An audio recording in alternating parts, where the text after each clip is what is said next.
Yo, what's good? What's good? Here he is. He's in the building finally. What's good? What's good, everybody? What's good? I appreciate y'all being patient with me. Had a couple things going on, trying to work my way through this illness that I have. I think it's one of those winter illnesses. So you know how it is, something that sneak up on you.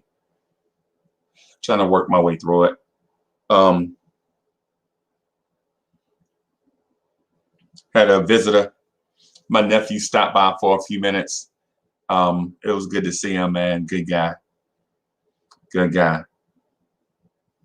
What's good, y'all? What's good, Coach Zach? What's good? Angel Cabrera, what's good?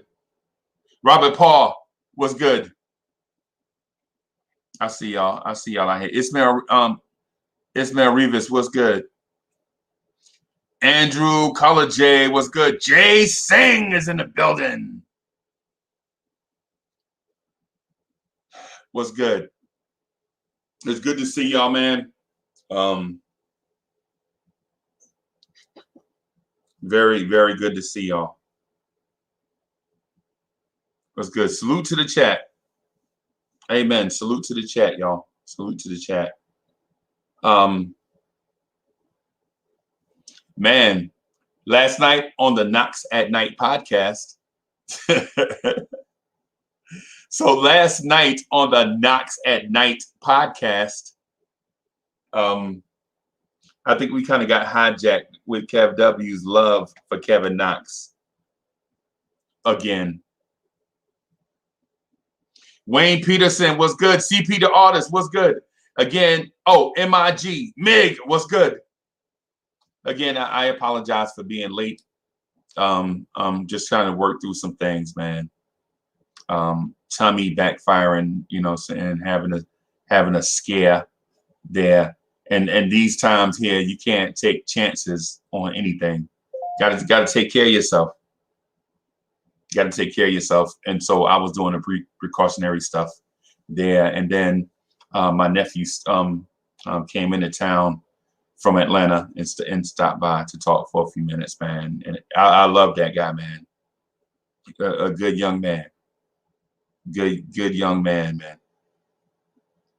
So imagine we have a lot to talk about, right? We have a lot to talk about. Last night, we looked disappointing against the Bulls.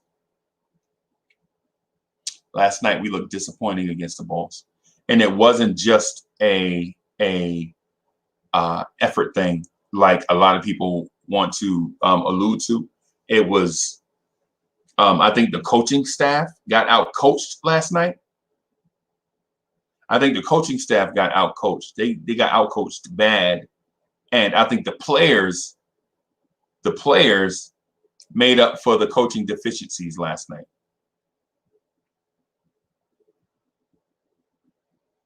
So my boy Uncle Freezy looked like Suge Knight with those glasses. Suge.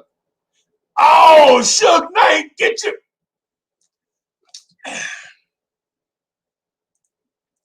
Ismail Rivas. Ha ha ha. Ismail Rivas. Ha ha ha ha. Yeah, man. Uncle Freezy looked like Suge Knight. Wow. I usually get heavy D. Usually people were like, hey man, you look like yeah, let me guess. I look like diggity D. That's who I look like, right? That's what y'all want me to ha ha. Wow.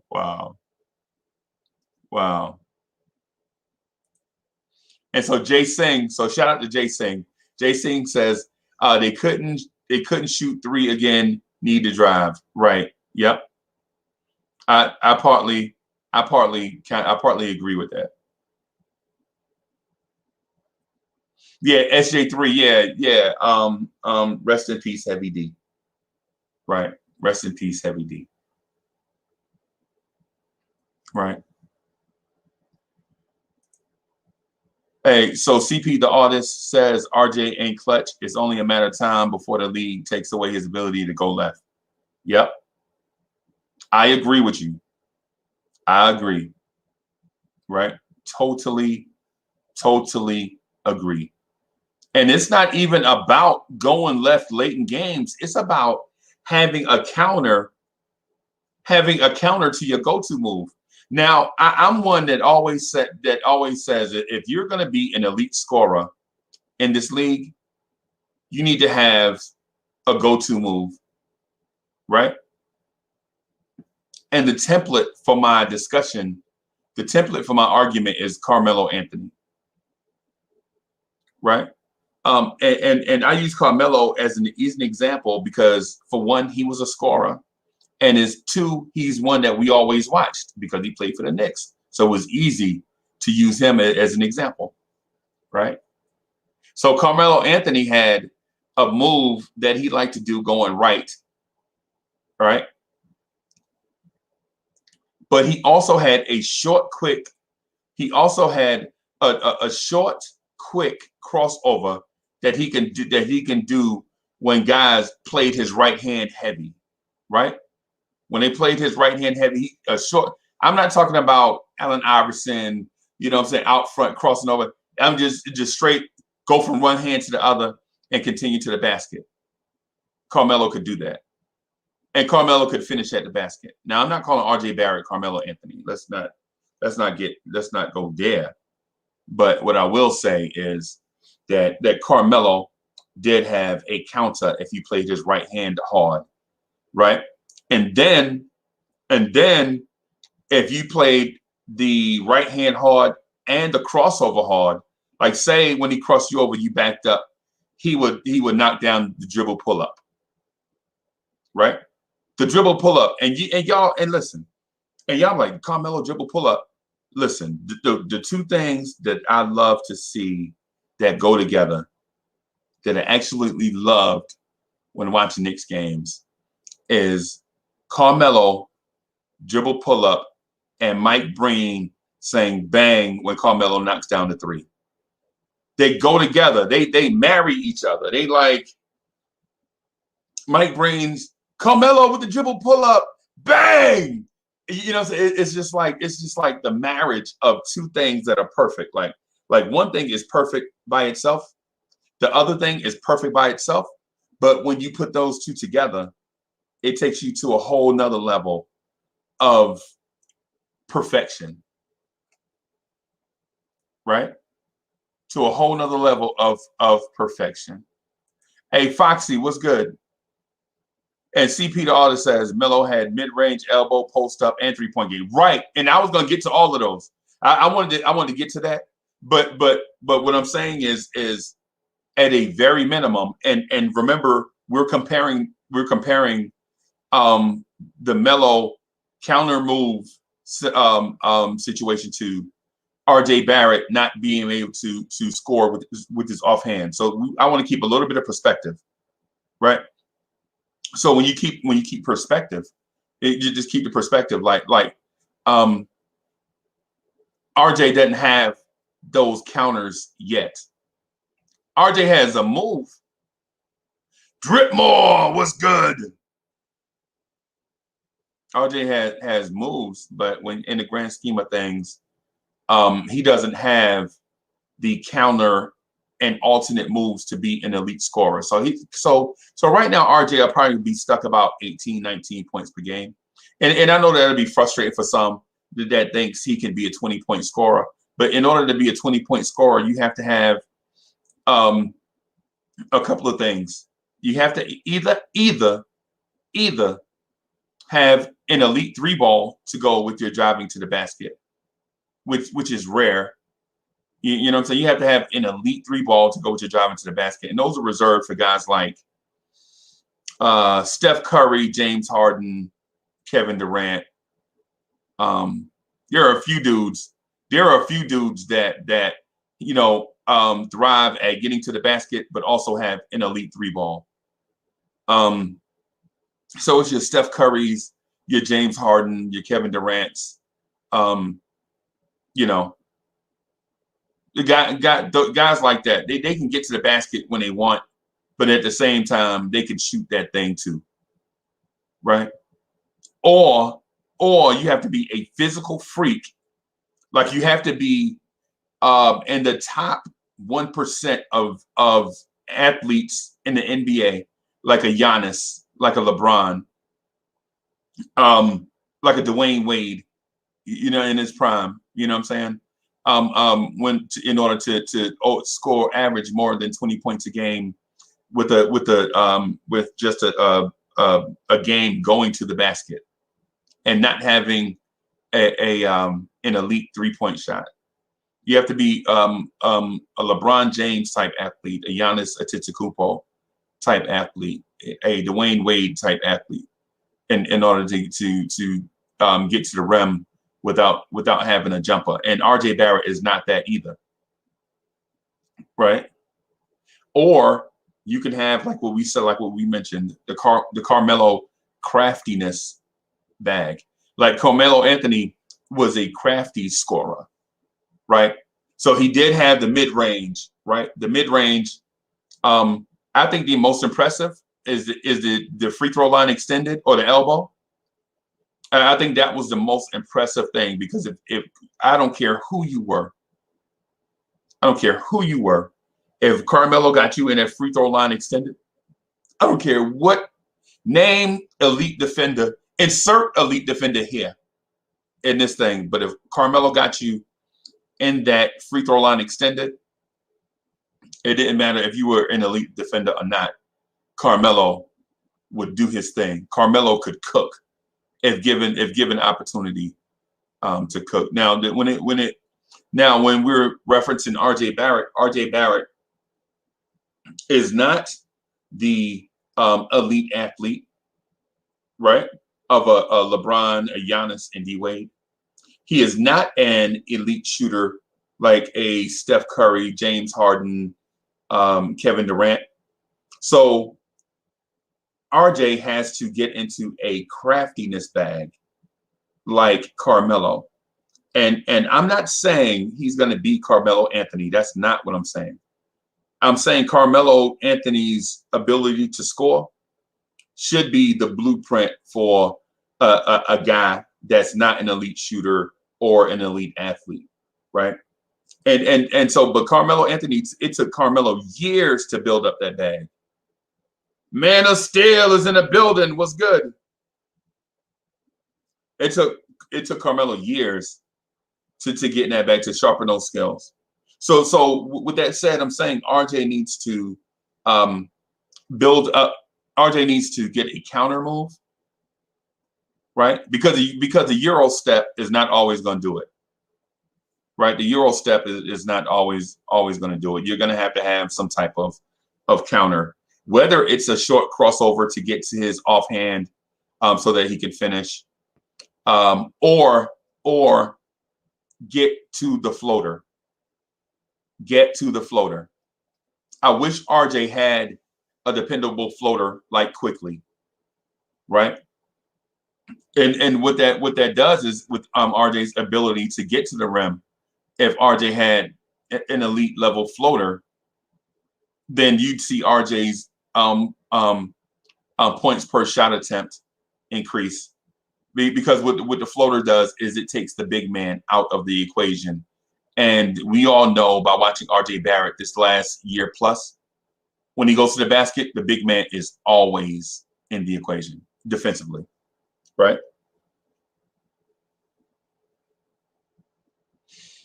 So shout out to y'all to pointing out RJ's deficiency on offense. He does show a lot of improvement, right? So there are a lot of mentions here in the chat, and I'm just gonna try to catch up to some of them. Decius Thomas, Morning Freezy, the Morning Drive family, and the Knicks family. What's good? What's good? So Man of Steel says, salute to everyone in the chat, and salute to Uncle Freezy. Salute. Salute Foxy. Foxy did a great job last night. Foxy and I disagree on something, and I kind of want to touch on that a little teeny bit, but it's not really fair since he's not here. But I kind of want to touch on it a little teeny bit. Ismail Rivas says Quickley is fool's gold. He doesn't play D or make his teammates any better. You know what? Let's talk about that. Let's talk about that after we do this.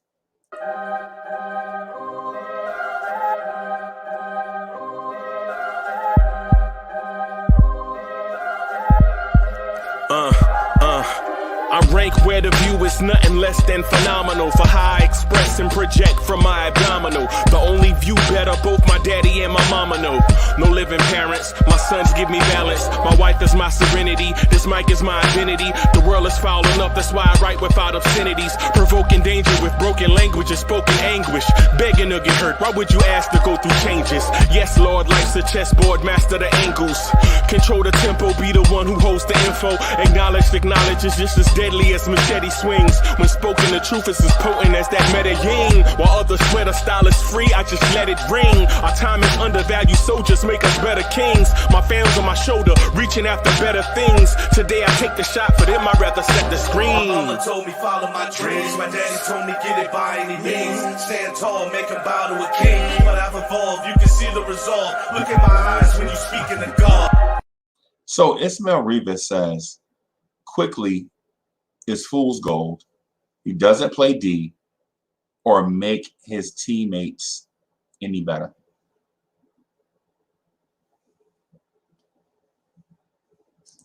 That is interesting. That is interesting. So let's dissect this piece by piece, right? Let's dissect this piece by piece. The obvious thing is the obvious thing in the first part is Quickley is fool's gold, right? So who knows what fool's gold is? Who knows what fool's gold is? So fool's gold is back in the day, and I'm not trying to do a history lesson, but fool's gold back in the day was when miners used to be at the river panning for gold. They would see quartz that shimmered like the gold they were looking for, right?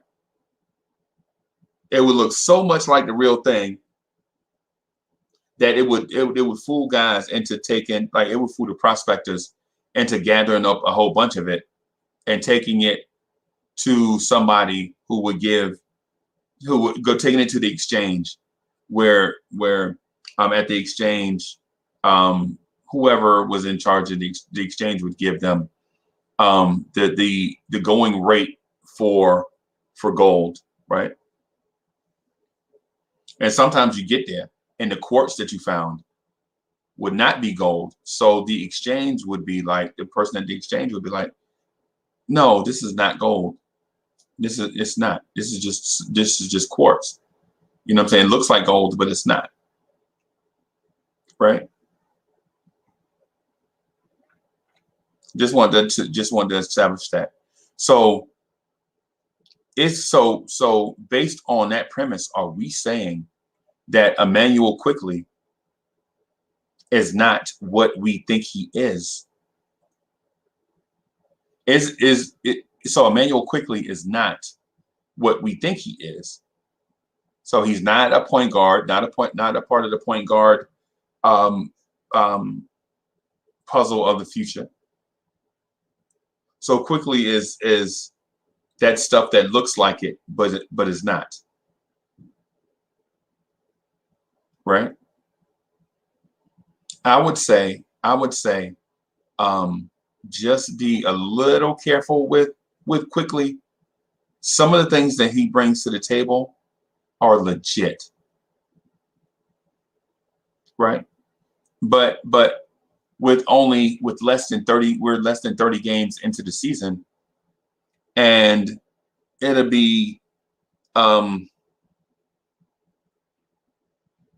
Like we don't want to speculate and things of that sort to, say Quickley is not it, and start looking for a replacement for somebody that is. We don't want to do that yet. We're less than and we're less than 30 games into the season.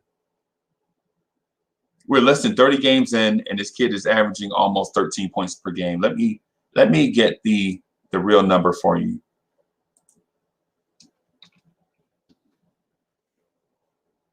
Let me get the real number for you. So what's Quickley averaging points per game this season? So Quickley is averaging 12.6 points per game. Right. 12.6 points per game. His free throw percentage is 94. He's shooting 36% from the field. I mean, from three. 41% from the field. I would say those are decent rookie numbers. Those are decent rookie numbers, man. I mean, we're less than 30. We're less than 30 games in. I would say, we should probably just be a little patient with Quickley as those numbers increase. So that he doesn't play D part is the part that I kind of agree with the most, but not exactly. I'm not all the way in. Well, what I would say with Emmanuel Quickley doesn't play D, I'm thinking that he just needs time under Tom Thibodeau in order to become a better defender. And in 3 years, if we're having the same, what's up, Coach Zach? What's up? In 3 years, if we're still talking about Emmanuel Quickley doesn't play D, then he doesn't play D. But right now, what I'd like to think is that we need to give the coaching staff some time in order to help this kid become a better defender. In terms of the make his teammates better part, what I would say is watching the game, I think his teammates are not doing him any favors. How do you mean? I don't think. What do you mean when you say that? So So what's your interpretation? No, I was just asking, like, what do you see that his teammates are that makes you think his teammates are failing him? Right. Well, no, I'm not. Right, I won't go that far. But what I'm saying is not doing Quickley any favors. But what do you think? Do you think lack of shooting when he passes him the ball, or? I would say like not being in position to receive the basketball, right?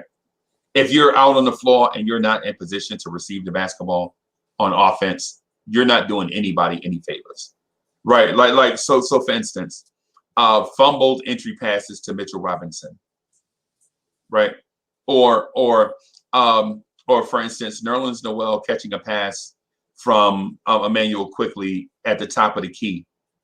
You know what I'm saying? When he's not a 3-point shooter, right? Like Kevin Knox being in the corner when the ball comes strong side, but when the ball is weak side, Kevin Knox occupying the same space as Obi Toppin. Like, why do you have two people standing right beside each other? Thank God that's not a problem anymore. Right. Well, I mean, yeah. But a lot of the times when Nerlens or Mitch catch a ball at like, let's say, the top of the key, it's part of a play design so that they can do a dribble handoff to the weak side. Right. Right. No doubt. And I understand what you're. I'm just asking to get some so I can think. So for some perspective, yeah, right? Yeah. No, I dig it. What I'm referencing is not the beginning of the 24-second shot clock. I'm not talking about let's get into a play, let's run some screen and roll, or that 3-man weave that they run out of a 1-4 set. Not that. I'm talking about 10 seconds left. Quickley is probing the defense to get somebody something, and Nerlens Noel is at the top of the key with 10 seconds left. Like, dude, what are you doing? Why are you up here? You're a big. I mean, you're not really big, but you're supposed to be You're a tall. big. Yeah. Like, what are you doing up here? You don't. Not only do you not make this shot, you never take it. So why are you in position to take the shot when you never take that shot? You know what I mean? And this has happened. And I'm not saying it's a plague, but I've seen it at least 7, 8, 9, 10 times a game where Nerlens Noel would be in a spot and you're like, dude, what are you doing right here? You don't shoot from here. You know what I'm saying? You don't even have a move. You don't have a basketball move from here. Like, I can see if I kick that thing out to you and you go into that one move that you have. But in some of these spots, he doesn't have a move. You know? And so what I would ask Nerlens Noel is stay lane width away from the ball. That way, if I penetrate, I can at least give it to you for like an 8-footer, a 6-footer. You know what I'm saying? Or get in a dunker spot where if I drive the lane, I can kick it to you, via lob or bounce pass. You know what I'm saying? If the lob is there, I can lob it up and you can go get it. Or I can just kick a bounce pass once the defense collapses and you can dunk on some big man's back. But he doesn't do that. And Knox is criminally negligent when it comes to, and I think the Knox thing is just low basketball IQ. Like, why are you standing next to Obi Toppin?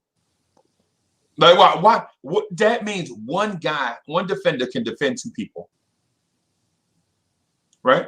And so we say Quickley doesn't make his teammates better, but some of that has to fall on the teammate. It always falls on the whole team. It's never one person's fault. Yeah, I know. That's what I'm saying. So like it's there's plenty of blame to go around with everybody. Yeah. When you have a bad loss like that. Right. Well, I'm talking about like. Yeah, I know. I'm just talking about in general. But Brooklyn Alpha says he clears out the paint so we can drive, and he means Nerlens Noel at the top of the key. But his man doesn't go with him. Okay. So I was gonna say that, and you beat me to it. Sorry. Yeah, I was gonna say that, and you beat me to it. My fault. No, because we both thought in that scenario that would be more so the obvious answer there. So Noel is trash on offense or defense? Both. I would say I'm not gonna say, because Zach says Noel is trash. I'm not gonna say he's completely trash. What I'm saying is he's not what he has the potential to be. If you look at it, he's almost like Mitch was his first couple of years. Like he would get a lot of blocks to make his defense look good. Right. But he's not a sound defender. Fundamental wise, he's not a sound defender. Right. He's really not. Yeah. And so I understand what y'all are saying. Like Quickley doesn't look like the point guard of the future to some. To me, he looks like the modern NBA point guard. Right? Because and so with saying that, I'll say this. With guys having such good one-on-one games in the NBA nowadays, you don't need a guy. And I'm not saying that all teams are ISO heavy. That's not what I'm saying. So I'm gonna preface it with that. What I'm saying is, guys are so athletic nowadays that you don't need a John Stockton to create a shot for Ty Corbin. You know what I'm saying? You don't need John Stockton to create a shot for Jeff Hornacek, right? You don't need Steve Nash dribbling the ball for 20 minutes to get a shot for Sean Marion. You know what I'm saying? Or Leandro Barbosa. You don't need guys nowadays. Nowadays, the 3-ball is such a weapon that the floor is spaced so much that all you really need is any good shot on offense, right? And some of these guys some of these guys, like say a Kevin Knox, if you have to put a ribbon on the basketball just for him to get a shot, he shouldn't be out there. You know? Mm. Yeah, to me that's just, you know. Speaking of, my apologies for missing the Knox at Night podcast. The Knox at Night podcast, man, we got hijacked again. The Knox at Night podcast. I mean, it's bananas, man. It's bananas. I'll have to watch it. I'll have to go back and watch it. Well, we basically made some of the same points. So CP the artist says, I disagree. Look at what LaMelo is doing in Charlotte. Right.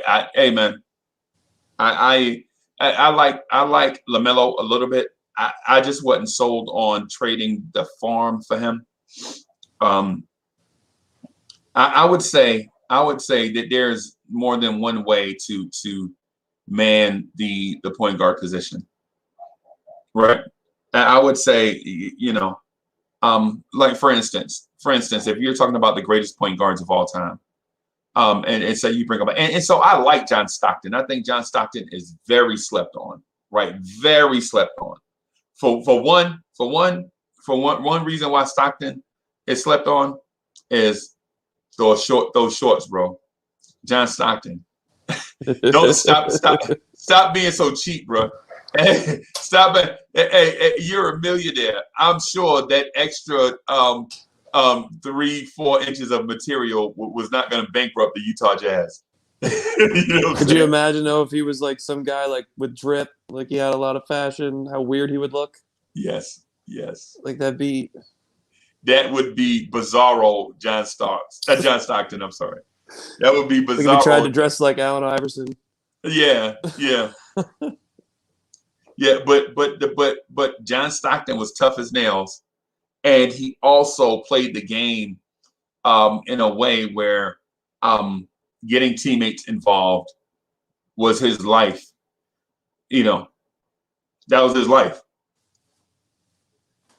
So with that said, John Stockton started off his career slow as well. John Stockton didn't burst onto the scene as the guy.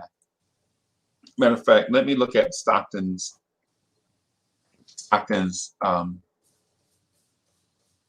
first couple of seasons. Yeah, his first 3 seasons were pedestrian. So Stockton came out in the Michael Jordan draft, in the Olajuwon draft. His first 3 seasons were not what you call Stockton-esque. Yeah. So, so and I know that was a different era, but what I am saying is that when we look at Quickley, we should probably be patient. You know what I'm saying? Just be patient with who he is. Now, in terms of Kevin Knox, in terms of Frank Ntilikina, no, we don't have to be patient no more. Because in my mind, after 2 years, we should have established something. After 3 years, it's arbitrary. Like, you know, either you got it or you don't. Yep. Either you got it or you don't. So Mindspace Invader says the Knicks kind of started the 3-ball modern game back when Patino was a coach, trading 3s for 2s. Yep. I remember that. Mark Jackson, Gerald Wilkins, Johnny Newman. There's a bunch of guys. I kind of liked that version of the Knicks, but you know who didn't? The most important person did not like it. That was Patrick Ewing.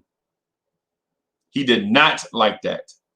You know what I'm saying? Even though it created so much space for him, the constant up and down the floor, the pace was too much for a big.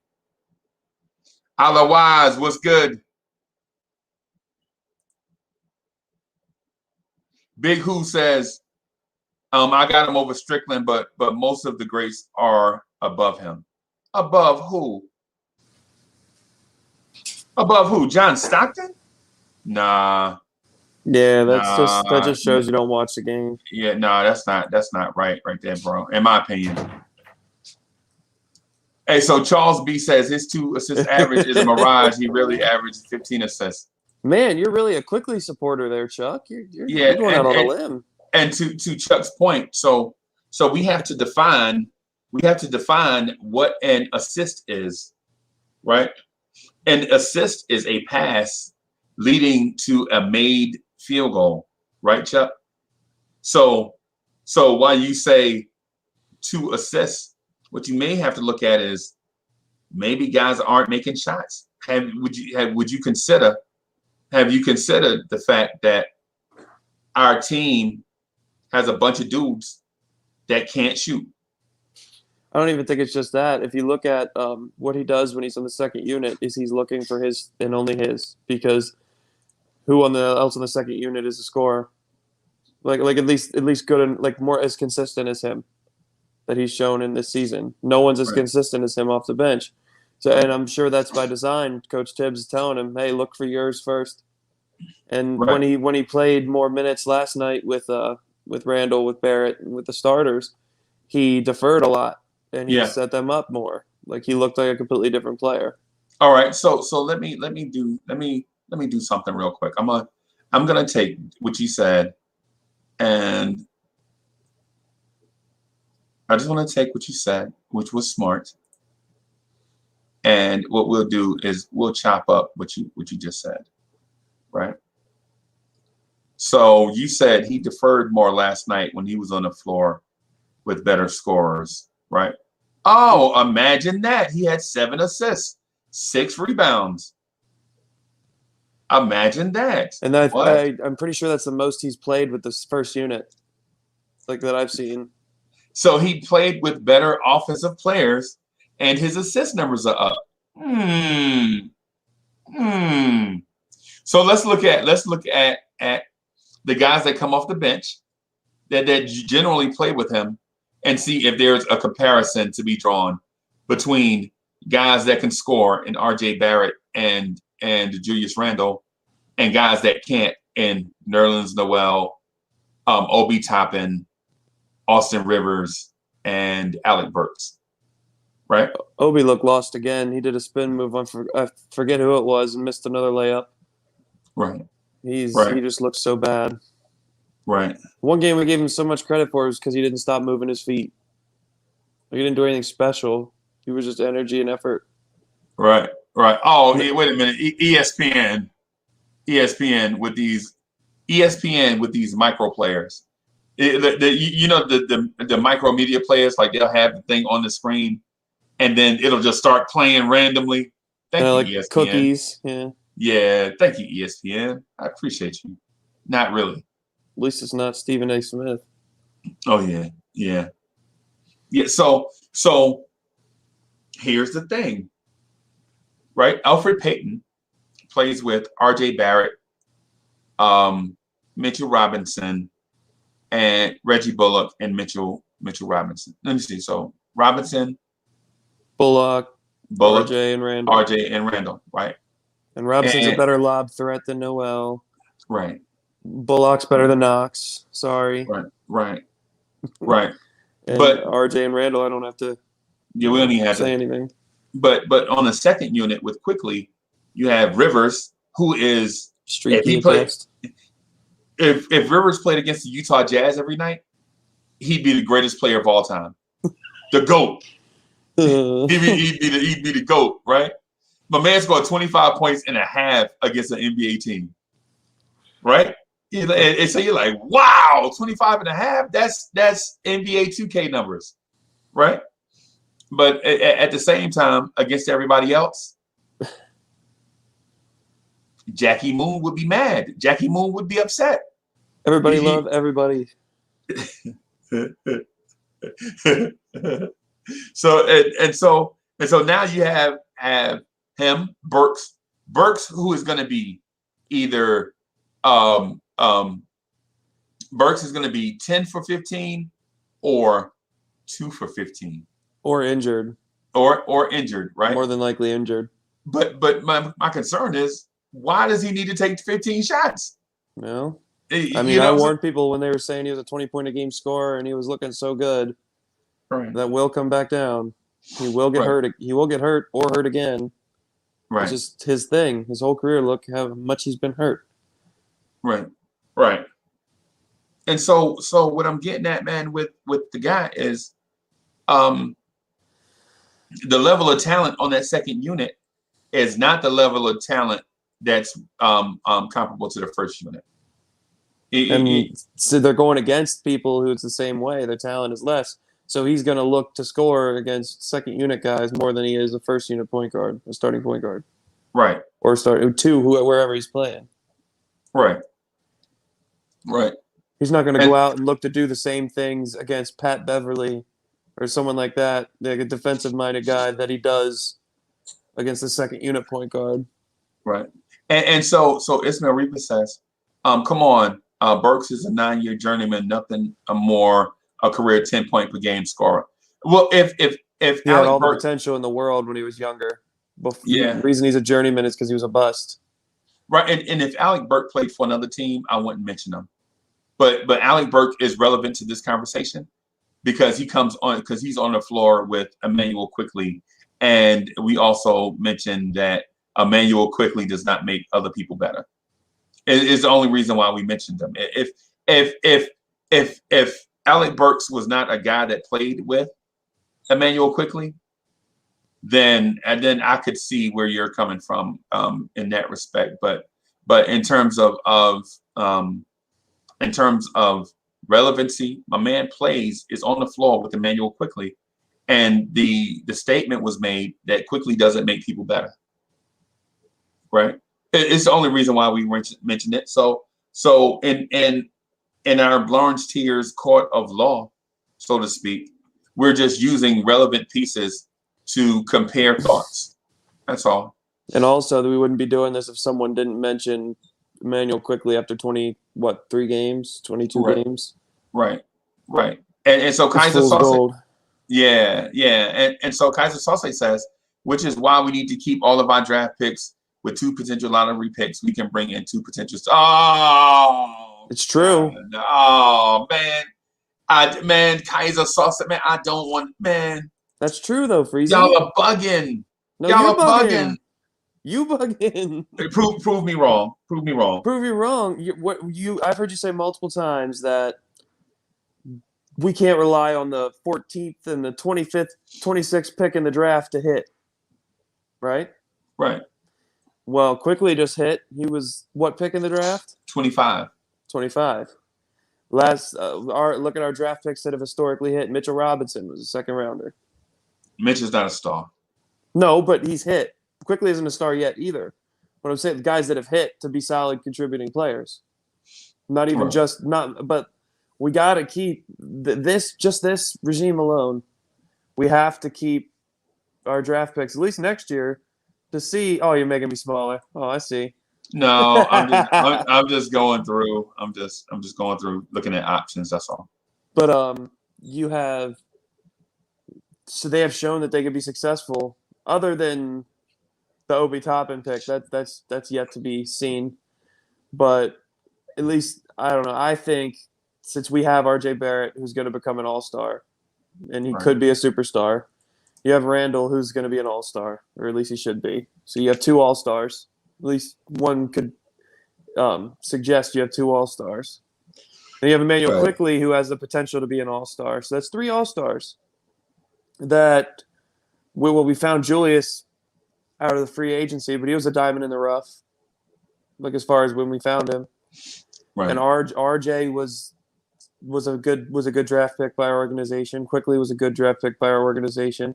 And then look at the rest of our quote-unquote building blocks, at least guys that we think are going to be here and contribute to something. Mitchell Robinson, a good second-round pick. Right. I mean, so that's a couple building blocks that we've done good. I mean, we got to get our thinking from previous regimes. Like they can't do this because Perry and Mills. With the number 8 pick in the NBA draft, the New York Knicks select Frank Ntilikina.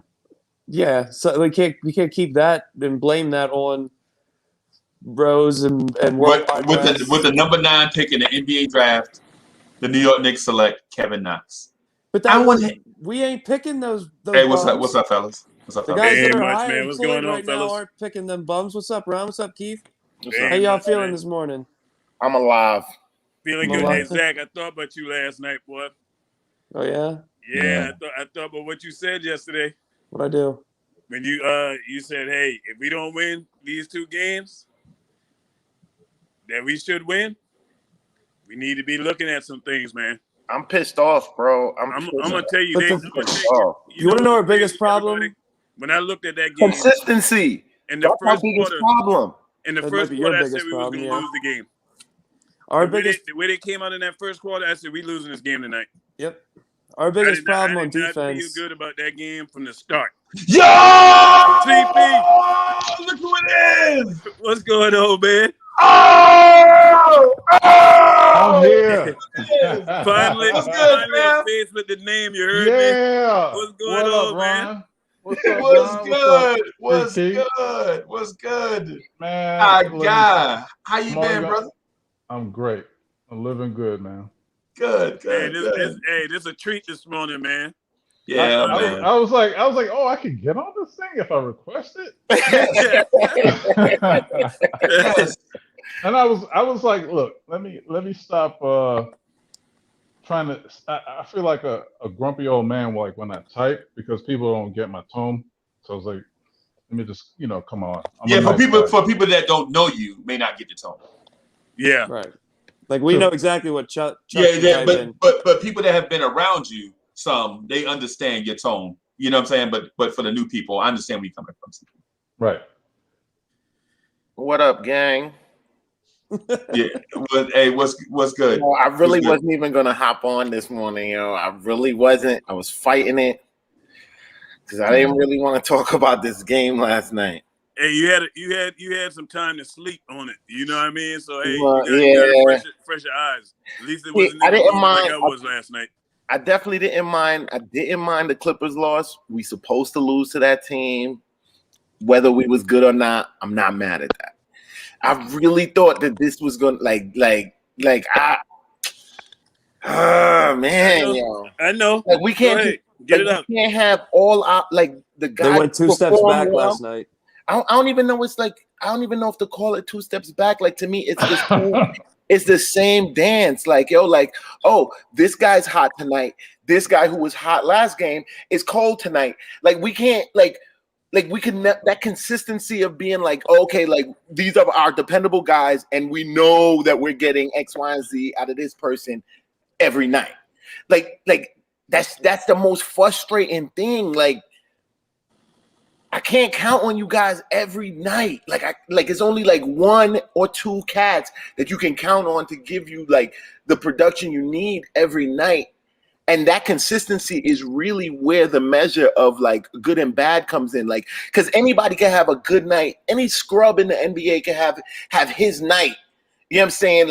Any given day of the week. The measure of your success and your improvement is in actual consistency of that. Damn it, man. We working on it. I'm seeing it. I'm seeing larger game chunks. 2-3 games.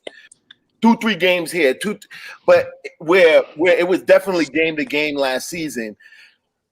But that's the frustrating thing, man. We're not gonna get anywhere major unless we can kind of we can get this consistent production guy out of at least 4 or 5 guys. Hey, well said, man. I mean, when you look at our problem, man, and I said it last night, man. I said, you know what, we ain't a good shooting team, man. Bro, that's one of our major problems, man. We do not shoot worth a quarter. Don't. Somebody looked it up. I think they said we 25th in the league. Even the guys who shoot well don't shoot well. It also, seems guys, like it's contagious, man. Like guys defending the three that's known for shooting, and they disappear once they come in the building. I don't know what happens. Austin Rivers been on the back of a milk carton. Where's Austin? Where'd Austin go? Our defense against the 3 is god awful too. I don't care what the numbers in the standings say. They don't close out. They don't. No, that's wrong, Zach. That's wrong. Well, I tell you what, last night they were terrible. Yes, I watched the game. I think Really, how many wide open threes we give up Last night every they game? were definitely terrible. Zach, I gotta agree with you, man. They Nah, let hey, Laurie Markkinen Every game. Look, watch the film. No, Every man. game they give up wide open threes. Terrible No. closeout. I They agree. don't I- chop their feet when they close out. I They just agree with you, run out Zach. and they jump sometimes, which lets them go right by with a pump Yeah, fake. yeah, It's like a terrible. sprint. If you watch you got to see it. It's bad. They just miss. Well- They miss a lot of shots against us. Last Right. night's was definitely a bad example of those. So was those the Clipper wide open game. threes. And- But and so and was the the back Clippers door game. was But open I'm all starting night. to understand more though. I'm gonna why touch on that too, Ron. how those wide open threes occur, and like they aren't as bad as we think, because I think like we're forcing teams to, like, because of our interior defense, we're forcing teams to take those 3-point shots where they might not have wanted to take that 3-point shot. Like, Still, you have to close out on the three. You But protect you the know paint, what but it you looks have to close out with a vengeance. Y'all Right. know Well, what it so looked like? That's the defense 101. You know, it looked like we concerning ourselves on defense more with paint defense. Yeah, than the Ron. But three- when you than do the that, three. you have to close out. When Yeah, they kick the ball, you have to close out, and they don't. This ain't the 90s, man. We need to get out on them shooters. People are What up, shooting Chuck? threes. They ain't settling for 2-pointers, and that's Right. what I'm seeing a lot of, man. We so focused on Ma- trying to stop. We people all in the need to paint. clown Chuck. He thinks Quickley should average 15 assists a game. He thinks he could. Right. Well. Let me say this real quick. You can't average that, but one, people can't shoot. so Oh, I was for just one- messing. Chuck so- was joking. So for one, just real quick, man, I want to just address the elephant in the room, and it's the fact that a lot of fans, Zach included, Stephen Fox included, Day A included, feel like our perimeter defense is an aberration. The statistics say that, because they point to us being a good defensive team, but we give up a lot of open 3-point looks. That's what they say, right? And every time I question it, they say, "Well, did you watch the game?" And I'm here to tell you, just like I said earlier tonight on the Knicks at Night podcast, 11:45 p.m. On Blowing Sears, that all 3-point shots are not created equally, right? All 3-point shots are not created equally.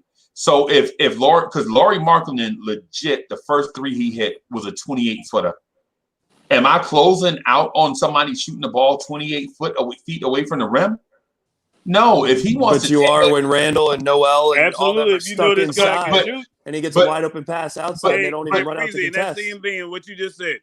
If Steph Curry out there shooting 28 feet, you're not gonna close out on Steph? I got so what I'm saying Laurie's is a great 3-point shooter. Yeah, absolutely. But what I'm saying is the hard closeout that y'all are talking about. I'm not doing a hard closeout on somebody that's shooting the ball 28 feet away from the rim. If I could just throw a hand up and not get in his landing area, and just force him to make that shot. If he makes it, you know what?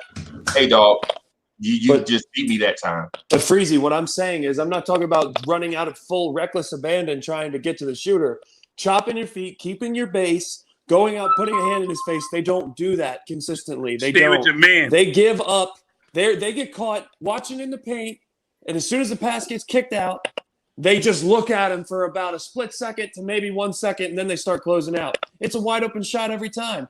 Whether you see him eventually come out and put a hand up, that's late. You have to be before they go and gather. You have to get out there to contest before they gather. If they start gathering, looking at the rim, it's over. When you're a good shooter, unless you block it, get lucky. But their defense, you got to watch the film. It is horrible. Their closeout defense is horrible. It needs to improve. I'm not saying we're a bad defense. I'm saying we need to work on stuff. Well, and I understand where you're coming from. Hey, CP, you want to jump in on that? Yeah, I was going to say, I think we're being a little nitpicky because, look, the ball moves faster than people. And, this is the NBA where people are setting screen and rolls and pick and rolls and everything like that. A 3-point shot is still a low percentage shot compared to a 2. So it's like you said, Freezy, if they hit it, congratulate them. But you know what? Nobody shoots 50, 60% from the threes. Right. The They game do if it's is wide open. The game. Hold on. No. The game. They can if it's wide open. We don't. We had RJ. RJ was wide open. And he No, didn't I'm hit those. talking good shooters. I'm not talking RJ Barrett. Yeah, but no one shoots over 50% from three. So sometimes you have to live with it. The game is played CP, not what I'm only saying- from. Let me finish. The Oh, game yeah. is not Makes only sense. played. The game is not only played, defending the three. It's also defending the two. It's not making stupid fouls and all that stuff. It's a combination of all these things. I believe that the Knicks, they do that, but there's so many other things that they do wrong that those threes are going to like break our backs. That's all I'm saying. Now, Zach, I agree with you in theory, but I think overall it's a little bit more nitpicky because we have a slew of other problems that we need to fix. And you know what I mean? So, We have different problems, but if you look at, I wasn't saying that anybody shoots 60% from 3-point. I'm saying, like, if you got guys like Lauri Markkanen, I bet you he makes more than 50% of his threes when he's shooting in a wide open gym and no one's contesting him. So that's what I'm saying, wide open threes. Also, it's not nitpicky. Your whole defense as a whole needs to be on a string. Your weak side defense that's just ball watching needs to keep an eye on where their man's at so they don't have to run 15 feet to close out on a three. But you're acting like the Bulls broke the all-point 3-point record last night. Right, and they did, but they sure as heck shot a lot of wide open threes. Well, but it's all the NBA. Yeah, and all the NBA defense is terrible. Just look at our percentages, bro. Like, and that's where I kind of like aim at when I feel like I can't understand why certain things are going on. Every team that plays us with wide open threes and all, their 3-point percentages are always down for our games. Yeah, their 2-point percentages are always down for our games. Why is that? If we're letting if we think that we're just letting these random 3-point, like they're being forced out of position. They're coming down the court, not intending to take a three, and have to end up with a three. Whether it's wide open or not, it wasn't their intended shot, and we're forcing that. So that's actually like a good thing. That he forced good shooters to take wide open threes. I feel you on the closeout, this, that, and the other, but like the percentages say that we force teams to take shots that they would not have taken, and they don't make them. I just don't, and I'm gonna back out of the way. I just want to point something out because I want Chuck and Ron to get in, man, and get they due time. But I want to point out something. So the Chicago Bulls came into the game last night shooting 38.6% from three, right? 38.6% from three. The Knicks forced them to shoot 32.4% from three. Every game. You could do that for every game. Right. Every game. Right. And so what's their percentage on wide open threes? So the percentage. What? Just because it proves my point. That's ridiculous. No, it's not. That's ridiculous, Zach. That's ridiculous. No, that's scheme. The scheme. So guys. The scheme. A modern 3-point team shoot 3-pointers. That's failed. Zach, I'm gonna finish my point real quick. So the point is, guys have sweet spots on the floor that they like to shoot from, right? They hit a higher percentage from certain spots. Our scheme is to get them off of that spot and shoot a three from somewhere else where they're not as efficient. But instead of you saying we got them off their sweet spot and force them to shoot in a place that's uncomfortable, you're saying, but they were wide open. The fact of the matter is we held a team that shot almost 39% from three to shoot 32% from three. What you're saying, the counter to what I said, does not make sense. It doesn't. They were less efficient against us, and you're saying, but they got wide open threes. And they were missing them. But they still wide open threes I'm not okay with. But no coach is okay with that. Acting like those numbers have been luck. Like those numbers haven't been luck though. Like we are consistently keeping teams under their season averages scoring, and under their season averages shooting. That includes say they were lucky. So no, I'm saying so. Like honestly, so I have to take that into consideration. They're lucky. I didn't say we've been lucky. We've been lucky for 20 games. We have to close out better. I'm I'm saying gonna to tell you what improve I our see. defense, we have to close out better. I'm not saying they're lucky. I'm saying to improve. You ask Tibbs to say the same thing in interviews. They have to improve on their closeout defense is terrible. They have to improve on things like this if they want to take the next step as a defense. That's what I'm saying. I'm not saying they're lucky. I'm not saying we're not a decent defense. What I'm saying is we need to improve.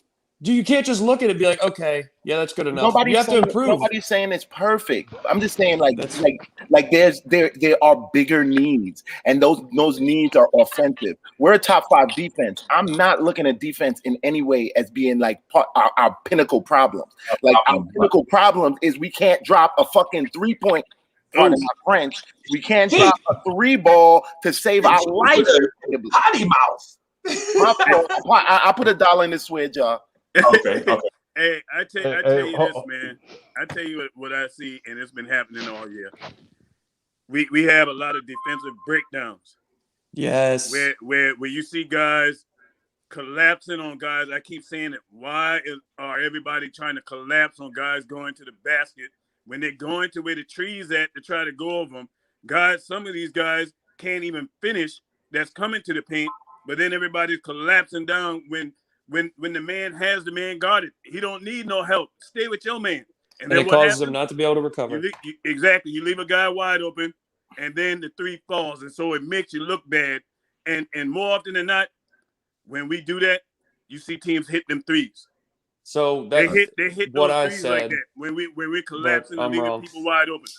Nobody's saying you're wrong, Zach. Like that. And our offense is the bigger problem. Like yes, it can. We got to look to improve on both sides of the ball. It can be improved, but really and truly, like right now, if we stepped up our offense, we'd be a top 5 team. But the thing is, we can't step up our offense with our talent. Our talent on offense is garbage. But other than RJ and Randall and Quickley. You can't just step up defensive talent. The defense is learned and built. We have an easier shot trying to actually improve offense, to tell you the truth. Hey, shout out before I forget, fellas. Hey, shout out to the Dallas Mavericks, man. Y'all working for us this year. Keep it up. Keep that low. Keep that low, man. I don't even want them to like get a whiff that we understand that they losing for us right now. Just keep that low. I hear you. You know what it is? Leon Rose and the Knicks Mafia sending roses to their front door. Every player, every front office executive. We gotta stop that right now. Listen, guys, before I go, I gotta say something. Before I go, I gotta say something. This is not Ron Cleveland. This is Is that Rob? This is a lady. This is just a lady from Cuba. Is that Rob the Nick with a cigar? And listen, I'm not Todd Gibson. I get that a lot. It's Taj and Ron. We can close out defense, Taj. What you doing? And so he's responding. So he's responding to people in the chat. So there are comments in it. So there are comments. Yeah. So the chat is wild out. Hey, that's a good one. Whoever said that in the chat.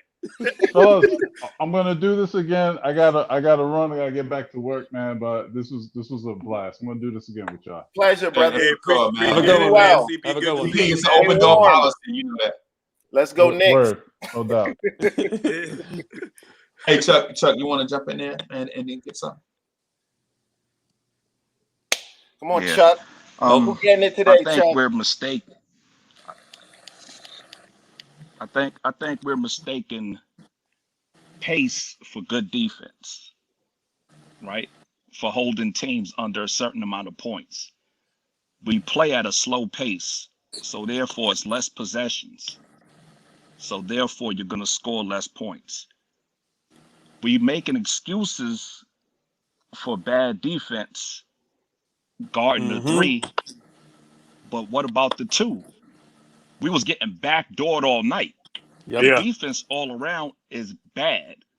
Yep. So you can't just single out, we forcing them to shoot 3s.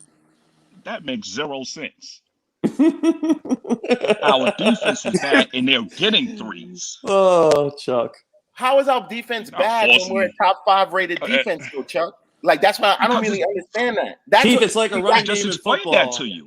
You run the No. game and you abuse them. No, dude, Take these their are team. numbers behind these statistics. just- Like, it's not just You're about only like, paying they attention slow to the the game numbers. down. Numbers Like, can be we are deceiving. literally by the numbers a top 5 All right. defensive team. Explain that.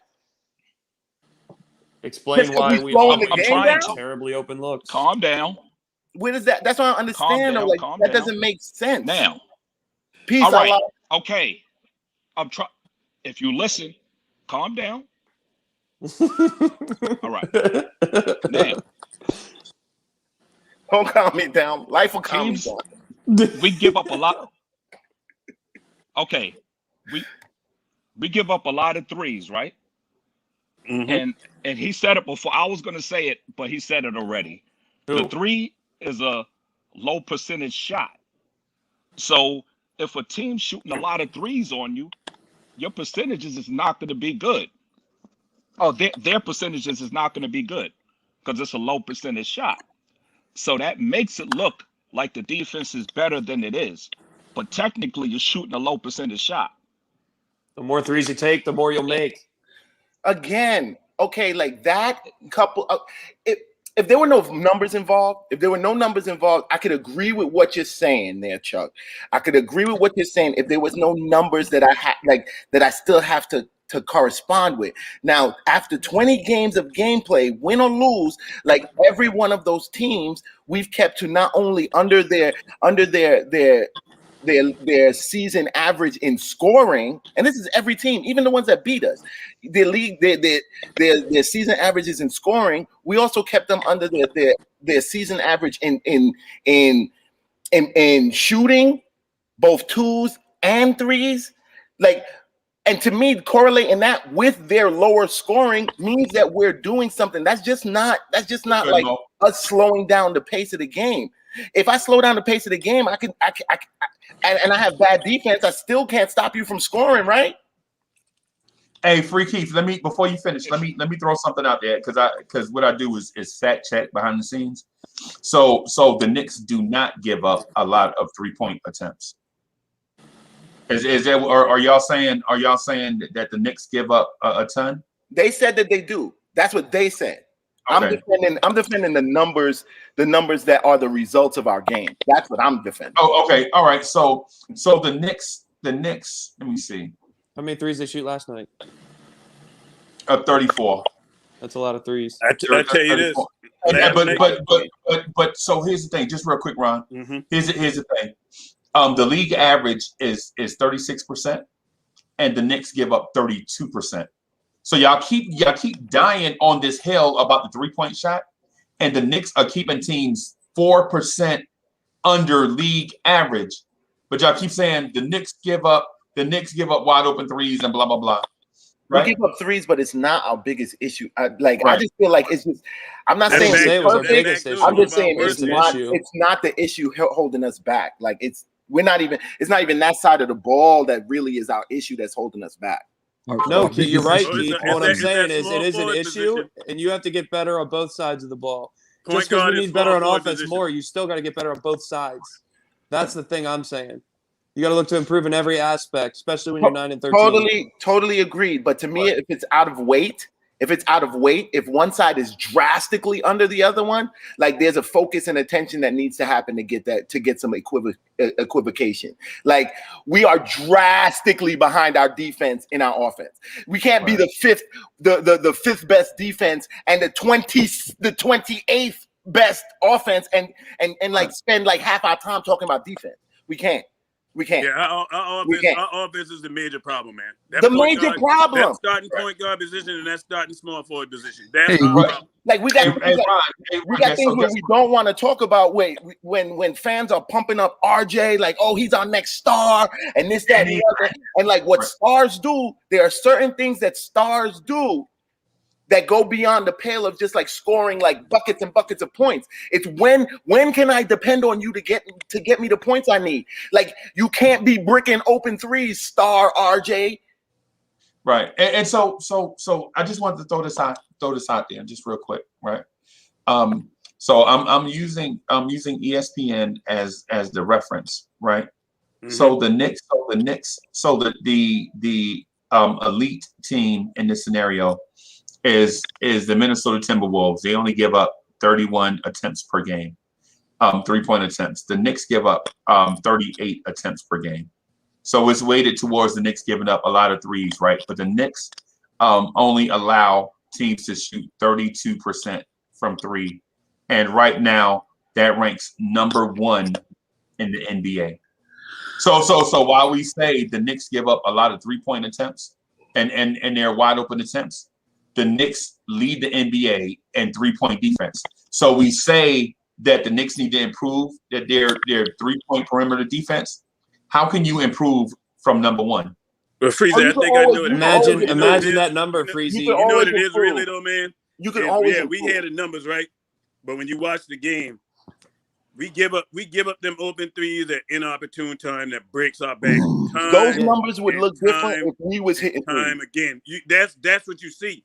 Yeah, the numbers say what it says, but when you look at the game is close. When we trying to go on a run, we leaving teams open. Teams are being open, shooting open threes, and then things are falling.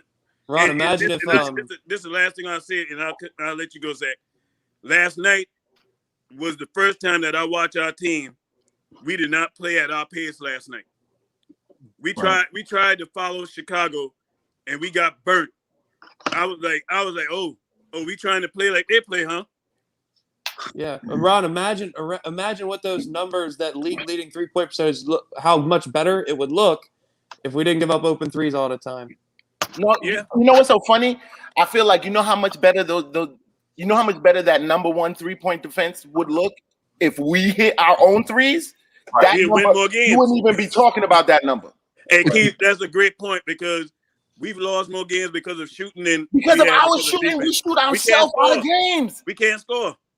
Only Knicks fans would be like, we're number 1, but we want to be better than number 1. Like, no, that's every single coach wants to be better in every facet. I watch defensive possession. Every single coach wants to be better in every facet. No matter like what. 3-4 in a row where we will actually like get the ball back, like we'll defend the ball. They don't make shots, and we cannot drop a bucket. Last night, case in point.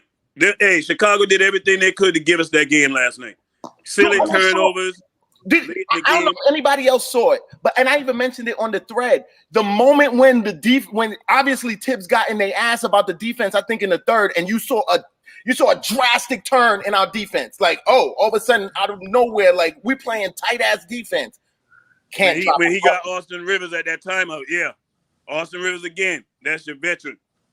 It's not just about the 3-pointers. It's who we're allowing to shoot the 3-pointers. You know, you can let people shoot the threes. That is the thing that I'm getting at. It's just we got to make sure that Zach LaVine and Lauri Markkanen don't get those open shots. Everybody else, I'm not really scared about. You know what I'm saying?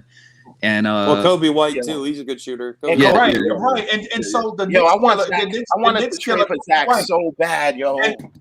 So last night the dudes that usually kill us from 3, Zach LaVine and Kobe White, did not kill us last night. We actually held Zach LaVine 5 points below his scoring average. Late when it mattered, late in the game, when the game mattered most. Late in the game. He got his points at the bad time. He got his points late in the game. Yeah, he got wide open looks. And Kobe hit one at the end. I understand where y'all coming from. You know what I'm saying? But it's totally reactionary. No, Zach LaVine, it is. Because Zach LaVine was held down for the entire game until it mattered. Right. Stars show up at the end, man. How's that reactionary? But let me he was in foul trouble. It's reactionary, Zach. Because it's reactionary because it's a desperate attempt to be right in this case. No, by it's Zach. not. Yes, it is. No, yes, you say it's Knicks. Because everybody wants to improve in every aspect. Zach LaVine had been on pace for his scoring average, those points he scored down the stretch would not have been important. I'm gonna tell y'all this though. You want to say twist the numbers all you want. If they crazy enough to let Lauri Markkanen get out of town, we need to go get him. We gotta get him. We have to. We gotta go get him. We have to. That's reactionary. That boy can shoot. Get that man. Shooters is our problem. We need shooters. We need shooters, man. Point blank. Right, and so we got part-time shooters. We need. What's up, Ralph? What's up, Chop? We need consistent shooting. What up, Ralph? Hey, We Chuck. need consistency, man. Like that, we've got consistent defense, and I think like that's like You want to we talk might be a about? little bit spoiled. We might be getting a little bit spoiled. That's why we can be like, oh, like we need to improve this on defense. We need to improve that on defense. We're not really kind of like analyzing the fact that like, yeah, damn, we're running some consistent game to game, win or lose, top shelf defense. Cool. But like this offense, like yo, game to game, like one guy could be an all-star and then a freaking like G League scrub the next game. That's the problem. We That's don't have no Austin consistent Rivers shooting, has man. always been that way. Alec Burks has always been that way. Alfred Payton has always been that way. Reggie You gotta Bullock go has buy always some been that shooting, way. man. No, They've Reggie always been Bullock. that way. So what do you expect? No, Reggie Bullock. It's something about the Knicks, bro. Like yo, like The guys problem get is here, we don't get easy points. the guys get here and they just lose I their agree, whole Kyle. bag. Bullock wasn't like this before the Knicks. At He at wasn't one an all-star. He at was one point of the money. game, at one point He of was the solid. game, He I was got a solid. number. At He one was point of solid. the game, the Bulls had 25 assists to our like 10. At one point of the game, And an they assist is had- a two-way score. I mean, it's a two-way stat. at It's one one person to pass. at one point of the other person game, gotta hit. they had at the end of the game, they had 14 fast break points to our 3. What those two numbers show is that they got easy buckets and we A did lot not. of them. My whole thing is That was the difference.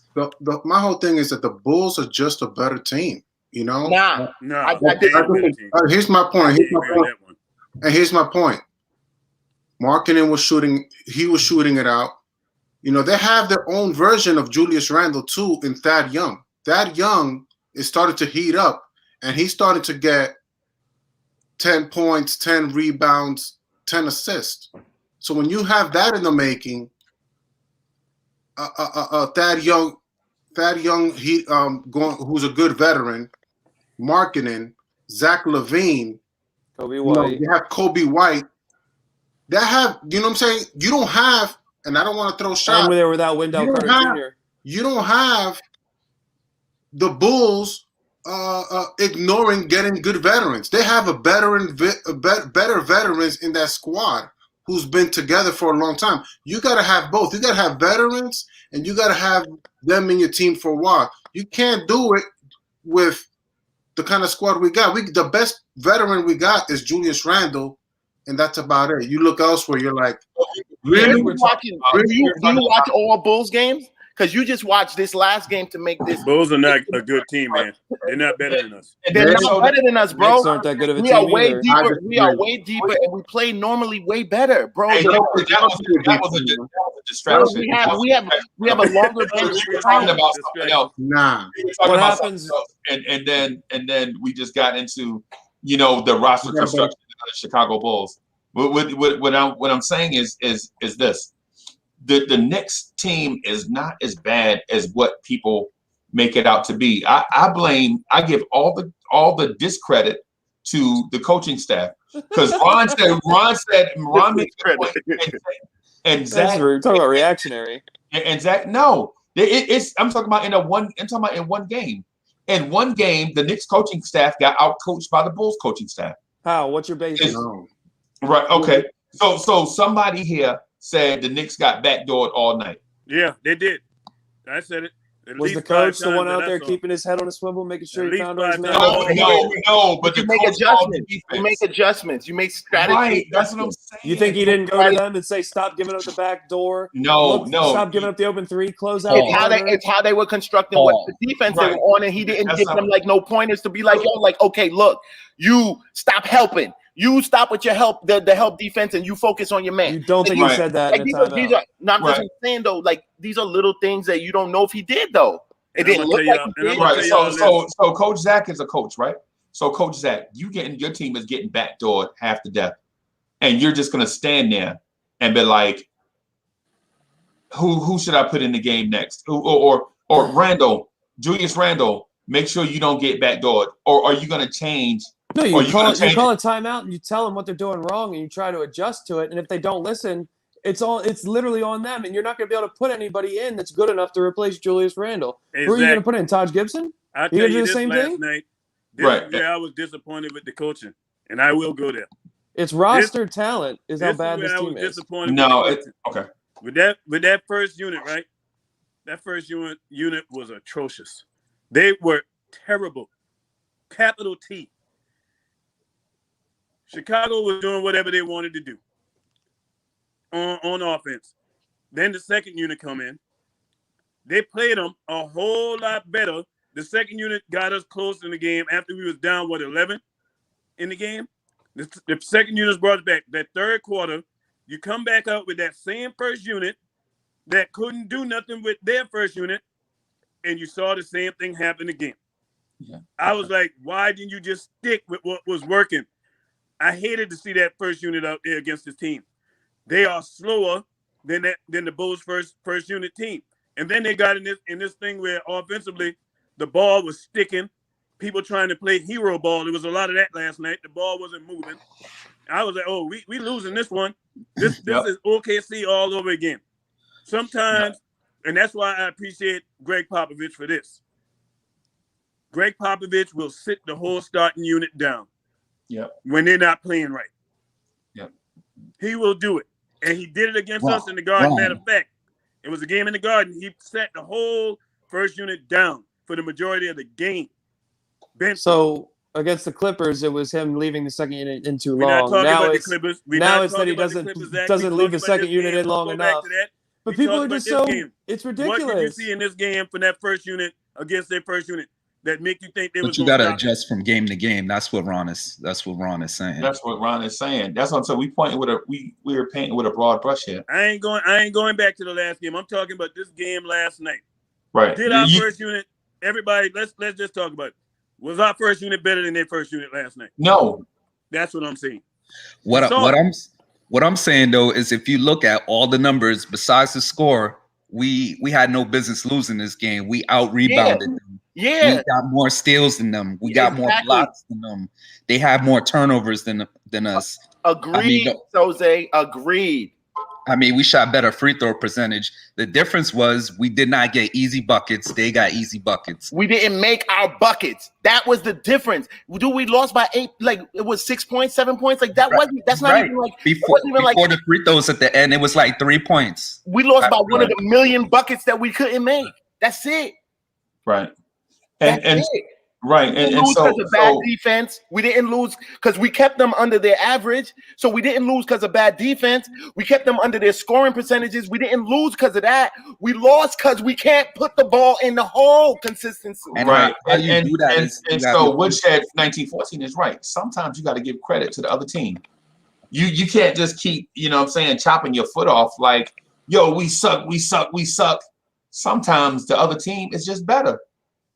And last night Chicago was better. Yeah. The whole thing is again, and I don't want to. They got better vets. Like we gotta get a great veteran in this roster. We got $18 million in cap space. We gotta use it. A team like that, team that has like Zach LaVine and a Thad Young and an Otto Porter. Those guys know how to. They did nothing last night. They don't know how to something because, like, look at their record is worse than ours. I'm talking about on this one night they were better than us. Exactly. You're not watching their games every night. You're not watching the Bull games every night. Like Thaddeus Young ain't performing like that every night. He's not. And definitely that's what happens to Knicks every game. It be some off-brand cat that just goes off on us. Like Laurie Marks. Keith, a lot of not just Julius Randle's averaging a lot of assists. A lot of power forwards are averaging a lot of assists this season. Yes, because that's where the game is going. I'm not mad at you. So he's catching wind, and when he's catching wind, and he has a Zach LaVine to lean on, and not to mention that so happily marketing went off. You know what I'm saying? That's a recipe for disaster for the opponent. My whole thing is, even if Randle's having his best game, it's like everybody keeps saying, it's the margin of error is very thin. He doesn't have a Zach LaVine he can lean on. He doesn't have anybody even close. I mean, RJ Barrett, he has a rookie. We have a rookie in RJ Barrett, but they have a Kobe White too. So it's like, listen, RJ Barrett may not be close. Kobe White wasn't good last night. Kobe White, yo, that's what I'm saying. There's certain cats that you're overplaying a little bit. Kobe really, like, and not that I dislike the kid, but Kobe really, like, he wasn't no difference maker this season, bro. Like, he's not. I feel you on the Zach LaVine. Yes, definitely a powerful vet. I want Zach LaVine here. He should be on this squad. But like pound for pound, player for player, like we have a better team, bro. Right. We play better defense, bro. And by so the numbers, our defense is better. They have better proven players than us. Our defense is better than theirs by the numbers. The only thing is their wait, offense is better than our offense. I can compare the whole roster to the Knicks roster. We can't compare. Let's compare it. Wait a minute. So sorry to do this. I just need to jump in here and ask a question. So is the Chicago Bulls roster better than the Knicks roster? I just want to ask a question to y'all in the chat. Right, because if you go by their best player, is their best player better than our best player? Is their second best player better than our second best player? Do they have a defensive guy? Like say for instance, is their starting center better than our starting center? I think this is a nebulous argument where you won't be able to determine a true outcome because it's based in opinion. If we just boil it down to brass tacks, is Zach LaVine better than Julius Randle? Is Zach LaVine better than Julius Randle? If we boil it down to brass tacks, that's what we should go. Because anywhere else, I think then it's all speculation, and you don't have. I think Zach LaVine is more consistent. They have way better players than Alec Burks. Zach doesn't do the same thing that Randall needs to do on our team. Like I can't compare those two because like literally I can say their point guard situation's better. Randall to their point guard. If I was starting a team, Randall and LaVine do not hold the same function on their team. Yeah, it's apples to oranges, but their starting point guard situation's better. No, it's not. It's not better. Man, Chicago Bulls fans will tell you that they need a point guard right now. That's their so do we. But Alfred Payton's not as. I would rather have Kobe right now. Yeah, I'd rather have Kobe than Alfred. Come on. Did you say that Chicago Bulls fans don't say they need a point guard? Are you saying that? Yes, I'm telling you, Chicago Bulls fans say they need a point guard. Yeah, but Kobe's better than Alfred. It don't take much to be better than Alfred. That's what I'm saying. But I'm saying the starting point guard's better. I was laughing. Hold on. I think Satoransky was hurt all season so far, right? He played last night. He played last night. Every time I hear Satoransky, I think about Zatarans. Yeah, right. And that's exactly. That's how I know you from New Orleans. Right. Hey, so let me do this real quick. So we're keep up on Carolina, man, but we Knicks carry too much dead weight. We have 3.5 NBA scorers, Randall, Barrett, IQ Burks on a 15-man roster. That's not enough. Hey, thank you for the super chat, Wisham. Appreciate it. Hey, Freeze, I got something I wanted to say right quick, man. Even by the numbers, better offense. I said this last night. I don't know if anybody heard me on the show last night, man. You know what? I'm telling you like this, man. I feel before I give it maybe 8 days, somebody's getting traded from this team, and I'm going to tell you why. Okay. I'm going to tell you why.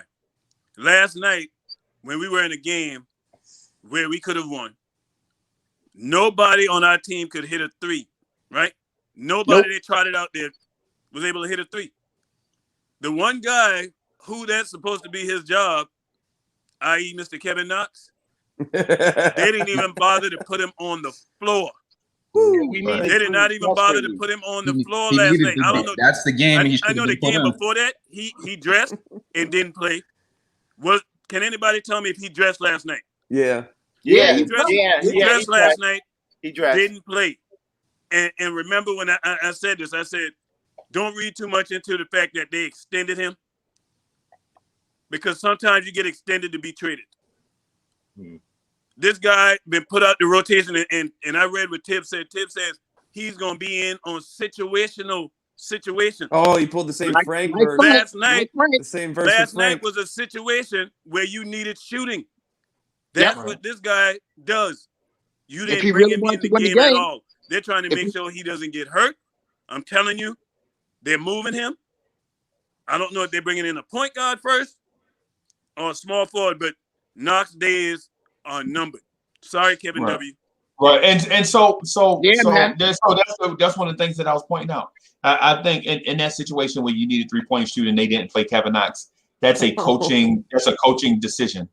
And so I said that Tibbs got outcoached, and I think last night I think what today right now I think what we're saying is that Tibbs didn't get outcoached, but I'm telling you it's not what the guys did on the floor. It was the general directing the Army and not what the Army could do. You know what I'm saying? Because no, so Kevin Knox didn't play. That's a coaching decision. But you think we'd look better on defense if he played? We would have given up more points if he played. He hurts our defense. He hurts everything except our shooting. Well, the way they played on one defense aspect last and night, hurt everything else. You're not a plus player. You're not a plus player if you only impact one part of the game. I'm terrible in every other impact. Wait, are we talking about Frank? Knox. Oh. We talking about Frank. Because Frank was healthy. But anyway, we talking about part of them triple Bs. You know him is Knox, Frank, and DSJ. Those are the real triple Bs, the triple bus. I don't give a damn what anybody says. This is where I have a problem with Tibbs. You're talking about trying to play defense. You have a defensive player on your bench. Come on. No. I agree. Get him, Kev. Because he's also talking about trying to play basketball. I'm just saying. We also need to score. I'm just saying. He can run a team better than Alfred can. Say it again. Yo, let me tell you how disappointed y'all would be. As bad as Elf is, as much as y'all hate Elf. Hey, go ahead. Go ahead. Kevin's mad this morning. You know what will happen? Go ahead with that. I love you, Kev. You know what will happen? Hey, hold on. Do you know what will happen? I love you, Kev. Relax. I love you. I don't give a damn. I don't care. Kev, you care that I love you. I love you. I love you, Kev. Hey, one at a time. I know. Hey, Ron, I've been on record saying your best ability is your availability. I've been on record. I followed that mantra. Hey, forget that. Right now, we ain't even on that. You're trying to win games. You got to put people out there. What was the last game? What was the last game Frank played? Right now. What was the last game Frank played? Milwaukee, you went 4 for 4 from 3. Man. When was the last game that Frank played? Milwaukee, he went 4 for 4 from 3 and had 12 points. No, how long ago was that? Big baller bus. The big baller bus. That's the last time he played. I told you no, how long? Like, he might be a bust, but right now you could have used him last night. Right now, how do you know what you can use? You basketball. You gotta calm down. In the multiple games, you could have used him in the multiple. Ron, I'm telling someone to calm down. That's weird. How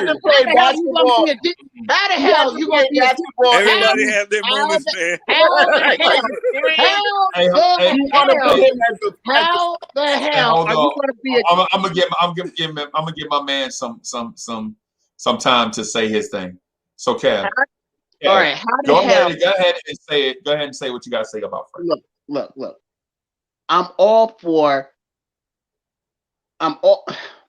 I can't say too much about Frank, because he's hardly played. All right. I get that. Your best ability is your availability. But that being said, how the hell can you be a defensive coach and you have one of the top defenders on your team? He's the best defender on the team, hands down. So how come you not using him? He runs he can run a team, not to what everybody else is saying, but he can run a team 10 times better than what Peyton is doing. I mean, if you're not going to put Quickley into the starting role, fine. But you got to find somebody.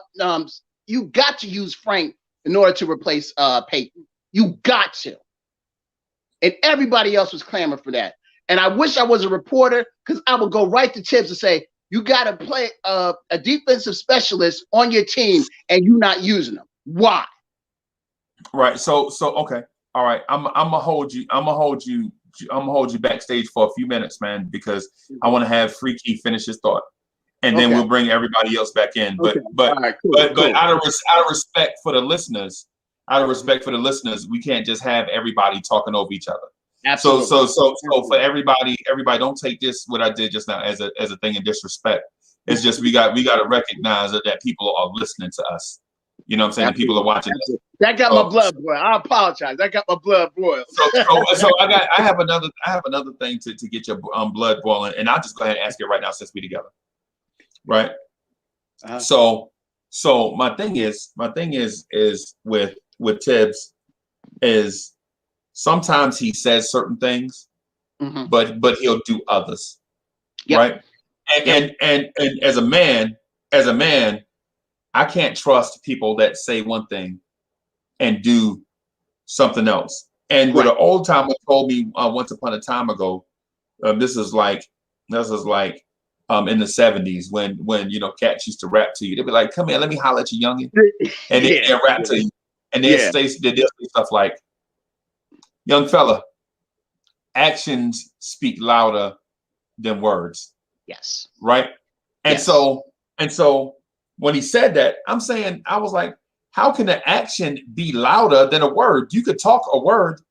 Actions are just an event, right? But I was young and dumb. You know how it is when you don't know anything. But as I got older, as I experienced it more, I realized what that older fella was saying was accurate. Actions speak louder than words, right? And so Tibbs does this thing, and this is not a one-way conversation, y'all. I just want to put a bow on this, so we can have Kev can have his say, and so that we won't be talking over each other in the chat. Yes, sir. Yes, right. Sir. So, I'm done. right. So my thing is this: should we free Frank? Yes, we should. We should free him right now because we've seen now we've had. How many games freeze are 20 something, like 21, 22, something like that. 22 games. Okay, we've seen 22 games. We've seen 20 plus games of Elf at the helm. Sometimes he'll have games, and then a lot of times we're like, where the hell is he? Right. All right. Out of Frank, we know A, that the defense is going to be there, and B, that he could run a team. Whether or not he can get a shot off, which again, I'm going to say it again, towards the end of last year, that's what he was doing. He was doing that, and in the last game was it Cleveland or no? I think it was Milwaukee. He went 4 for 4 from 3. So in other words, what I'm getting at is your chances of winning with him are 10 times better than what it is with Elfrid Payton right now. Now, if you don't want to put Frank put him out there, be honest. Be honest and say that he doesn't fit what we're doing. Right. Because I'm gonna tell you right now, it's easy for Dennis Smith Jr. to say that he's going to go to the G League.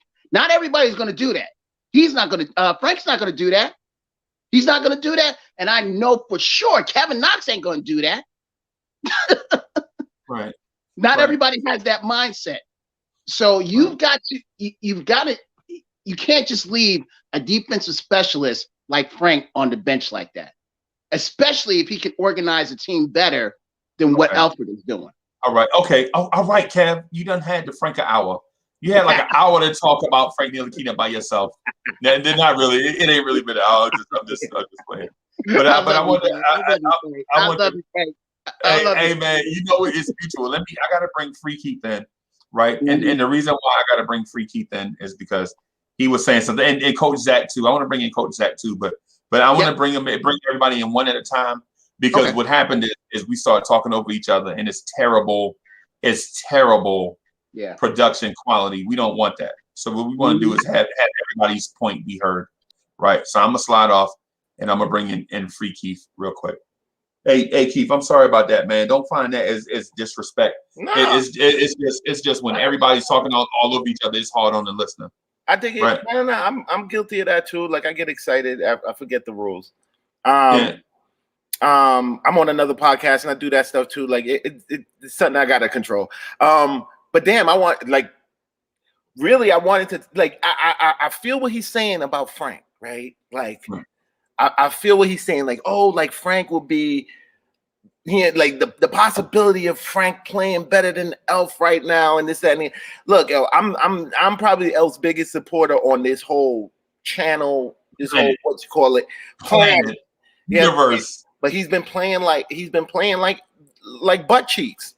Not mad at, I mean, I'm mad at it, but not super mad, but whatever. He's been playing like ass. I can't defend it. But for me to be so frustrated that I don't look at common sense and be like, they should start Frank instead of Elf. The stupidity of starting some dude who ain't playing like 15 friggin' games, who's mediocre already to begin with, just doesn't make sense to me. Like, you don't, like, I put Quickley in the starting position before I put Frank, before I change Elf out for Frank. Like, that just that makes zero sense to me. I don't see how we would get better. I don't see how we would get better doing that. And number two, saying that Frank is a defensive stalwart and we should have him in the game and he should put like Tibbs should put him in for defensive situations. We're a top 5 defensive team without Frank. Right. Like there is no defensive situation we need Frank for. Hey, Frank, we need offense. We need offense, Frank. You got that? You got that? Put him in the game. And so I'm gonna throw this out here to you. I don't know if you know this or not, but the Knicks have the lowest field goal percentage against in the NBA. Number one. That's field goals, right? And then we have the lowest 3-point field goal against in the league. Number one, right? And that's without Frank, right? And so, but at the same time, to your point, last night we lost to the Bulls 110-102, right? 110, something like that, right? So there are 20 teams in the league that average 110 and above, right?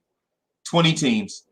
We are dead last in the NBA at 102.4, or I don't know what it is after last night, right? So to your point, if the Knicks score league average and Lauri Markkanen scores his season average, we win that game. Yes. Well, so to your credit, one guy went off for 30 points when he averages 19, right? And then we at the same time did not play up to league average. So with both of those being said, I don't see why you blame the defense. I think it's a blind argument for those that want to be right about something. And I say that and it sounds cruel, but what I want them to do is take the facts and be right about stuff that's obvious and not right about something that's obscure and can't be proven. Because there's a difference. You seeming right when in an argument where you can't prove it is not being right. You know what I'm saying? It's deceptive. Being right about stuff that you can prove with facts is being right. And there's so many facts there's so many different angles of facts that point towards that same thing. Like, I feel like we're wasting our time even talking about defense. Like, yes, everything can improve. Like the best defensive team in the league can improve their defense some way or the other. But like that's literally not our option. Our defense is what actually the games that we've won. It's probably because mostly of our defense, right? Bringing teams down to our low scoring, right. Keeping teams from what they normally score. Right. And so I agree with you. And here's why I think what you said is an excellent point. It's spot on, and it should be part of the narrative going forward. The rules have been changed to accommodate offenses scoring more points. right? Now, say taking an elite defense and having that defense circumvent rules that are in place to benefit the offensive player always puts you at a disadvantage, right? Right. It always puts you at a disadvantage. So it's like this point where and we're guilty of it. The Knicks morning drive crew, we're guilty of it sometimes. And I'm a rapper because I want to give everybody equal time for Keith. So, yeah, I'm just, I don't even need. I didn't even need the main stage by myself. Like, now you just showing off. Now you just showing off. No. Now you just high stepping on everybody. Okay, I got you. Wow. Now you just I didn't even need the stage. Like there'd be points that I'd be like, I'd like to like have the podium for or whatever, but this was not one of them. I just feel like the argument that we should throw Frank in because we're frustrated with Elf is not a sane one right now. Like it just like let's make some sense. Let's at least make some sense. Right now, now you just showing off. Stardom has gone to your head. Hey, I'm gonna bring in Coach Zach real quick.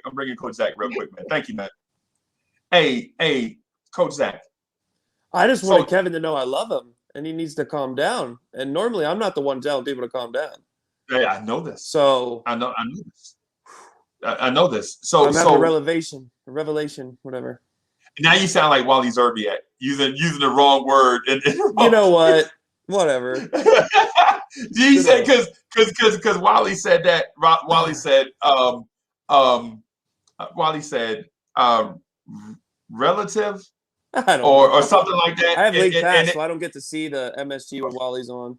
Okay. Yeah, Wally every now and then will use a word. And you're like, what? He used relative instead of, I think, relation or something like that. It was weird. It was like he was headed in the right place, but he sounded you'll like. Have to forgive me, guys. Yeah, but so here's the thing, man, that I wanted to talk to you about. Just get your insight on it real briefly, and then I'm gonna get to Ryan Cleveland, and then we can all and Raphael, and then we can all bounce back. But so the point that I'm making is not one that y'all's argument is off base when it comes to defense. What I want to, and you alluded to this about 30 minutes ago, like the improvement across the board. Remember you said we should always aspire to improve, always look to improve, right? That's all I was doing. That's all I was saying. Right. And so, but what I think what we were hearing for some though is that we should improve the defense, and defense was already one that was already great, but we were deficient at scoring. So last night we lost to a team by giving up 110 points, right? But 20 teams average 110, and Lauri Markkanen scored 30, and his average is 19, or at the time was 19. Just real quick on Lauri though. Lauri got off on a lot of easy buckets because Julius wasn't closing out on him. Like that was a lot of things. That's why when I mentioned closeouts, I'm not saying that we play horrible defense. I'm not saying that. What I'm saying is there's ways we can improve on our defense. And yeah, if you improve on your defense, you can almost improve on your offense, because if we force more turnovers or, force more transition buckets or more easy baskets, then that improves our offense, at least our point production. Right. Like if we improve our defense, like our feet, the way we move and the way we position ourselves on defense, we could be able to jump passing lanes more, get easy steals. Right. You follow what I'm saying? That's all. I was just a good coach looks at every aspect to improve. Even if they're best offense in the league, how can we get easier buckets? Right. You know what I'm saying? I wasn't just clowning our defense, but our offense does need to improve. That's the main aspect we need to improve. But that's a lot of talent. I mean, if you're looking at Reggie Bullock and Elfrid Payton and other Mitch, Noel, and them to like carry us on, like help carry the load on offense, we'll see how that's worked out. Right. No doubt. That's more of a talent thing. You got anything else you want to throw out there, man, before I bring in Ryan Cleveland? No, I just think it's a talent thing. That's all. Like we need to improve on our talent. Okay. All right. So I'm gonna let Ron and Raphael. Hey, y'all mind if I bring y'all on at the same time to save time? Sure, man. No problem. And so I only wanted to make sure that all of y'all points are heard instead of having like the car crash scenario when it comes to everybody talking all over each other. Because in fairness to the listener, like Ron will say a good point, and then somebody else a counter, and it leads to like this thing real quick before you even get to finish. And so I'm a fan of y'all, right?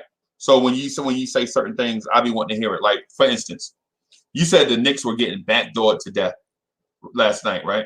Mm-hmm. And so when I was watching the game, what I saw is a weak side defender zoning up, right? And based on where the ball was going, he had to make a decision, right? He had to either close out on the 3-man and leave the back door open, or stay with the man in the corner to prevent the backdoor cut and leave the wide open 3-pointer. You know what I'm saying? So teams run that by design. It's not necessarily just one guy being slack on D.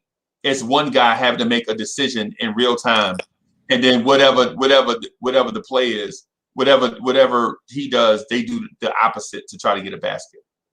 Right? So how do we fix that? Best way to fix that is guys to be aware and talking, man, on defense. And a lot of that wasn't happening last night. They weren't communicating on the defensive side of the ball. You know what I mean?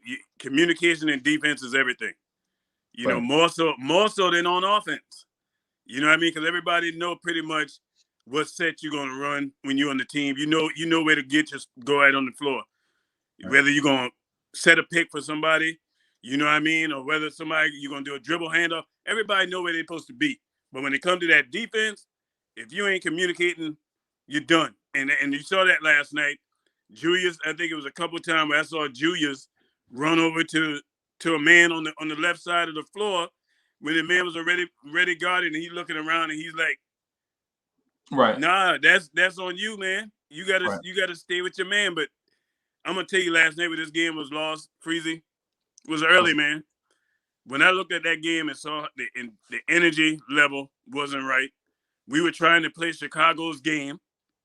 You can't play with that team like that.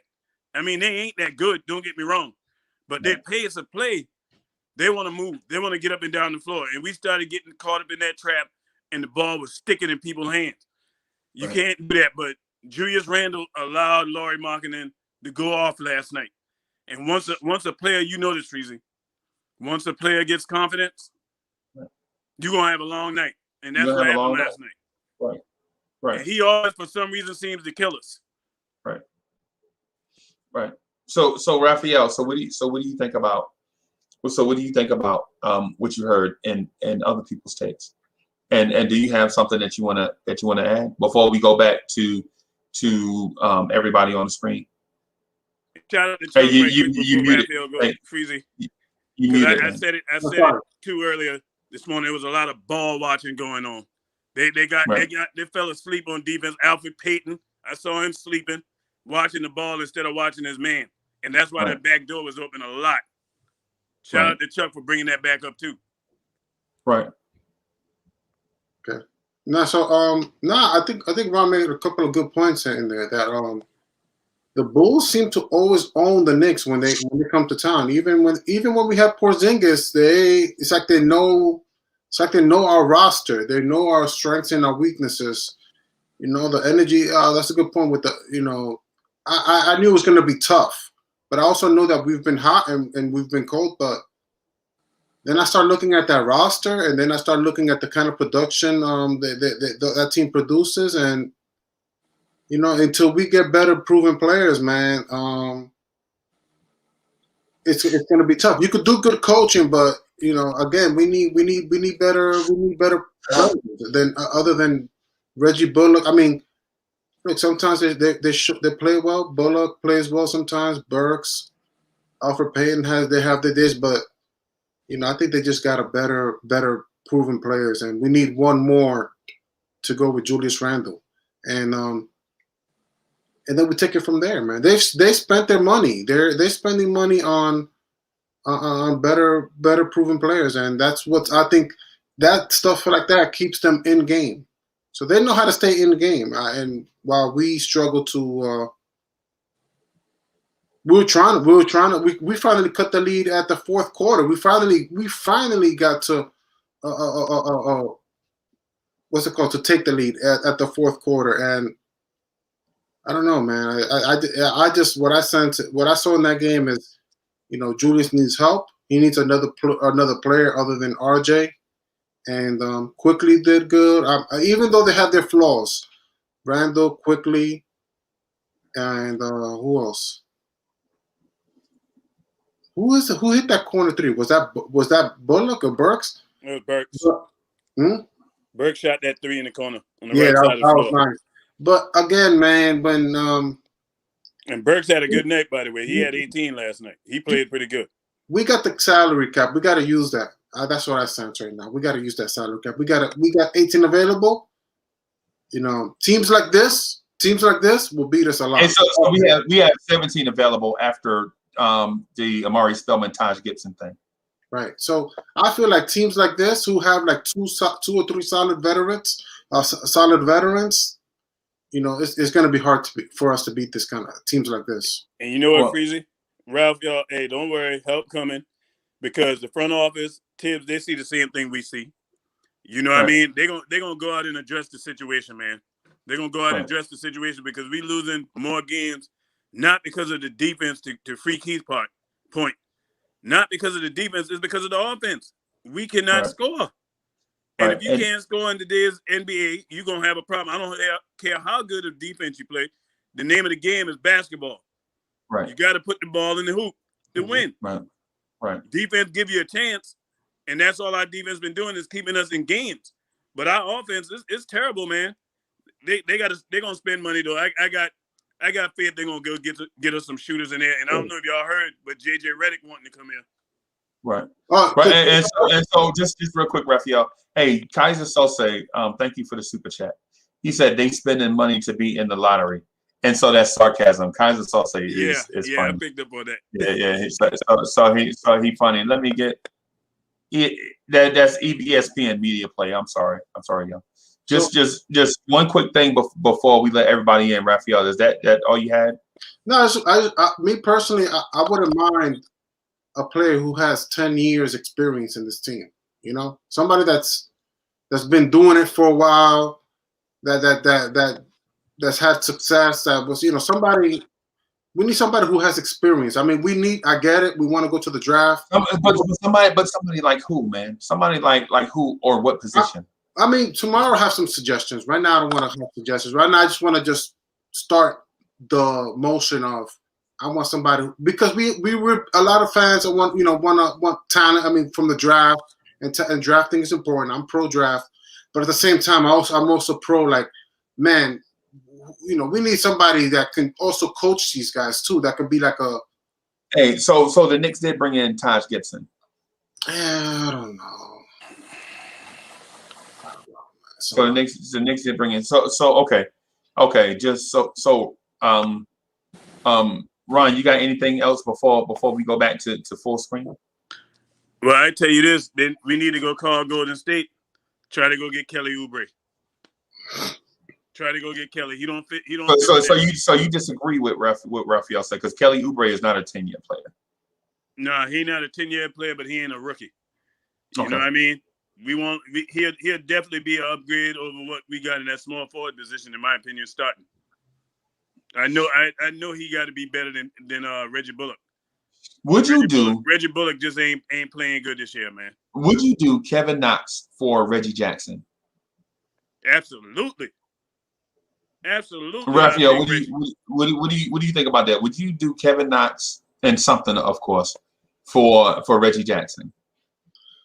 I drive into the airport to go. Is that my only option? Is that my only option, really? Or The question is, would you do Kevin Knox and something for Reggie Jackson? I don't know. He's pretty inconsistent. I need a minute to think about that. Right now, I'll probably keep looking. Right now, I'm gonna be honest.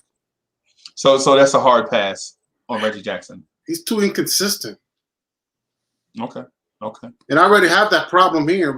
So I'm gonna have Elfrid Payton and Reggie Jackson inconsistent. I don't know. No, you would probably send Elfrid Payton to the Clippers. I think Elfrid Payton would waive his no trade clause to go play with the Clippers. Just The to get Clippers- Alfred Payton out here, I would do it. Oh, maybe the worst. Alfred Payton is the worst starting point guard in the league. I would consider Alfred Payton for Patrick Beverly, maybe. Nah, they ain't giving up Pat Bev. No, they ain't giving him up. They ain't giving up Pat Bev. You know what I'm saying? Because they want to win the championship this season. So all right. So I'm gonna bring everybody else back in. Hey, you know what I would do, Freezy? I try to go call the LA Lakers and try to get Dennis Schroeder. Dennis Schroeder and Reggie Jackson. Oh my gosh! I know Schroeder better than EP. Of course he is. If they gave us Schroeder, they stupider than I think. Hey, Free Keith, hey, you know I'm wishing on a star right now, man. They give us Schroeder. I'm asking for LeBron too. LeBron and draft picks. But you know they haven't signed him yet, neither. They said they were trying to give him a 4-year deal. Let's give up Kevin Knox for LeBron James straight up. Kevin Knox for LeBron straight up. You know the Prince Bun wouldn't do that deal. Nah, Prince Bun wouldn't trade Kevin Knox for LeBron straight up. Oh yeah, I forgot. Right. I don't understand still why we didn't try to go get the guy. Oh, Rondo. Why didn't we try to get Rondo when we had a chance to get Rondo too? He's been hurt this whole year. So before this year he wasn't. That's what I'm saying, Zach. See, you like. I'm glad we didn't. The man hurt right now. We he talk about revisionist history. Get some ticky When tack. at the time the man was not hurt, Zach. Stop doing that, man. Okay, let's trade for a guy, and then he ends up being hurt. And then I'm just saying, like, see that? See where you going? See that? So, let's trade for a guy who stays on the injury reserve. I still believe that there was one guy out there that's the answer, and if we get him, we can make a deep playoff run. Oh Lord, Kyle Lowry. He's 3,075 years old. No, he's not. He's 5,000 years old. Oh yeah, I forgot he aged. Freezer, I'm all the way in on that. I've been saying Kyle Lowry. That's an inside joke. Game, 6 rebounds, 6 assists, and the man is only 34 years old, man. That doesn't mean it's an inside joke, Ron. Relax. Zach, it's an inside joke. Lock you up. It's an inside joke. Ron, first of all, you can't say that when anybody in the NBA would kill you too. Don't act like that's an insult. You the man trash, man. You can't. I didn't say he's trash. What are you talking about? Ron Baker. When did I say Kyle Lowry was trash? When, Ron? You saying back it up with some facts. No, it's a joke. It's a joke. Freezy, tell him. Freezy, tell him. You can't tell me what you said. So the thing with Kyle Lowry on this first of all, it goes right to what Coach Zach says. So Coach Zach says you should always look to improve in every area, right? So I think the addition of Kyle Lowry will improve our defensive metrics. The one that we're already number one will make them even better. You know what I'm saying? And then two, on the offensive end, Kyle Lowry is a guy that can score not when he wants, but in opportune times. Yeah, he makes big shots. Yeah, Kyle Lowry is a guy that is if Randall is cooking, say for instance, like how Pascal Siakam was cooking last year. Kyle Lowry could defer to Pascal Siakam and still get his. You know what I'm saying? Kyle Lowry remind me of a little bit. He remind me of Chauncey Billups. Yeah, and not the way they look, but the way they play. Very similar. Yeah. Ron, I'm not against Chauncey, Kyle. If Chauncey wasn't bigger, like I feel like Chauncey kind of was more physical. I don't know about more physical. Kyle Lowry. Not that Kyle Lowry isn't. Not that he isn't. Yeah, I get what you're saying, though, Keith. He's a little pit bull, but like to me, I always felt like Billups was like big for his position. Yeah, and he like, was taller than me. He was taller and like he muscle cap. Like I don't know. Kyle Lowry bigger wide base wise, where your boy looking at Billups. Billups just looked big. Just looking at him like he was a big point guard. What I'm saying, Ron, is it's an inside joke between Freezy and I. It's not that I'm against Kyle Lowry. It's that one time we were talking and someone said he was 34 years old. Then they said he was 36. Then he was 38, and then 40. And it's like, okay, he's 5,000 today. He's 8,000 tomorrow. It's an inside joke. Kyle Lowry on this team right now, we have 3 more wins. We have I 3 would more wins. I would say we have. I would say we'd have 5 to 6 more wins. I say at least 3. At least 3. And the reason why I say 5 to 6 more wins is because the Sacramento game, Sacramento was floundering like a fish out of water. And They wanted us they wanted us to win that game. right, And we did it. right. And the same thing with Chicago last night. Yeah, Chicago. Chicago And wanted, Cleveland, Oklahoma City. right. They wanted us to take these games, and we just didn't have a dude. We didn't have a closer. That's basically what it boiled down to. Because and what we're not appreciating, and again, I know I keep beating this horse, but like it's not luck. It's our defense that got these teams wobbly like that, Yeah, and we can't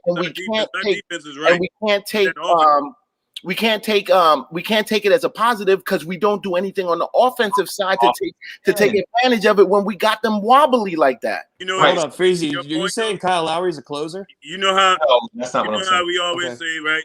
That defense affects your offense. It actually goes both ways, man. It's hard to play defense when you see your shot ain't falling. Facts. You know what I mean? It's a two-way street with that, man. If people shooting and the ball ain't falling, it's hard to play defense.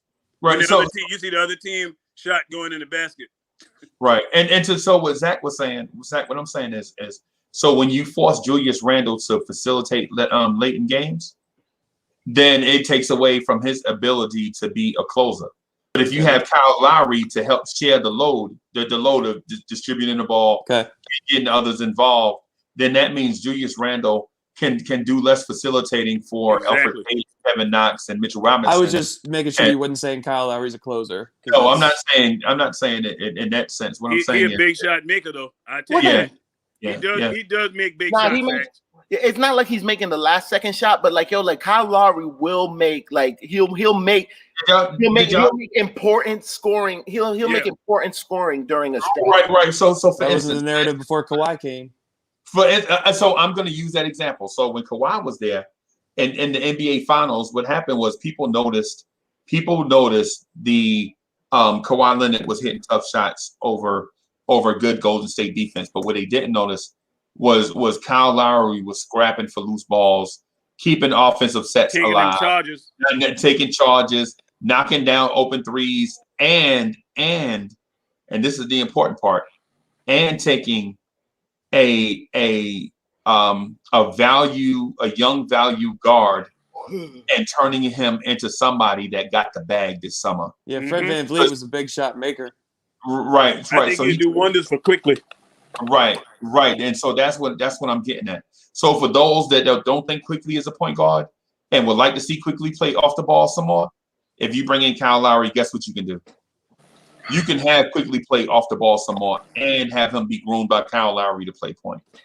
Hey, but I'm gonna step off the screen for a little bit. I kind of actually I want to make a point with this. I want to see him in the lineup with Elf, to tell you the truth. And I know, shoot me.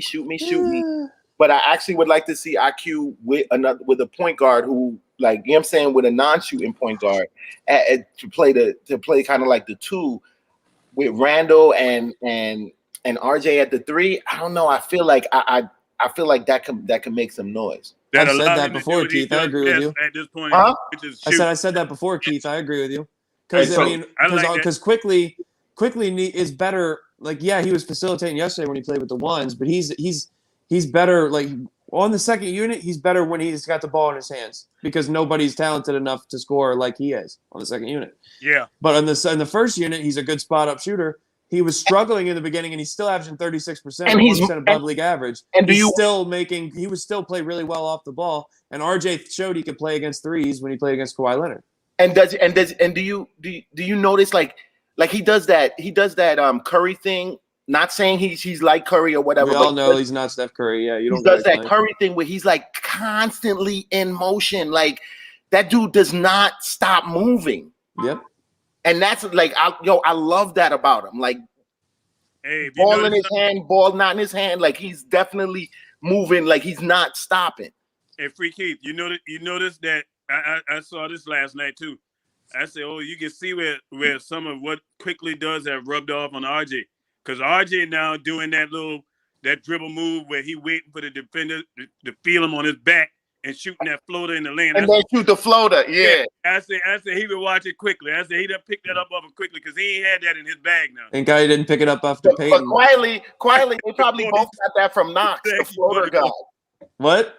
They probably both got that from Knox, the floater god. Good thing you didn't get it from Peyton. Yeah, but I mean, that rim takes enough abuse from him alone. You don't need more abuse. Back to that Knox situation, though, man. I really see Knox being gone within the next 8 days, man. No. I see it being gone. Hey, matter of fact, seriously, on a serious note, man, how Kevin W. been doing with this, man? He didn't say nothing against the Clippers because Kevin Knox wouldn't have impacted against the Clippers, but waited for Chicago. We can't argue too much about that Clippers game. We were supposed to lose that game. What I'm saying is, Kevin Knox is going to affect that game. But you know what, though, fellas, seriously, this is why we should never get attached to no one player, man. Because your feelings might get hurt being attached to a player, man. Especially for they the get Knicks. on that thing smoking. I'm not falling in love. I'm not falling in love until we get a player I'm falling in love with is the Shield, man. Many have come and many have gone coming through this Knicks thing, man. But at the end of the day, it's still the Knicks. And you can't fall in love with players, man. I kind of disagree, Ron, about. Hey, and let me finish why, and I'll let you go. You know why? When you fall in love with players, and I think Jimmy Johnson, one of them guys, said it best. You don't know when to pull the plug. You keep players around that ain't that good, that ain't performing to the level, but because you like them, you keep them around. It's the same thing with keeping guys in the front office because, they my pal, they good, you know what I mean? But they ain't that good at their job, but you letting personal feelings getting involved in the way. You can't do that in business, man. And you better not do it in sports or your team is going to suffer. Go ahead. I don't think it's going to be Kevin Knox. I think it's going to be maybe Reggie Bullock. I think you have the $18 million in cap space. No, Knox is the one getting DNPs. Knox, man. Knox on rotation. He's the one getting DNPs.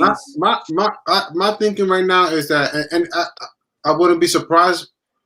You got $18 million in cap space. You have this guy's worth $4 million, so that's 22. You could get yourself a $20 million small $20 Knox.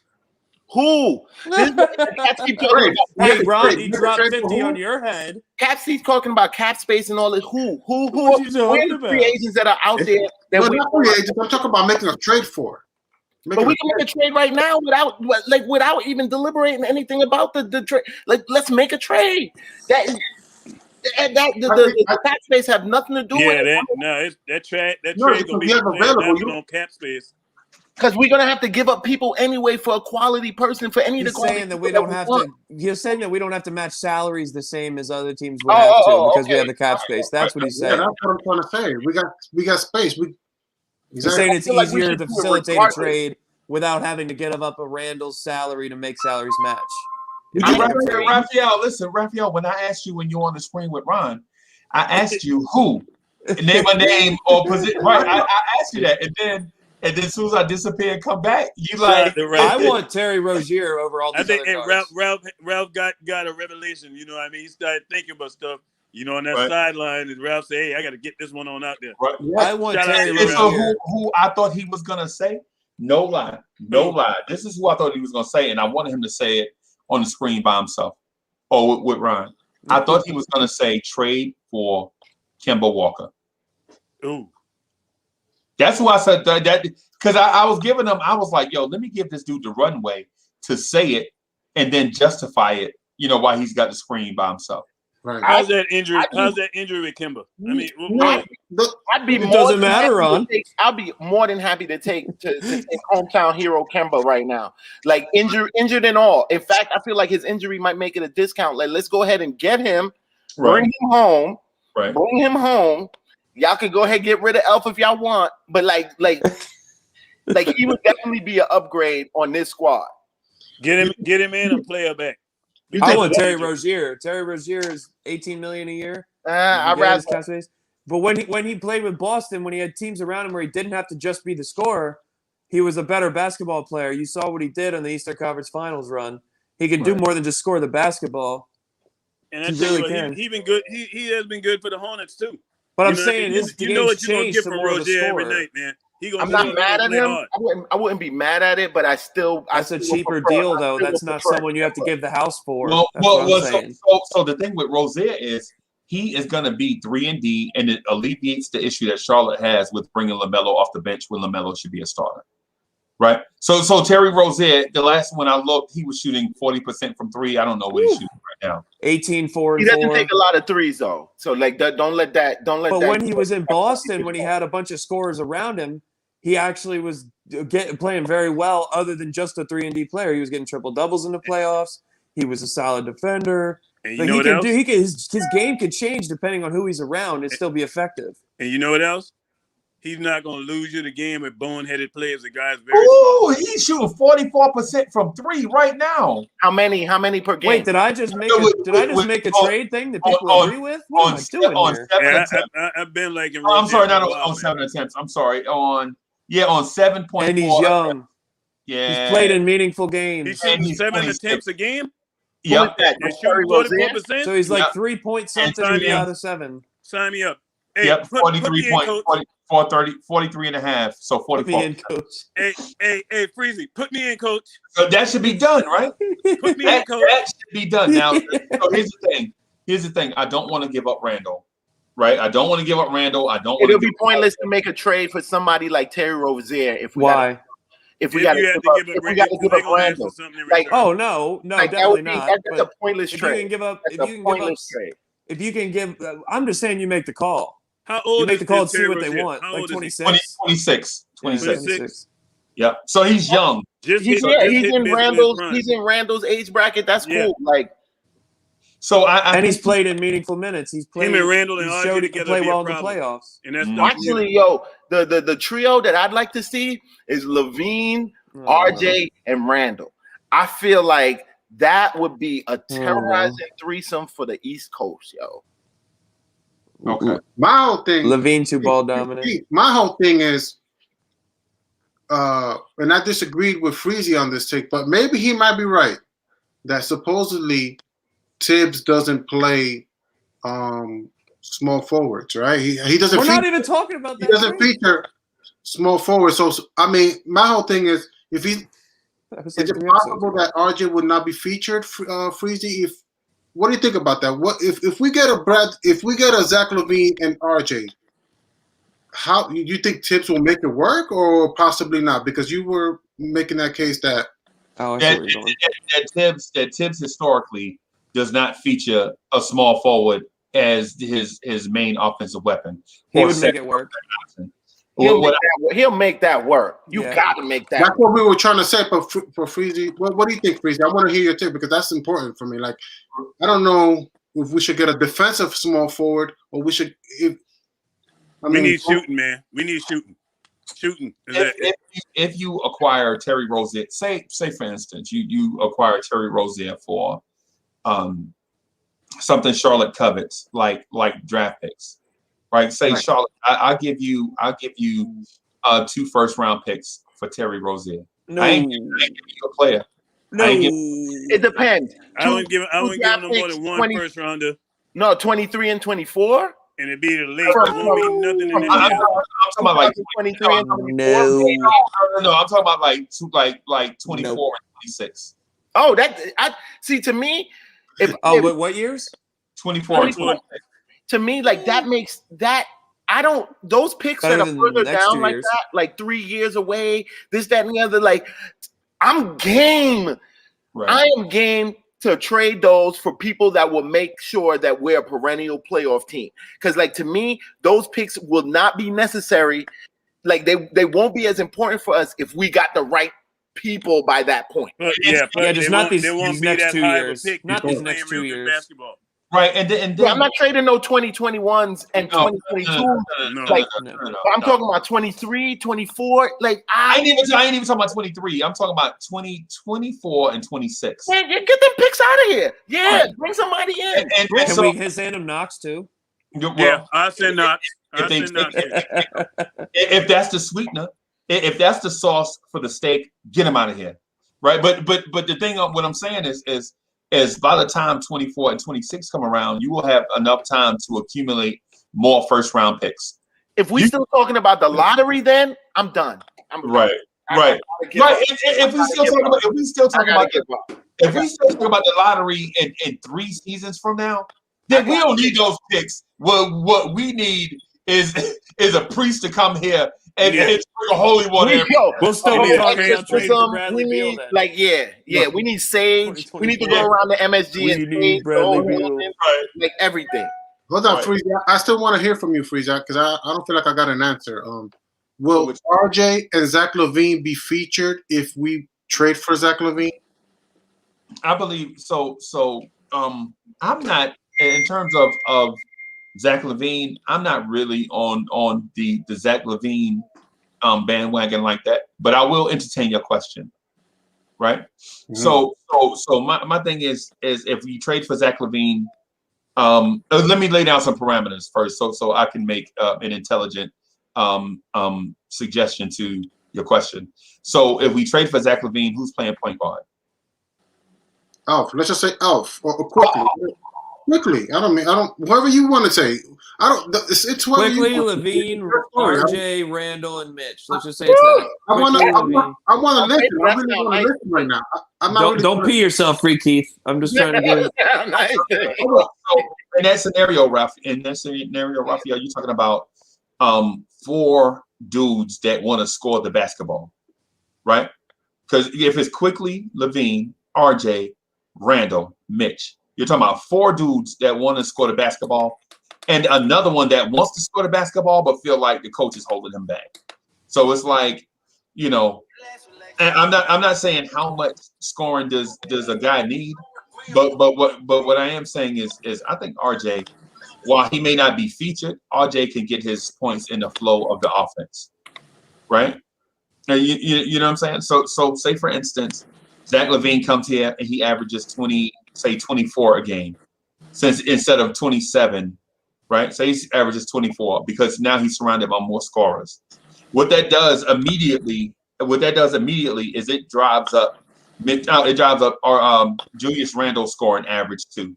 So Julius will go from like a 22 point per game scorer to somebody that's somewhere in the neighborhood of 23, 24, and drive RJ up from 18 to about 20. That's a lot of scoring, right? What about Quickley? What does Quickley do? Does Quickley go from 12 and 2 to maybe like 15 and 7, 15 and 6? Because now those passes that he's throwing to Alec Burks, instead of going to Alec Burks, those passes will be going to Zach LaVine. You know what I'm saying? So in the case where, to get to your point, I don't think RJ Barrett will be featured, but I think he will get his scoring from the flow of the offense, and then you see RJ Barrett do other stuff. Like you see his rebounds and assists and steal totals go up because he has to conserve less energy for offense, and now he can be a more well-rounded player, like Thibodeau was referring to at the beginning of the season. So he will be featured, but as a playmaker more than he is a scorer. No, he won't be. He won't be featured as much, right? But at the same time, he could still get his points in the flow of the offense. And one could say right now that RJ Barrett is not featured at all. Like you don't see plays run for RJ Barrett. You see RJ Barrett score his points within the flow of the offense, whether it's an offensive rebound putback, you know what I'm saying? Whether it's the ball has been passed around 5, 6, 7 times by players, and RJ takes advantage of a misstep by the defense. But you don't see RJ Barrett ISO. You don't see Thibodeau call ISOs for RJ Barrett. I think I may have seen it once. Okay. Right? But you don't see RJ Barrett in the post, except against Cleveland's smaller guards. You saw RJ Barrett take Darius Garland and Colin Sexton down to the block. But you don't see RJ Barrett. Now, Julius Randle, you see Julius Randle come in and initiate offense.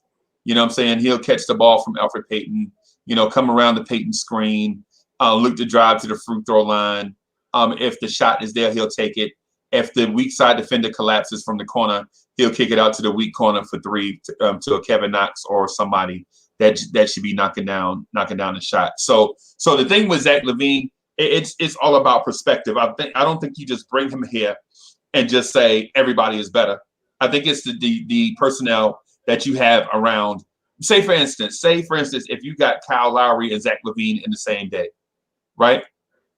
Then why is it a question if RJ Barrett is featured? The most important thing should be winning, right? But and also, right. I mean, also you did talk about Bradley Beal. What happens if Bradley Beal's here and with RJ Barrett and Julius Randle? What happens there? Who's your point guard? Let's just say Elf.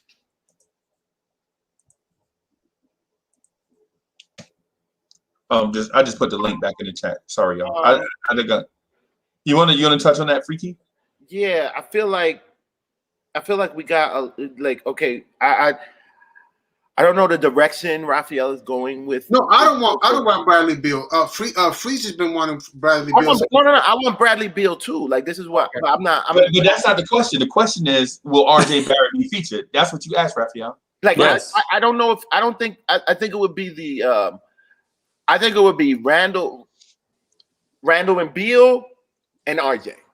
Right. Like you know what I'm saying? Like I get off for 5 minutes and we're talking about Beal. I don't think it would be a feature kind of like a feature kind of situation, but those would be our big three. Right. Wow, did you say big three? Yeah. Dude, please don't Randall, get Beal, and Barrett? going like that, man. Like Randall, Beal, and Barrett? no, dude, like No, I'm asking. Is that who you're we saying? Big forget. three? Even without arguing, sometimes we forget. Like like this is only second year RJ.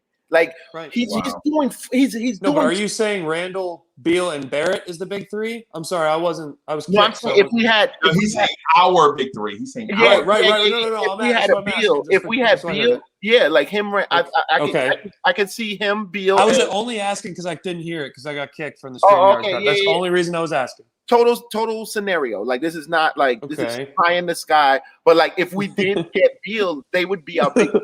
I don't like. I could see any given night going between like RJ and Beal as being like, oh, like you know what I'm saying? One is hotter than the other or whatever. So like you might be the man tonight. You might be the man this other night. But like I can see a situation where it's like Randall running the offense and like Bradley and RJ being the legs of the offense. Let me ask y'all. So I had this trade on my mind, and I want to ask y'all before it gets too late. Obi Toppin for Kira Lewis Jr. and JJ Redick. No. They wouldn't do No. that. They wouldn't do that. Yo, I wouldn't want that. I wouldn't want that. I have to kind of give you credit. Now that I think about it, I'm not sure RJ's featured in the offense. I think he just does whatever he wants, right? In the floating offense. And so that's He what I was doesn't need a point guard.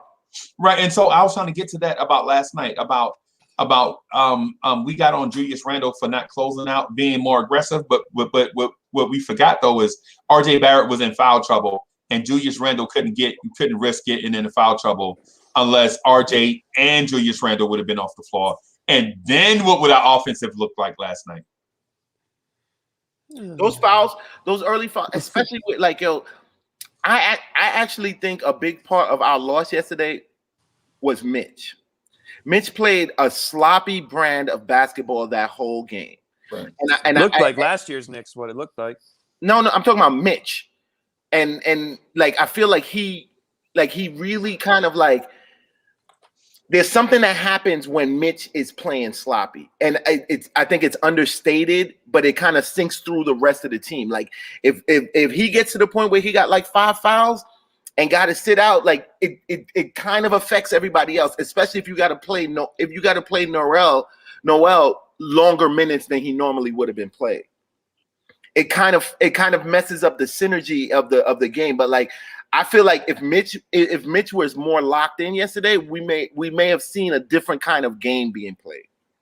Okay, right. So it's understated, but it's understood. I got you. I got you. So I think I might look at an Obi for Kira Lewis Jr. and JJ Redick. It's just too early to me. Like I'd be mad at trading Obi so early. Like the wheels ain't fully been kicked on that car yet. Like One, they wouldn't do it because why would they trade a guy who's playing better than that they drafted in this draft Yeah, I class think they would for Obi Toppin? And so And they have Zion Williamson.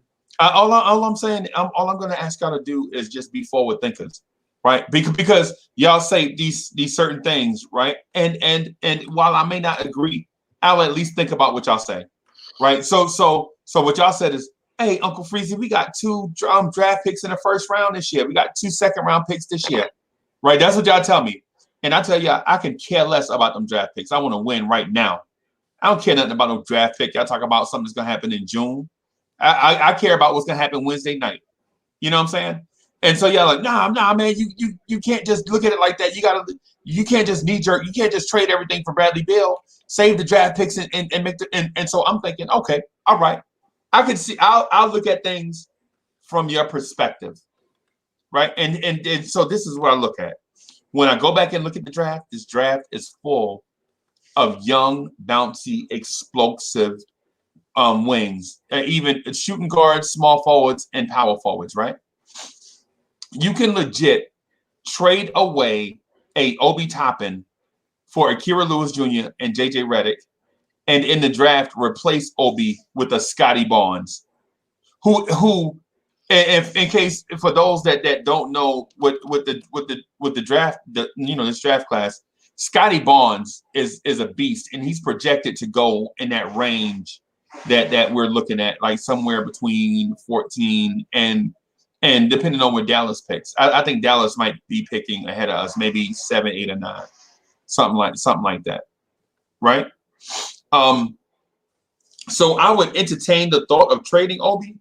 I'm not looking to trade Obi, but I would at least entertain the thought. And mind you, power forward is not our position of need. Point guard is our position of need. And why not go get a young guy and have him develop in that role to go with Emmanuel Quickley? Agreed, but why would the Pelicans trade Kira Lewis Jr., who's better than Obi Toppin at this point from that draft, for Obi Toppin when they have Zion? The chat says something different. The chat says Kira Lewis is trash. I don't think he's trash. I just personally I would rather. I don't think that he's like. I don't care what the chat says. That says I don't care. Obi's trash right now. I feel like he's not. Obi's gonna be an all-star, man. Yeah, I kind of feel like we haven't. We might very much regret that. We might very much regret just letting Obi go, especially for I don't even think that Kira is head and shoulders above him right now. He's got more time to shine. Obi because of injury and this, that, and the other really didn't get to come into this. I need to see more of him before I'm okay trading him for somebody else. But Keith, it's semantics. I'm not even talking about that. I agree with you. What I'm saying is, why would New Orleans take that trade? Oh, they already have Zion Williamson. I don't care about that side. I'm just saying they're not going to do it. I don't care nothing about New Orleans. New Orleans robbed us for the number 1 pick. I don't care nothing about New Orleans. Freezy, I'm gonna say this, Freezy. The only way I move Obi if it's to make a move for Zach LaVine. Yeah, Obi to me would have to be in a trade or have to be part of a trade for something that I know definitely would be definitely. Yeah, let's trade Obi for LaVine. Better than Obi. No, That wouldn't be let's trade Alfred for Chris Paul. Let's trade Obi for LaVine. No, nobody's saying play Knox for LeBron. Nobody's saying Obi is going to be able to be traded for LaVine man to man. I'm talking about putting him as a piece in a trade for somebody like LaVine. I wouldn't be mad at, because I feel like we'd be very pissed off if we trade Obi and a season or two later he's an all-star and the person that we traded him for wasn't worth the effort of the trade. To me, you put him in a trade, he's part of a trade for somebody like LaVine, you can't be mad at what Obi turns into. You know what I'm saying? You got LaVine, you can't be mad. Kira Lewis, if I traded Obi for Kira and Obi became a what you call a star, and we went and just got another point guard next season, I'd be pissed as hell. He won't be an all-star. Also, look, Quickley got the hot start right now. But I wouldn't be surprised if Obi picks it up by the end of the season. Me too. Yo, same thing. The same thing I feel. He just needs time and reps. Let Obi live. I would caution against trading him right now. Yeah. Keep those tires a little Infinite bit. has a moment. But he's That's not going to get the Infinite's tires moment. kicked behind Randall. He's not going to get enough time to shine. I don't know. I don't know. Like, let it play out. Let it play out. Minutes. Let How it play many minutes out. does he play? This you can always find minutes. When you're good. Well, they're not. So, when you're a good player, when you have all-star talent. but they're not finding him minutes, Ralph. Well, maybe they're not. Right now, again, it's right now. It's still early. We're only 20 games in. I think as the season progresses, I could see Obi. That injury, I really think that injury kind of like it stunted the beginning of what was supposed to be for him. So like he's literally at the beginning of his season. So like I'm not saying he's going to be the greatest player ever, but I just need to kick the tires on that a little bit further. Like just a little bit more. Like I can't just let him go like for nothing right now. Right. And so here's the comparison. This is the reason why I'm so when we talk about trading a guy, I always go back to the 1987 Cleveland Cavaliers. And before y'all say, "Oh, that's so obscure," what does it have to do with? So the backcourt in Cleveland was Del Curry, Craig Elo, Ron Harper, Kevin Johnson, Mark Price, right? And so for some of y'all, y'all are like, those names don't mean nothing to me. You know, what do these names mean? Right? And a year later, they had a guy named Terrell Brandon. Right? But what happened is the young kid, Kevin Johnson, could not shine because he played behind Mark Price. Del Curry could not shine because he played behind Craig Elo. Right? And so what happened is Cleveland traded away pieces in order to become a better team, right? Better at other positions, right? They accumulated first round picks. You know, they traded the dude, the young buck Kevin Johnson. They traded him to Phoenix, and he wound up becoming one of the greatest Phoenix Suns to ever put on a Phoenix Sun uniform. Del Curry was wound up being picked in the expansion draft because they could only hold on to a certain amount of people. So they lost Del Curry to a team called the Charlotte Hornets, right? And Del Curry wound up having a son that wound up playing in the NBA too, right? That had nothing to do with the trade. Right. But what I'm saying, Steph better think that trade. What I'm saying is that and so Keith got me. You got me, dog. Steph better thank that trade. Like, Steph and Seth. That They was wouldn't have still made the lucky that he NBA. got traded. Right. Yeah, they wouldn't have made the NBA if not. Thanks, Cleveland. Right. And Gave so him a few championships too. Right. And so what I'm getting at is that team had a glut at two positions. Like they legit were 3 deep at every position when you only need to be 2 deep. And back then, only be 2 deep at those positions, right? And so right now, we can't even get this kid Iggy Brasdeikis minutes. Like he can't even step on the floor because at his position, you have basically Taj, you have Randall. He's a small forward. Who, Iggy? He's a small forward. I watched him his whole career at Michigan. He's a 3. Well, He's a 3. He's not a 4. No, he's a 3 in college. But when your feet are that slow, he's 3 size, he's not a 4. He's not a 4. And that's why he's not playing minutes in the league because he's not good enough. I've watched him his whole career. And what's his height? What's his height though, Freezy? 6'7", 6'6". So he's about 6'7", 220, right? He's about 6'7", 220. But so the kid Iggy is probably a small ball 4. He's not a 3 in this league because he don't have the fluidity, the athleticism to compete on a night. Anything in this league. Yeah.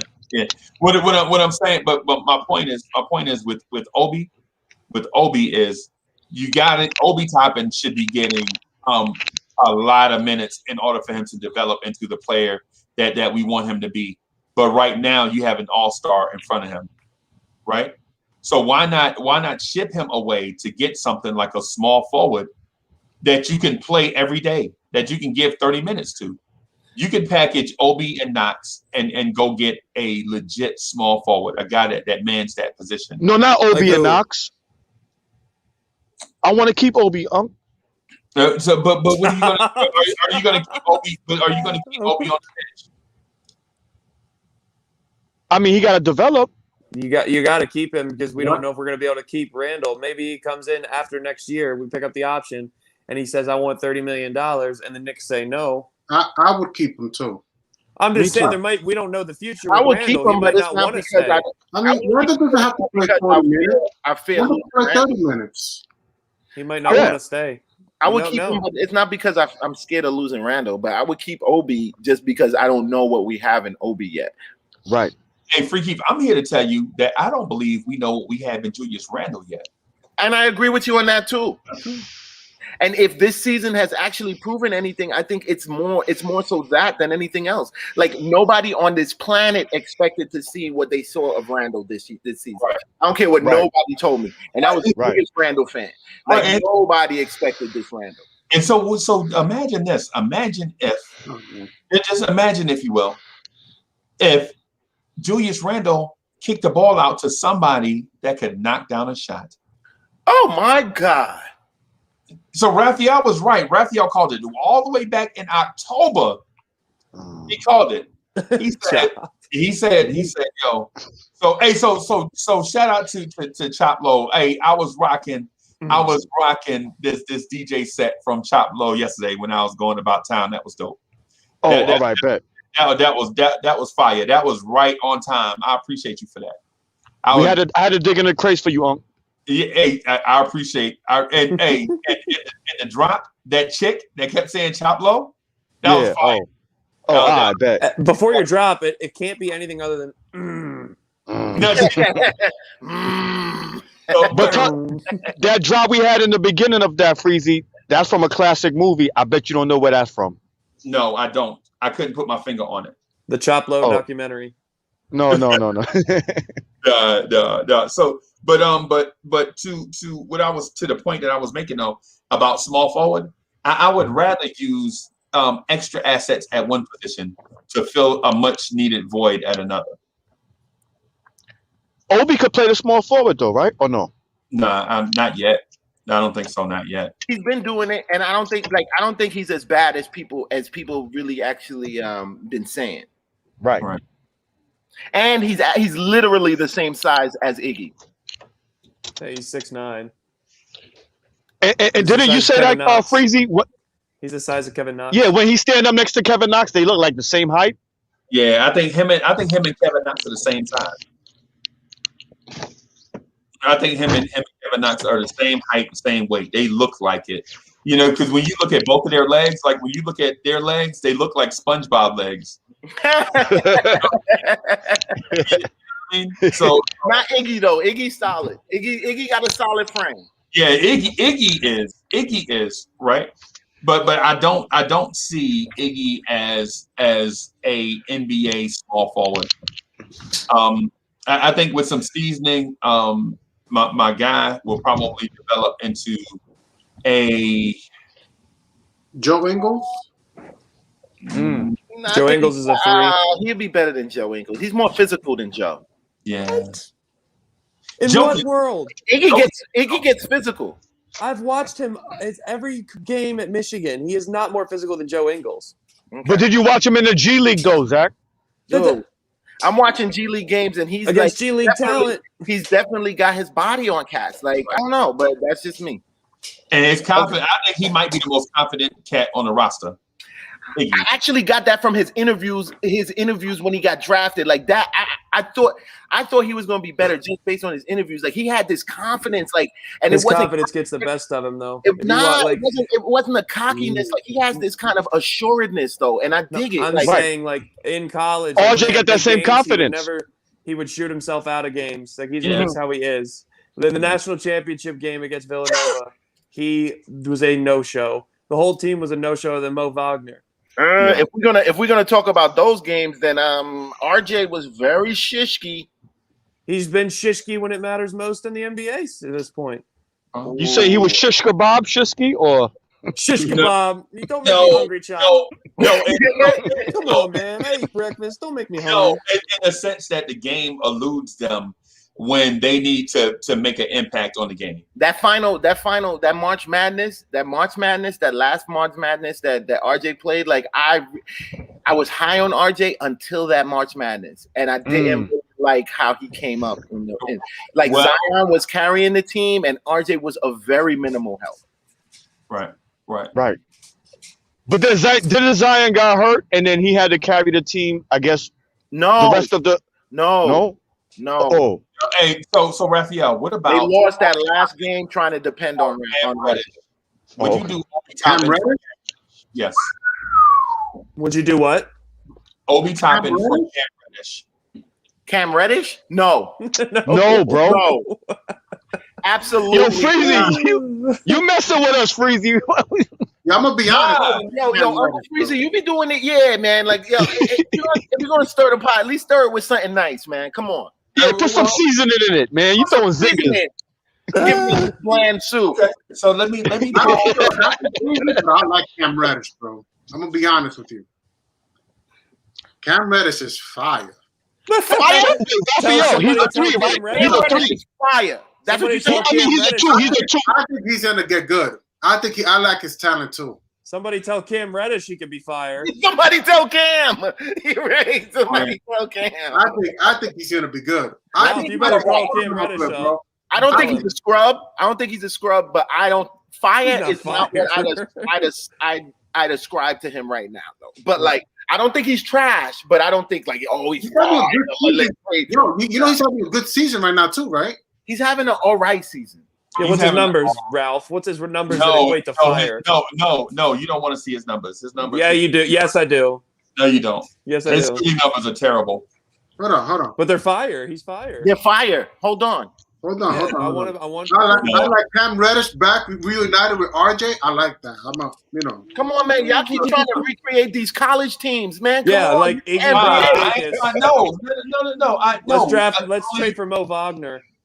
No, the only reason why Cam wasn't the man on that team either. No. But what is Cam a shooting guard though? Is he a shooting guard? He's a forward. He can play the 2 or the 3. He can play the 2 or the 3. Playing the 4 might be a little outside of the physicality that he wants. But Cam is big. Cam is 6'8", 218. Yeah, but I'm 218. He's 6'8". He's tall. He's not big. He just got a baby. He got a baby face. He's tall. He's not a little big. shorter. Right, like he look like Cam Reddish look like the dude that'll come and ask to cut your grass. Hey, Uncle Fizzy, I'm trying to make some money for college. Can I cut your front yard? And you be like, all right, go ahead. He looks like a good kid. He looks like a good kid. Shovel your yard. You can cut my grass, just don't come play for the Knicks. Right. But that goes back to a point. I forgot who said that yesterday morning, or that Isaiah Thomas said. Usually, well, like, I don't know who brought it up. Randall been in the league 6 years, right? Now he's at his prime, right? But usually a player gets his coach instead of the coach getting his player, or something like that. Maybe Tibbs, even if we was to get Cam Reddish, maybe Tibbs might be that coach for Cam Reddish when we get him. Just like other players who are not. Okay, that's a different argument to have, though. Yeah, he's fire is just not true. Do you have his numbers, Ralph? And then you can say that for any player. Then, if you're going to use that, like, do you have his numbers, Ralph? Let's go pick up such and such because Tibbs. Let's hear. Right. His numbers. Yeah, you're right. I want to say Tibbs is going to turn everybody around. Let's hear his numbers. What's his numbers, Ralph? 11.9 per game. That's not bad. That's not bad. It's not fire, but it's not bad. No, you're right. Maybe, but I'm a big fan. I think I'm a big fan of it. So maybe you guys are right about that. Okay, 1 steals per game. How many steals? 1.3. Okay, so 1 steal. Yeah. Assists and rebounds. One assist, 4.4 rebounds, 80% from the free throw. But how many? He's getting to the free throw just as much as Quickley. How many field goal? How many field goal percentage? 3-point percentage? Hold on, let me finish the free throw. Minutes per game. He's getting to the free throw line. Free throw attempts, 3.3 attempts. That's and not enough. 80%. So that's kind of good. You know, we Well, got that's not enough Again, that's attempts. all right. That's all right. all right. For this year, I'm talking about for this year, for a second-year guy, it's not bad. Those aren't bad second-year numbers, but they're not like I'm Fire. still not trading Obi for that. Like that's not fire enough. You for might me be to trade Obi. right. You might be right. Yeah, You but know, what's the slash line? I'm telling you, Raphael is deceiving y'all right now. Raphael's deceiving y'all right now because Cam Reddish shooting splits are terrible. That's what I'm saying. That's why I'm asking for it. I already know the 27%, answer. shoot 27% from three. right. 27%. But he's Yeah. getting to the free throw line. Fire. Y'all want to trade him? Y'all want to trade him and keep? keep? I mean, y'all want to keep get rid of Elf and trade for Cam? Who shoots worse than Hey. Elf? But that's not all. That's not all. He's shooting 38% from the floor. Woo! That's fire. That means wait. That means Hold on. that 11 points is a very inefficient 11 points. Hold on. 11 points on No, 32 shots. 32 shots a game. But it's quickly shooting 39%, but he's getting to the free throw line This a is lot. weird, Keith. We're agreeing on some stuff. But Raphael, so to the point though is this. So you got to look at a couple things. First of all, Cam Reddish is doing that, shooting 38% at small forward. Can you imagine if the Knicks had him his whole career? How much would be killing him? Yes, he'd be Kevin. Second year. And secondly, how do you put up inefficient numbers like that and you're playing in the best offensive system in the game and you have a point guard or two? With Trae Young. Yeah. Sorry, Ralph, I missed the numbers. My pops had called me. I'm sorry, I missed the rest of the numbers. So They're not fire. They're not I don't know if I would trade Obi for Cam Reddish. They're like a bonfire 2 days removed. I would get Cam Reddish, bro. I'm not saying if we could get Cam Reddish without having to give up any. Obi, I think you're right. So Burks. I trade Frank for Cam. That's about Frank it. and Burks, maybe. Yeah, okay. Frank shoots better than Cam I'm not Reddish. trading Burks for Cam. Stop it. Stop it. No. Better than Cam Reddish. Stop it right now. Stop it. I mean, Reggie Bullock. I'm sorry, Bullock. Maybe Bullock. But anybody who could potentially be a 3-point threat, I'm just wary of trading, even if they're not being consistent for us right now. Wacko. I'm only looking for offense right now. Like I'm only looking for Wacko offense. would rather trade his all-star. I'm only looking for offense. Can Cam Reddish? Hey, hold on, y'all. Super chat, guys, stop. Wait. So hold on. So Wacko. So Wacko Knicks fanatic, thank you for the super chat. So Leon Rose going to trade his number 1 pick Obi to keep Randall. Can I take this? Yeah, y'all go ahead, man. Keep in mind, he wants to trade Randall to free up Obi, so keep that in mind. Can I take this, please? Yeah, go ahead. Go ahead. Go ahead. Go ahead, Keith. Yo, Wacko, I love you. I'm gonna say that off top, but like. Hey, Freezy, drop the link. Day A wants to come in. Yo. No, but he posed a question, though, Keith. He said, he's like, are we going to do that? Are we going to trade? That's what he was posing a question.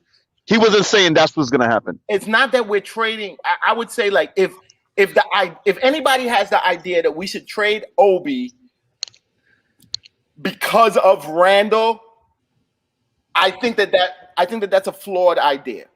Okay. I think that's a flawed idea.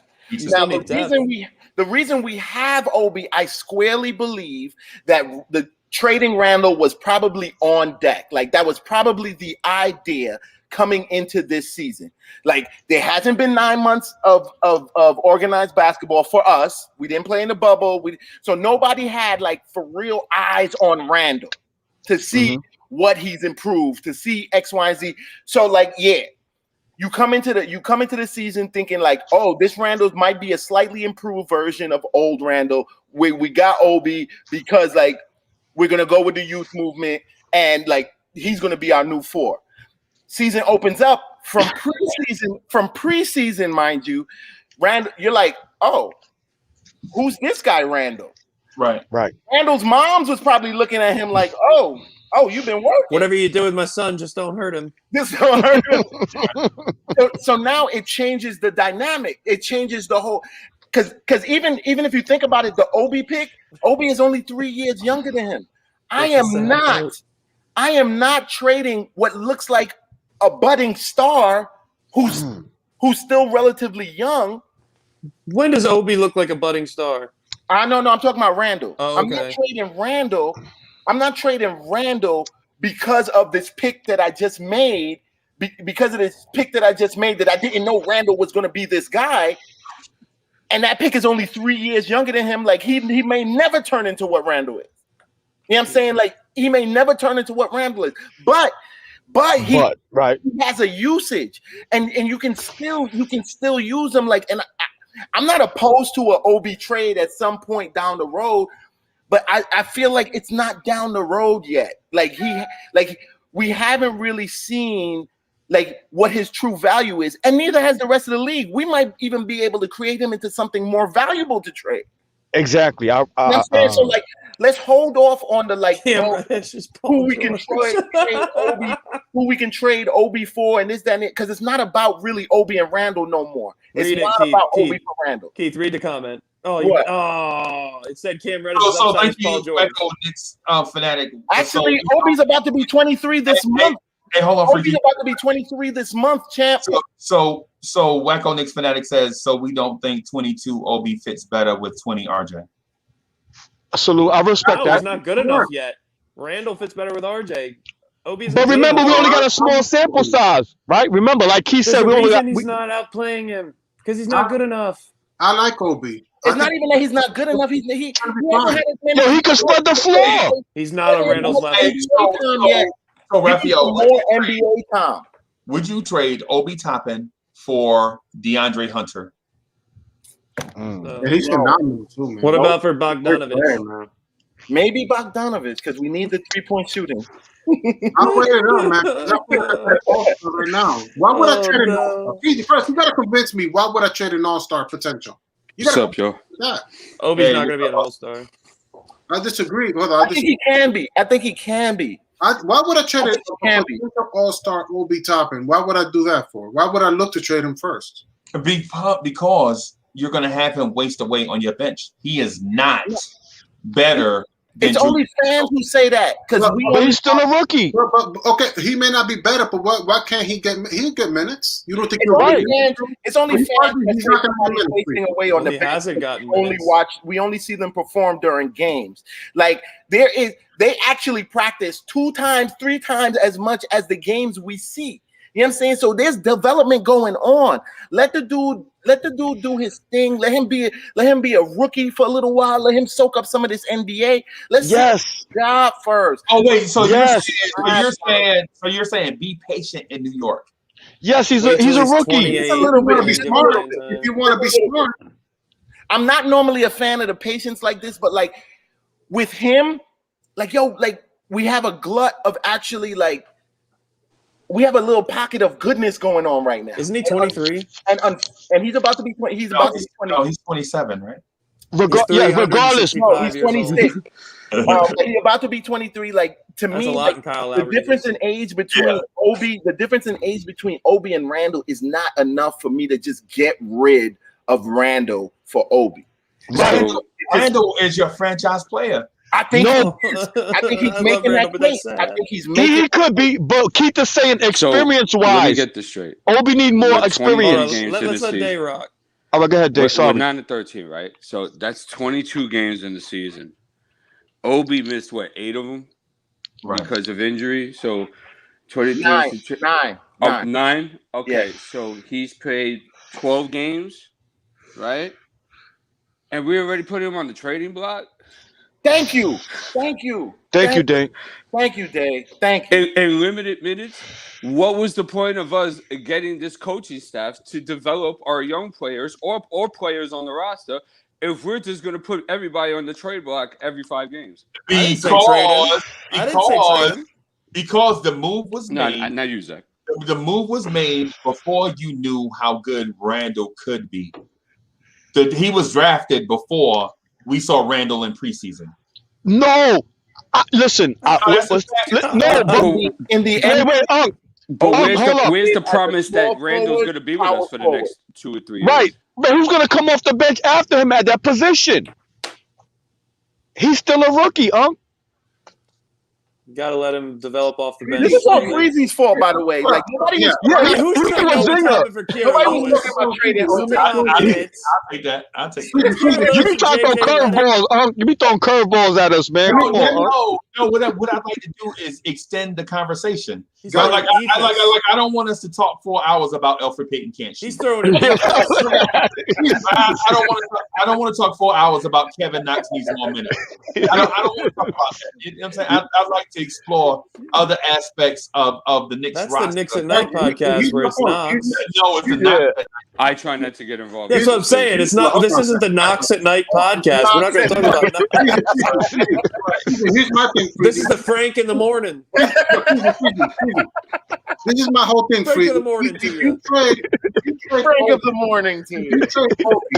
If you trade Obi for any other player, you're making a lateral move no matter what. Is my point. You got to. Yep.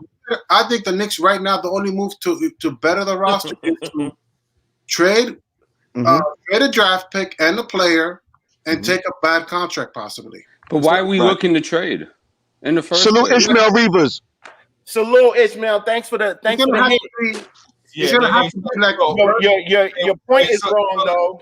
Let me do this real quick. So Ismail Rivas, thanks for the super chat. Randall has the same exact numbers that he had when Mike Miller was the coach last year. Look it up. He's averaging the same points per game and rebounds. When Miller was here, Randall's stats are misleading. So the stats are in my opinion. He's averaging more assists. So he was on the way with Miller. I think he was like at 4.5, almost 5 with Mike Miller, and ticking upwards. So Randall, so what Ismail Rivas is saying in part is accurate based on facts. But the stats are misleading part is something that we could probably debate. Because all 20 and 10 is He still learned how to win this year. He learned all how to 20 contribute and to 10 winning. point games is not the same. Right.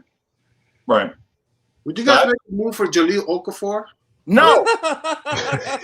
He's basura. He's good, but he's basura, Papa. I'm not gonna lie to you. Dinosaur. Why would we want Jahlil Okafor? I mean, if you were to say something like, okay, him for what's that big dude that doesn't play at all? Wait, did we let him walk? Omari Spellman.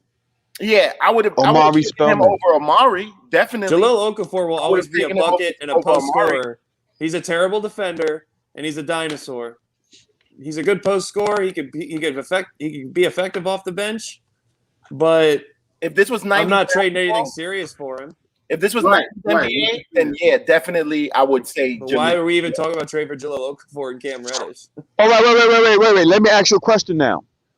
Would you rather have kept Bobby Portis off of the bench after Randall, or have Obi Toppins off the bench after Randall? Yeah, right. That's what I want to ask you. Bobby wasn't bad though. Like Bobby wasn't bad as a backup. Like y'all, the money is the issue. Money was bad, yes. But Bobby as a player for what he was, for his role that he was playing, he played his role. Right. So was it that marketing that cooked us yesterday that he punched in the face? No, he punched what's his name? Nikola Mirotic. Yeah, Mirotic. Oh, okay. Oh, he knocked him out of the league. He broke his face.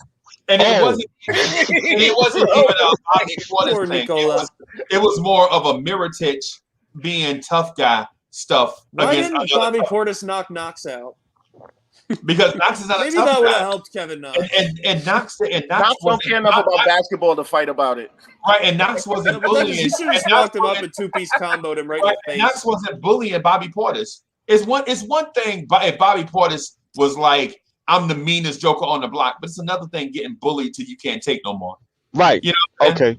So wait. So what you saying is, if something happens, you should have did this, and Randall just smacks Kevin Knox. Not punch him, just smack him. For me. No, just smack him in the locker room. Don't punch him, smack him. Get your ish together. Give him a spanking. Right. Not to start crying. Right. But you want to go to the principal's office, mommy? Tim, please smack me. Right. Hey, so would y'all do, based on what y'all heard, would y'all do Kevin Knox and Frank to Atlanta for Cam Reddish? I would do that. Cam Reddish is shooting 27% from three. Atlanta will laugh at that offer. Obsession with Cam Reddish. Can we be somebody else? I'm not obsessed. I'm not obsessed. What I'm looking for is a solution to a glaring hole. And I want Taj Gibson. It's got to be somebody who can shoot threes. Right, at the small forward, Reddish can shoot threes. For Karl Anthony To answer your question, Freezy, Reddish can shoot threes. What was his percentage? If Atlanta was stupid enough, he looked for that good in trade, college. sure. So to answer your question, this isn't college, though. I'm saying Taj Gibson for Karl Anthony Towns. Wow, you bugging. You're definitely joking. I know. It's a joke. Well, you know, let's be serious. Go ahead, Dave. Go ahead, Dave. Let's be serious. Go ahead, Dave.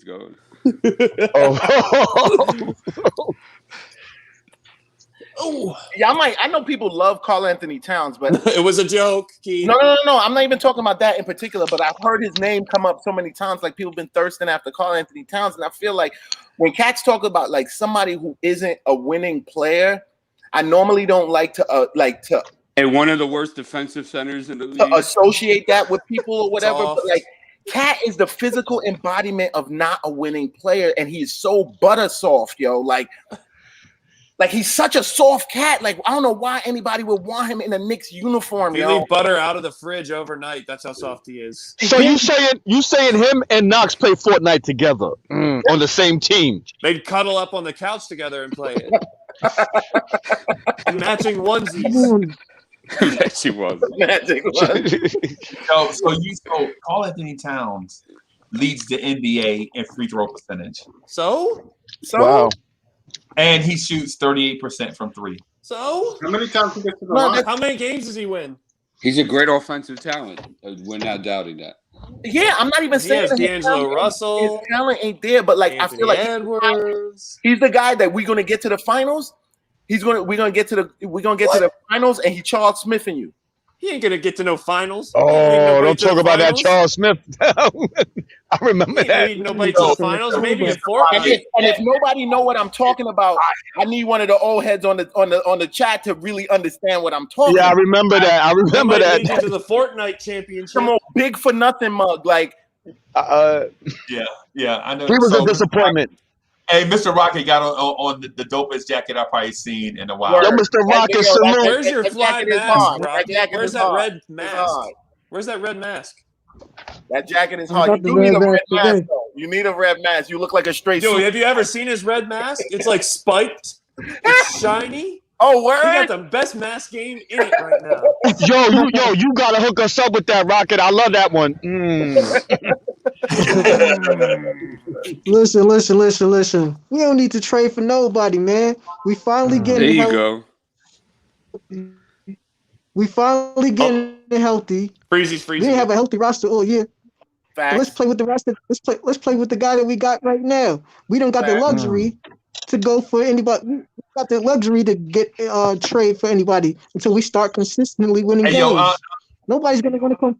Nobody's gonna. We don't got a trade bait right now. Right. We gotta consistently start playing.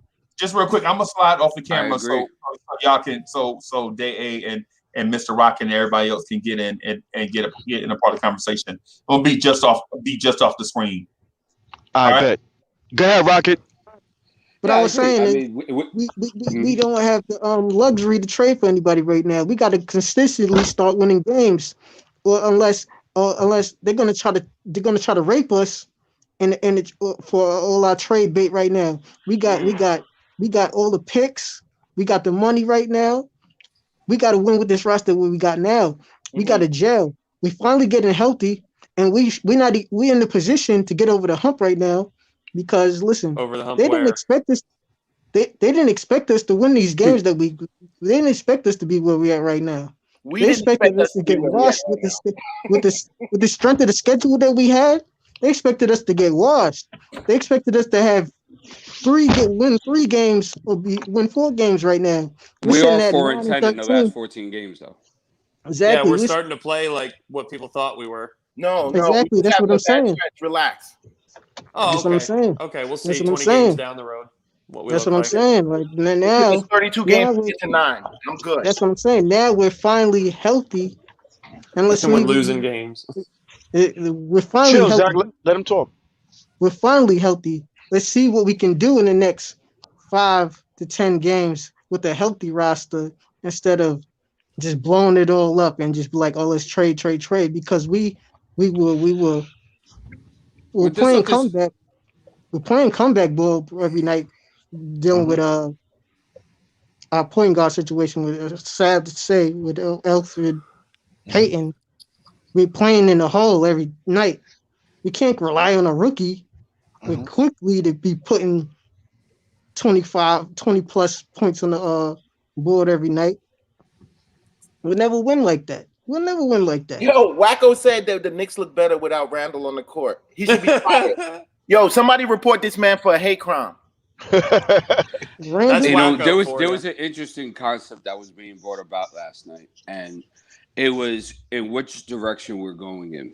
And the reason why that was asked, it was on the premise of that we have a coaching staff there that was there to develop our young players and other young players on the roster. Right. But yet we have Tom Thibodeau. That's really patience with that is very thin. So Reggie Bullock plays a lot of minutes. Alec Burke plays a lot of minutes. Alfred Payton, well, up until recently, was playing a good bulk of minutes. And the question was begging that where's the development of the younger guys? Where's the trial and error? You see, if Tibbs is going to continue to play Bullock, Burks, and Alfred Payton or bulk of minutes. So the reality of the situation is that, yes, we have overachieved, but let's keep in mind we are 4-10 in the last 14 games. Now teams are starting to understand what we do defensively because, as you've seen in the West Coast trip in the last two other games, teams are attacking our 4s and 5s a lot, which they should have been doing, right? So the question begs is that which direction philosophically and ideologically are we going as an organization and a team? Right. I don't think we have that answer right now. Right, because all of us, we just idealistic, right? Idealizing what we could do, what should be done, or I don't know. But Dave, what are your thoughts? What are your thoughts on the coaching job last night? I heard you last night too, Dave. I thought, as far as substitution, I think when we finally took the lead at 95-94. I think when we took the lead at 95-94 last night, we should have iced them out right there and called a timeout, and got some of our starters back into the game and should have froze them up. We let them get back in the game. Once Quickley tied the game up at 95-94, and then they were teetering right there, and they kept taking the lead, and we taking the lead, and them taking the lead, and we taking the lead, and then it just ballooned into them just ultimately going up by 6 or 7, and then we couldn't get back in the game. It was Quickley still on the floor. Was Quickley still on the floor, Rocket? I fell asleep. Yeah. Quickly was still on the floor. I think what Tom Thibodeau got caught up doing was he started watching the game instead of calling that time up and icing them out and freezing them right there when we got the lead, instead of just riding quickly out like when he hit that 3-point shot and we went up 95-94. He should have iced them right there. And like, all right, let's freeze them right here, right now. Let's stymie them. Right being there. that we're in Chicago. Anyway, Dave, what do you think of the coaching job? Wait, Zach. I thought overall, I asked him the original question.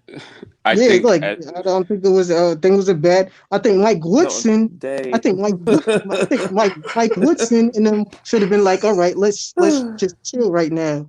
Okay. I think it was a bad coaching job right then and there. Okay, Dave, what do you think of the coaching job last night? I think number one's people's enemy is their ears. I think people have a really hard time listening. But to answer your question, I thought Tibbs, as far as his substitution patterns and his rotations, was much better last night than it has been.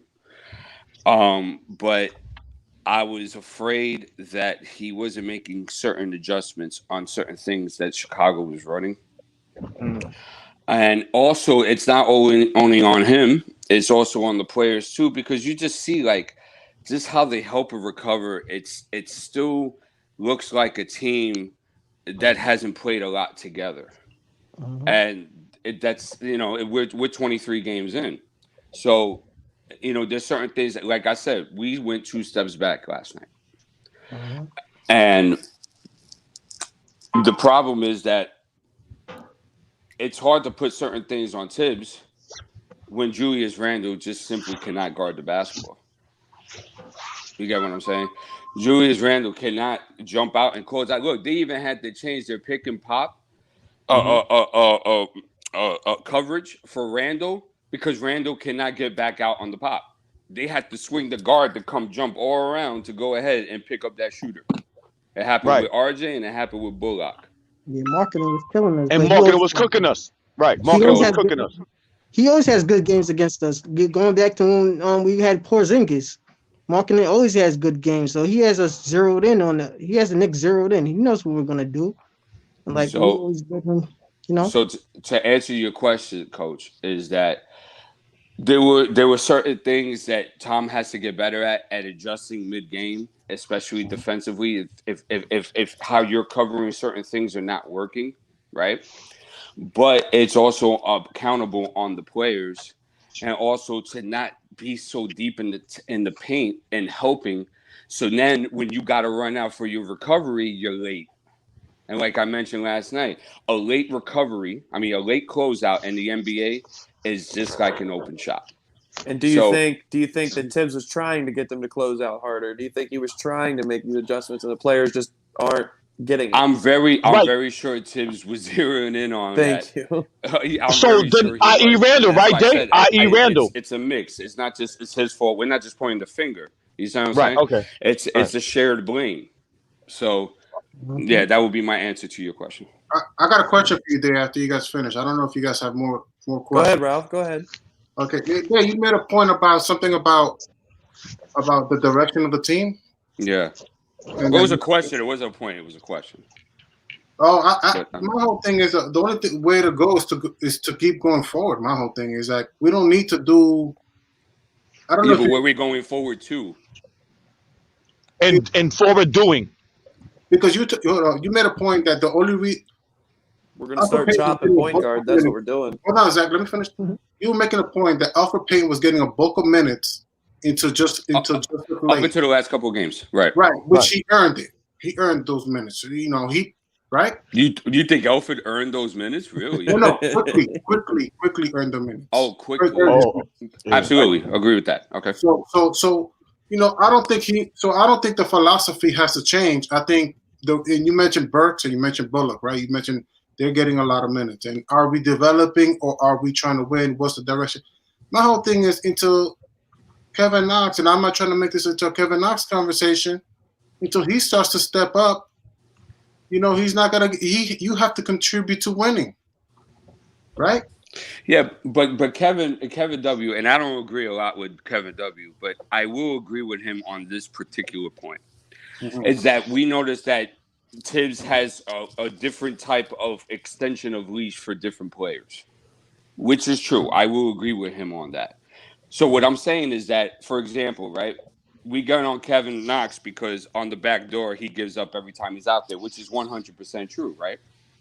But last night, for example, Alfred Payton gave up 3 back doors. I mean, and terribly. Like, he was just completely unaware of the guy behind him. I was looking at that. I saw that. Like, oh my God. And Austin Rivers had his hand in the cookie jar somewhere in the ether of space because it was nowhere near where the ball action was going on. Right? It was in the nosebleeds. And he got killed on a couple of back doors. Elf wasn't the only one. Elf got caught with the back doors. Randall got caught with the back doors. Yeah, I was getting to that. Got caught with the black back door. It seemed like the team wasn't even prepared to actually defend in that manner. Okay. Right. But they got the number 1 defense. Okay, that's fine. I'm not. No, that's what you were saying. Yes, that's what I'm saying. Like, yes, this is why I lean more towards Tibbs as being the force that didn't direct it well yesterday. We could have done it. I feel like there wasn't an emphasis as it was happening. Like there wasn't. I saw when our defense stepped up. I know Tibbs got in their ear and told them that you guys out there playing some lackadaisical defense, because it was like one play to the next play, and then all of a sudden they was on their necks. But we couldn't. We just couldn't drop. We couldn't drop a shot. Okay, Keith. So let me show you an example. I watched 4 or 5 like plays in a row where we locked them down, got the rebound, bang, couldn't hit. Locked them down, got the rebound, bang, couldn't hit. And that's because we're offensively impotent. But we were talking about the fact of, like, for example, right? When Austin Rivers has his hands on the cookie jar, right, and he's gambling and getting out of position in order for that backdoor to be available, I guarantee you on everything that I have in Tibbs' defensive system, that's a no-no. You know how I know that? Because we don't generate turnovers. We don't generate steals. So that tells me that the coach, right? That Yo, what are you doing? Coach is telling his players, right? Oh, sorry. To stay on the ball. I can't even hear Chop, so it's fine. But he's telling his players to stay in front of the basketball, and not. So I know that, you see. And this was the point I was trying to bring up about the extension of the leash, for example, if Kevin Knox did that, right, like we have seen, Tom would get his butt out of there in no time. See, but Rivers did it about 4 or 5 times yesterday, and he was still in the game. You see, and I'll show you another example on that pick and roll where Noel's man got that open bucket, right? That was mostly generated on the fact that Rivers was out there gambling and he put Noel in a bad spot, and then the weak side didn't have time to recover because that's not what the coverage was supposed to be. You see what I'm saying? So that's why I'm saying, like, we also have to hold the players accountable for these type of things as well. But also, Dave, where are you gonna put in? Like, Knox is a short leash because, I mean, at least these guys have proved it before in their careers. But when they're short, what are you gonna do? Go back to Knox? Like, who are you gonna go back to, Alfred? You know what I'm saying? It's a talent issue on the roster. No, I hear you. Come out playing defense every night? Every night? Are we gonna just rely on the defense every night? When are we gonna like get some offense? When are we gonna hold the offense accountable? We're going out there. Because they're just not. We're going out there like this every night. Yeah, not good enough for on the firepower offensive end of the that. floor. We don't have the firepower. Exactly. That's what I'm saying. We don't have teams out there running to horrible, control what you can control. horrible defense, and they're league leaders. Because they have guys who can make shots. We don't. Also, what you have to do is keep us. I'm not even gonna say we don't have guys that can't make shots. It's sometimes it's the matchups too. Sometimes we got to look at the matchups too. Sometimes it's like the matchups. We just gonna sit there and let our offense that can't score. Sometimes if we don't have, we got to throw guys in. What matchups are you talking about? So Dave, sometimes we got to look at the matchups that we're going against. Like what? Like last night, all right. If we know we could have played small ball on them last night. When Marketing and then is going off like that, sometimes we can't just just play small ball a little bit. Sometimes we got Daniel Gafford was very effective last night. So Gafford was eating. So we went small ball. They would have killed us inside more, and it would have just been worse. We don't know. We needed. I know that 100%. We needed Mitch in that game longer. Like, Mitch was playing super sloppy. He had a very missed. He got in foul trouble early. They took him. They took him out the game early. But that yesterday's kind of game was the kind of game that if Mitch played strong, like if he had a strong game, we would have probably been dominant in that game. Hold on, Dave. I want to make shots. Dave, my whole thing is not so much about his shot making. It's his presence. It's his presence. Like you. If you're the other team, Mitch on the floor, like he creates a mental problem for you. He's a mental problem already. Like he's something you got to think about. Ralph wanted to say something. Let's let him. Dave. I was gonna say I don't think. I mean, there's sort of a decent argument about veterans getting a leash, but my whole thing is they know how to contribute to winning much better than Kevin Knox. It's not no. I can agree with that. So that's just I mean no diss to to Kevin W. But that's good. Again, is trying to win. Quickley is helping the team win. That's what he's getting his minutes. It wasn't given to him. He earned those. So and we understand that Kevin is a Knox bias, and that's understandable. I get that. Right. But like, for example, I could see his example starting with Frank. Like, if I see Bullock putting up duds like he has, I might as well just put Frank there and see what he does. Because I know Frank could defend the ball just as well as Bullock could, and I know Frank is capable of hitting a corner three.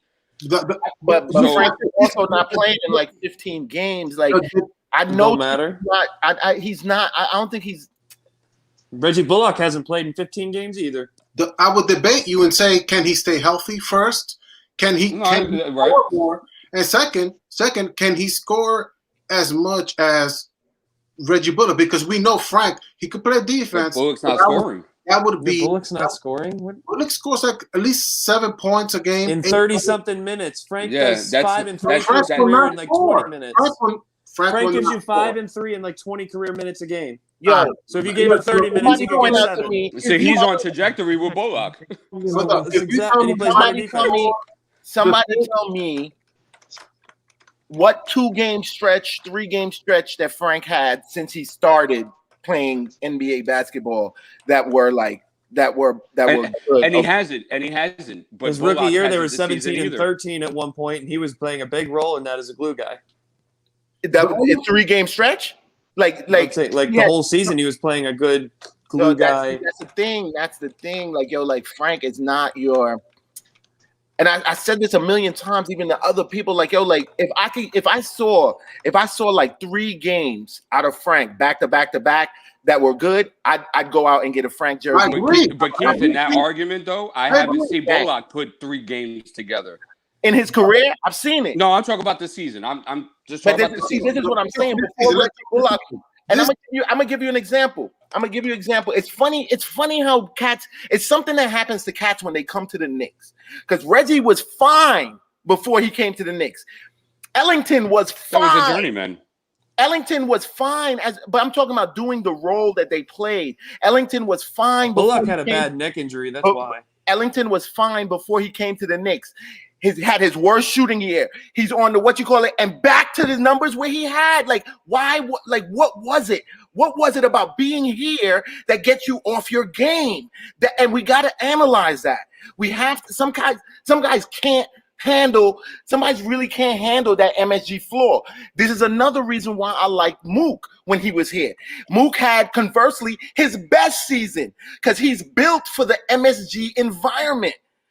That's something that I feel like we don't rate it because it's not a stat kind of thing, but there are players who play better on our floor than others.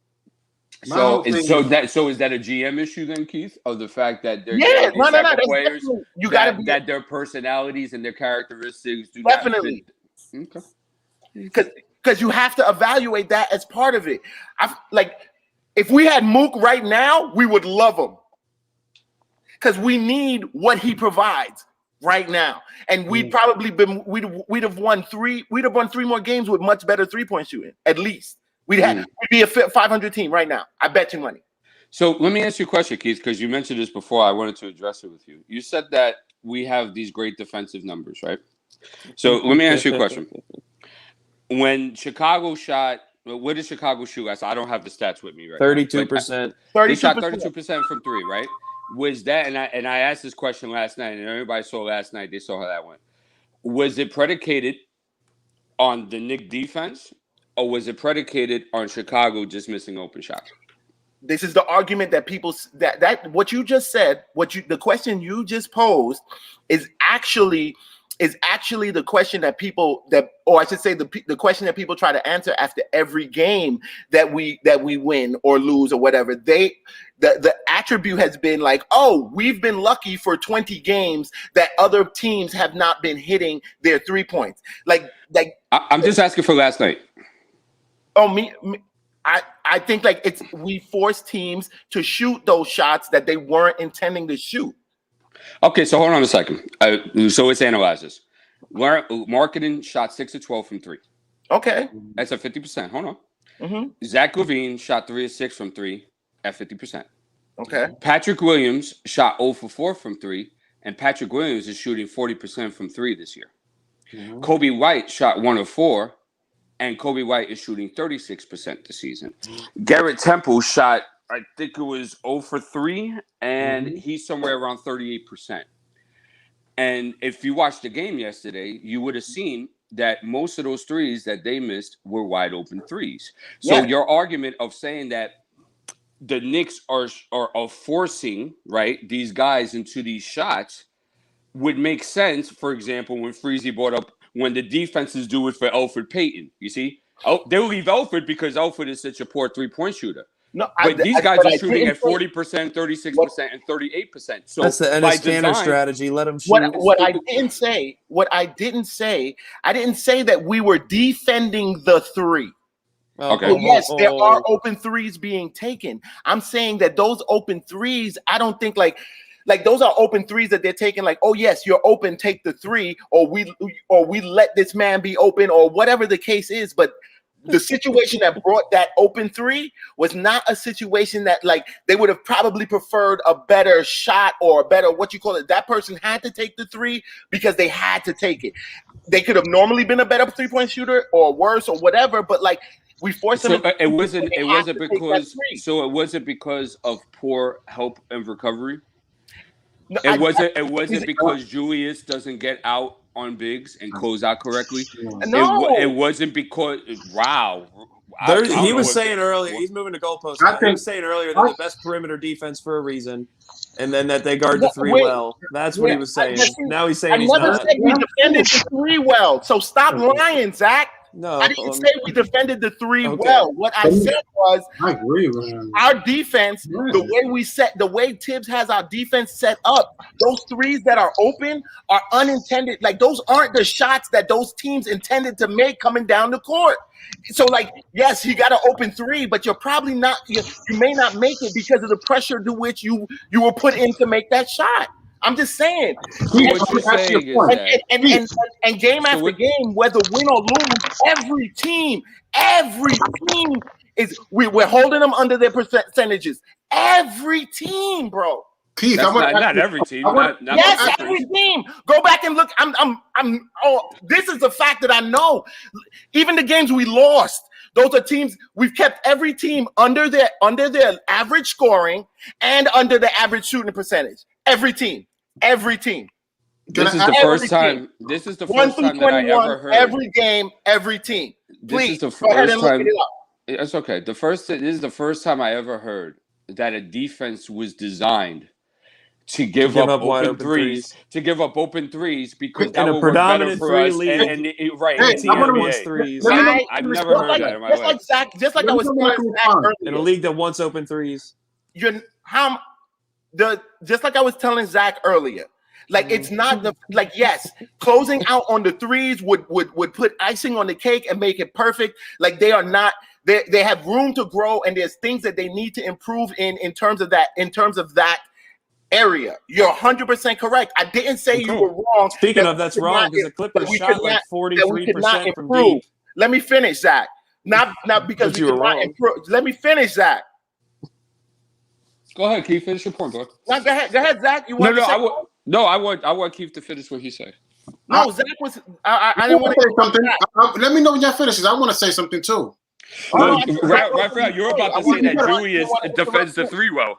Keith, my whole thing, my point to Keith, and Keith is making good points. My whole thing is that the problem with Chicago they had an X factor in Lauri Markkanen.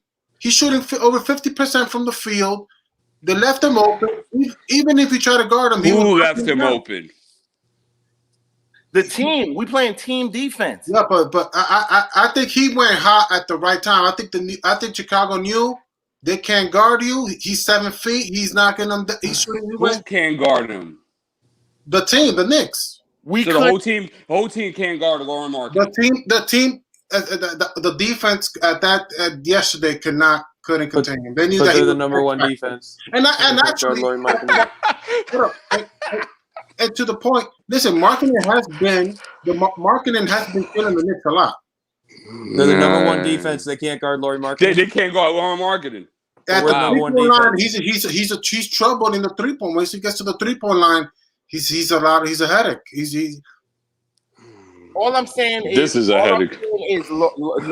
numbers don't lie, and there's a certain point where it's not luck anymore. We're not just lucky that teams are having their worst shooting nights against us or having down shooting nights against us. It's just not luck. That's what I'm saying. After 21 games, it's not luck, and you got to look at the numbers as explaining something else. You're saying nobody has shot above their average this season. Nobody. The Clippers just did. The Clippers just did. No team. They didn't shoot above their average. They didn't shoot above their average. 43% from deep. Has shot above their average against us. Not 43% from deep. They shot 43% from deep against us. The Clippers. Who? The Clippers. That's just 2 games ago. They 43% from deep. What's their average? Not 43%. Look it up. Go ahead, look it up. Look it up. You're lying. And Chicago was at their Brooklyn average did it. inside the Oklahoma 2-point City did better than what they normally do against us. Brooklyn did. Other teams did. You can't lie on that. We'll see. Hold on.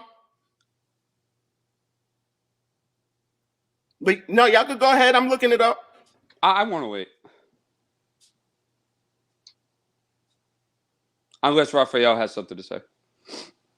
No, I think I made my point. I don't want to keep repeating myself. I mean, I'm not saying that it wasn't a team thing. Like I said it last night. I said the team could not contain the basketball. I mentioned these things. Yeah, I said the team has trouble closing out on the 3-point line. I mentioned these things, but I was highlighting that a lot of that action was coming from Randall, Mitch, and Noel.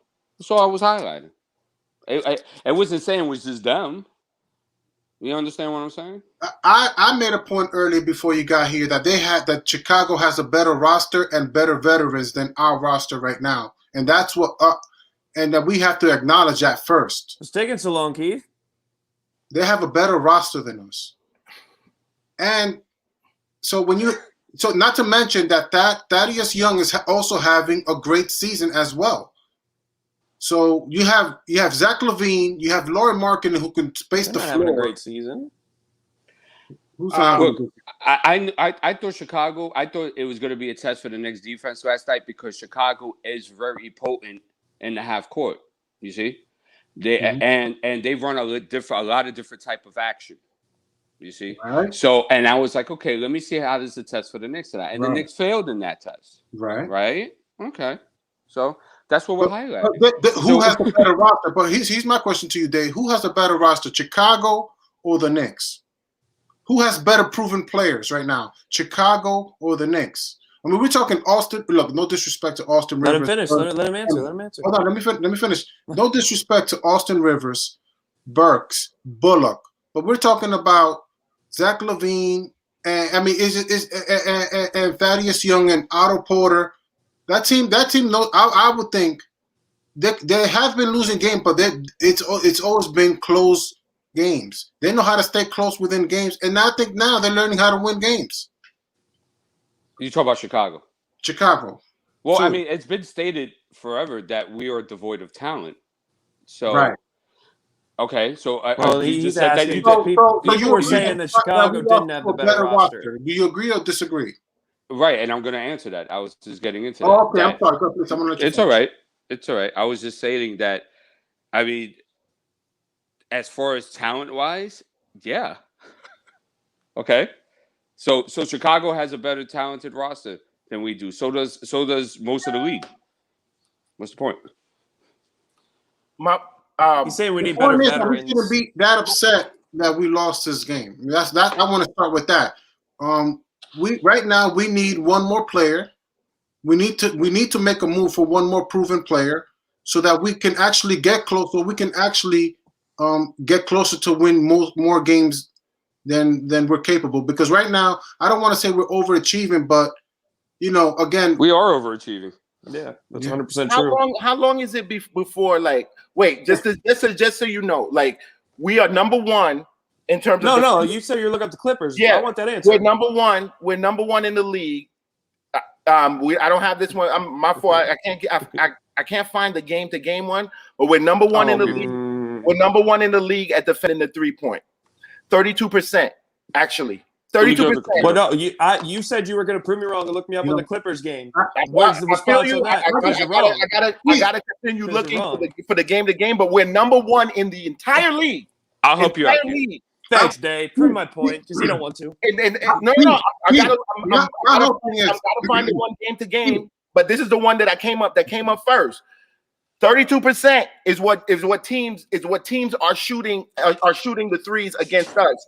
League average is 36%. 36% is league average. You know, Foxy brought up a great point on the night show about that we're like 4th or 5th of the league and giving up open shots. But we're also first in defending them. Okay, Keith, let me ask you a question. How do you defend an open shot? Actually, I'm lying. It's not. We're not first in defending them. We're first. We have the lowest percentage of teams hitting threes on us. Yeah, I understand that. Yeah, but we also give up a lot of open shots. So, Keith, let me ask you a question. You played basketball, right? No, now I don't play. No, but I'm saying like back in the day, like you played ball, right? Right? Okay, let me ask you a question. What's an easier shot to hit? A wide open shot? Right? Or a contested shot? A wide open shot, definitely. But right. Wait. There's some pain in there. There you go. But if it's not where I'm comfortable. Again, it's an easier shot to hit. Then why isn't your percentage up on us? So let me ask you a question. When that defender gave you the open shot, right? And you know you were capable of hitting that shot. Capable is not hitting it, but yeah. No. But I'm saying, like, as a player, like, you know you're capable of hitting this shot, right? Wouldn't you say that player is playing bad defense because he's giving a good shooter an open shot? Yes. Nah, I understand what you're saying. I'm talking about, like, how things get to that point. 32, we're 21. I know how to get to that point. They collapse the paint. And they don't recover correctly. No, I'm just saying we're 21 games in. And Cats has been saying that, like we've been lucky from the beginning of the season. Like Cats have been like, we've been lucky. We've been lucky. Cats haven't been hitting their threes. We've been lucky. We're lucky every game. But we're giving up the most. We're giving up the most open threes. We're giving up the most open threes, and we're lucky. So how long does luck last? How long does luck last? Like it's 21 games in, and we have literally the lowest. Like Cats are actually hitting the lowest against us. So I just need the numbers to make sense, like more so than just like. I'm still waiting on someone to give me. I got him right now. I just got on the computer. Give me a sec. Go ahead. Because Keith said he got the numbers, but now all of a sudden he don't. No, dude. Like here's the things that the pieces that I put together. We're a top 5 defense. We're a top 5 defense in the league, right? We can all agree on that. That's facts, right? We're a top 5 defense. We're a top 5 defense in the league, and we also are one of the top 5 teams that offer up open threes, right? Okay. Am I wrong about that? Yeah, we're not saying that, but we're saying that just those numbers don't tell the whole story. We give up. We're a top 5 defender, but we also give up top 5 most in the league of open threes, right? That means our opponents are top 5 missers in open shots. All of our opponents are top 5 missers. But that's a weird fortune. No, but that's my point though. Like so like as we're telling the story, even the stuff that we're seeing on the court, to me, then there's more meat on that bone. Then so like there's more story there. Is every team that we're playing now a top 5 missing team? No. So look, Keith, let's go back to so we're just hold on. The answer is we're just getting lucky every night. Every night. So hold on. Let's get to the. I love you fellas. I'll be right back. Sorry. The Clippers shot 17 to 38 from 3, which is at 44% for the game. I was wrong. Right? It's okay. So for the season, right? They shoot 41%. Okay. Which is first of the league. So that's and what they score. What they score. And they scored 129, right? Am I correct on that? What's their average? What's their average? No, they didn't score 100. Did they score 100? Yeah, they scored 129. They scored 129. And their average for the season is 114. Oh, but that's every game. I'm wrong. It doesn't end. Wrong. No, it's okay. It's okay. It's just look. I'm worried about truth, right? My mission on the earth is to If I'm spread wrong, truth. I can hang that up and be wrong. I'm fine. So that's fine. That's cool. So right, look, from the field, right? They shot 54% that game, right? And for the season, they're at 52 from the 2-point line, and overall shooting, they're at 48. So they shot 2% better than their average. So this is what I was saying, right? Oh, that's you know what I'm okay. I'm wrong about that team in that game, but I'm gonna say again, that team is a title contending team. Cool, I give you that. Find me one that like we're supposed to beat them, and like they had their numbers. They had their numbers. You know what I'm saying? Like crazy over us. Mm-hmm. Yeah. Okay. I'll do that. But what I was trying to bring the point was that when we just focus on the last 2 games, and it's been more than that, but in the last 2 games, teams, whatever they ran, they've gotten whatever they wanted on us. And Chicago was running whatever they wanted on us. It was just a matter of them missing open shots. And the reason why that wasn't highlighted as much was because Chicago was ineffective in hitting open shots. But so were we to a much larger degree. But that's expected because we're so offensively impotent.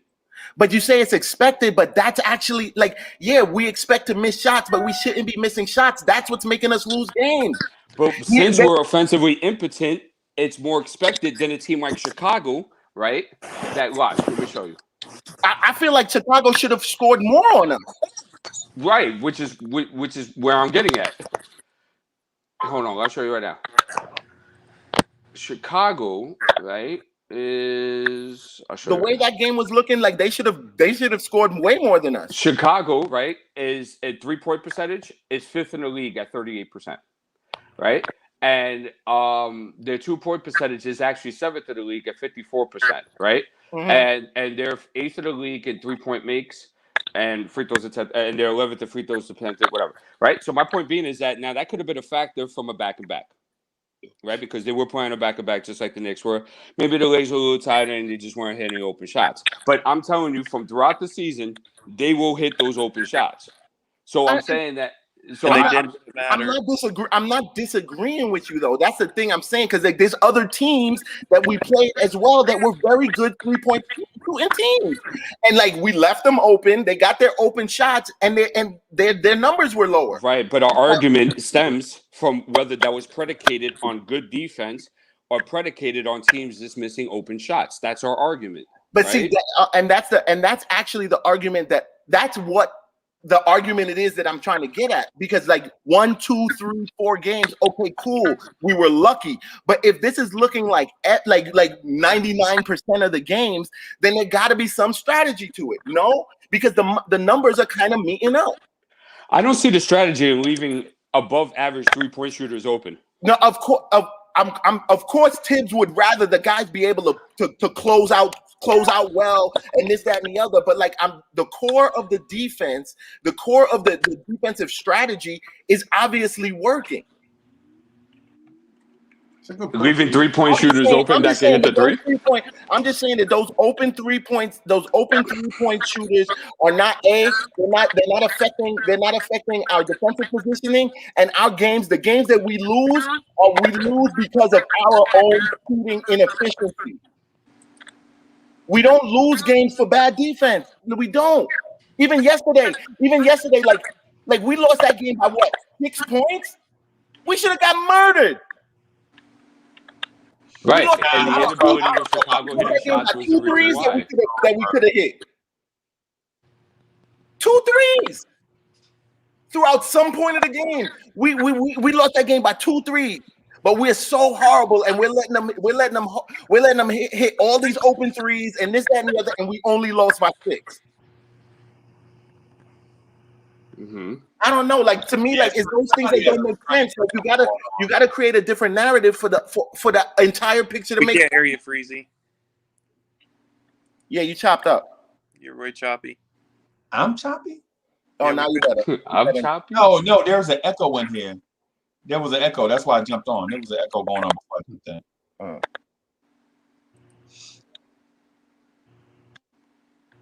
Where'd he go?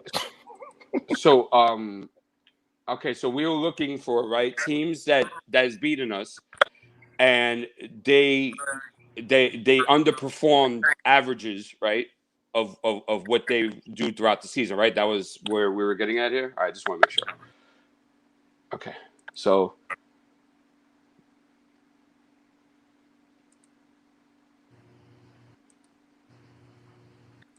trying to find out where the echo is coming from. It's no echo.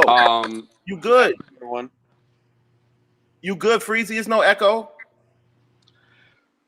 So against Indiana, when we lost, Freeze. right? Oh, Freeze wants to talk? Go ahead, Freeze. Oh, no. He was talking about the echo. Go ahead. Yeah, some weird thing going on. Freezy snacking. Yeah. I got you, man.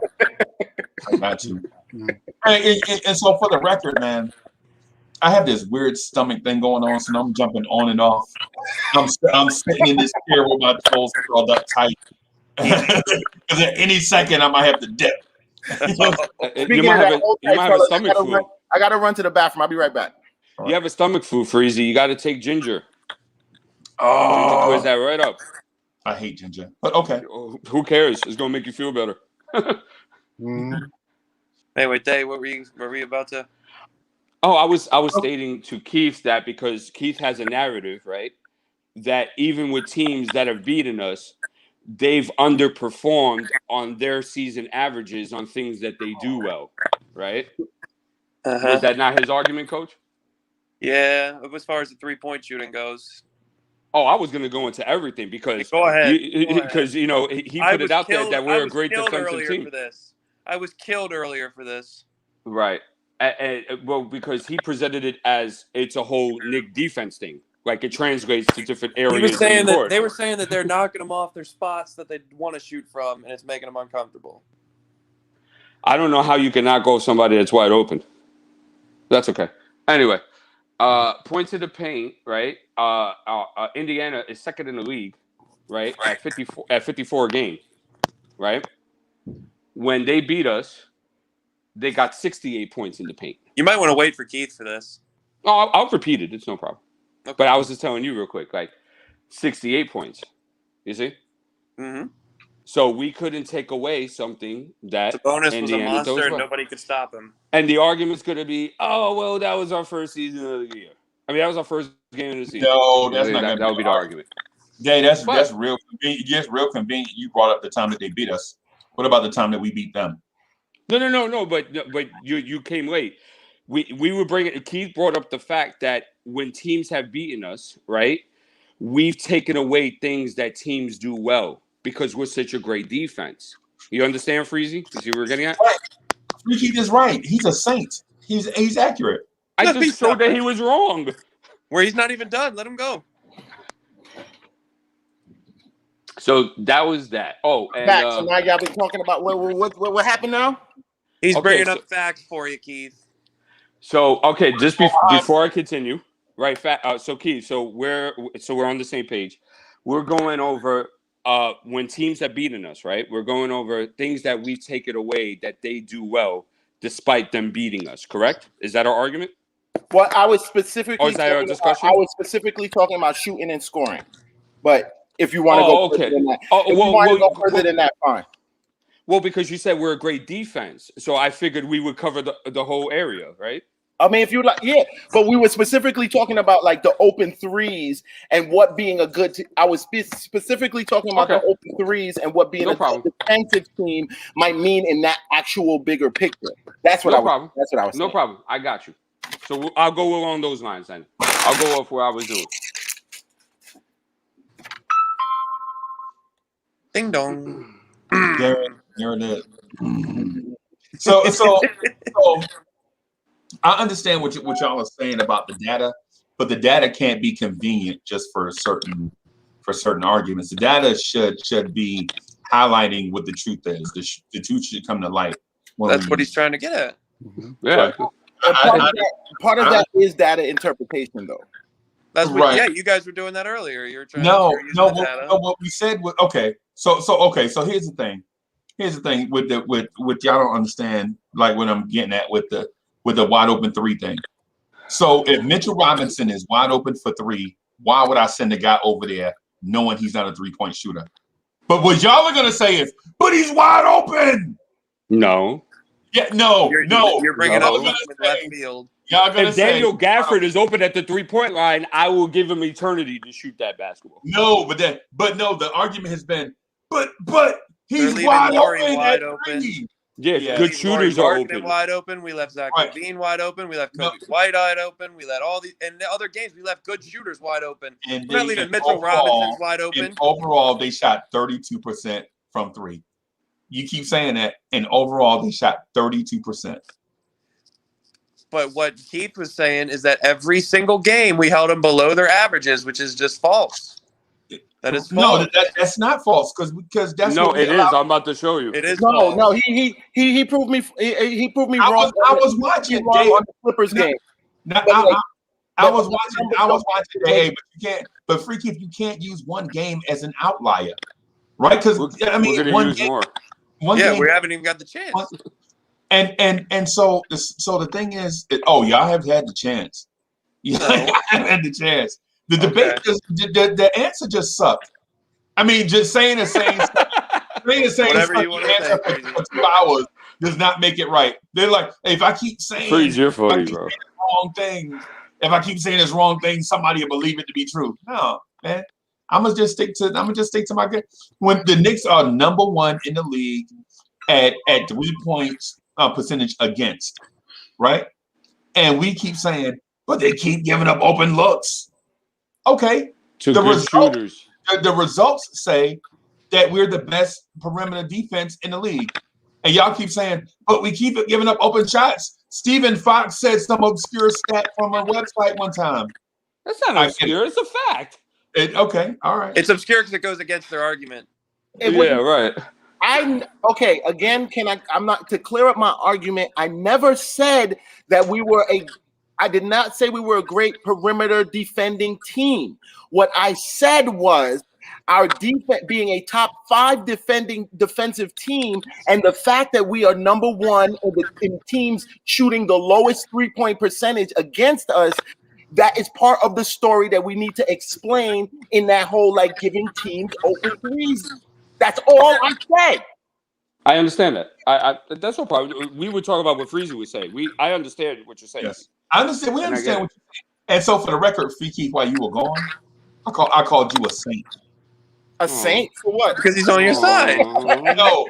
I said not only is Freaky accurate, but he's also a saint. You know what I'm saying? He's the only one to put money in the swear jar. I've never been called a saint. He put money in the swear jar. He's the only one. Quite the opposite. So how about Saint Smoke Day? Can we give you a day, Saint Smoke Day? Saint Swear Day. So Keith, check this out. When we lost to the Sixers, right? The Sixers shot 35.5% for the game, right? And their usual is what, 34%?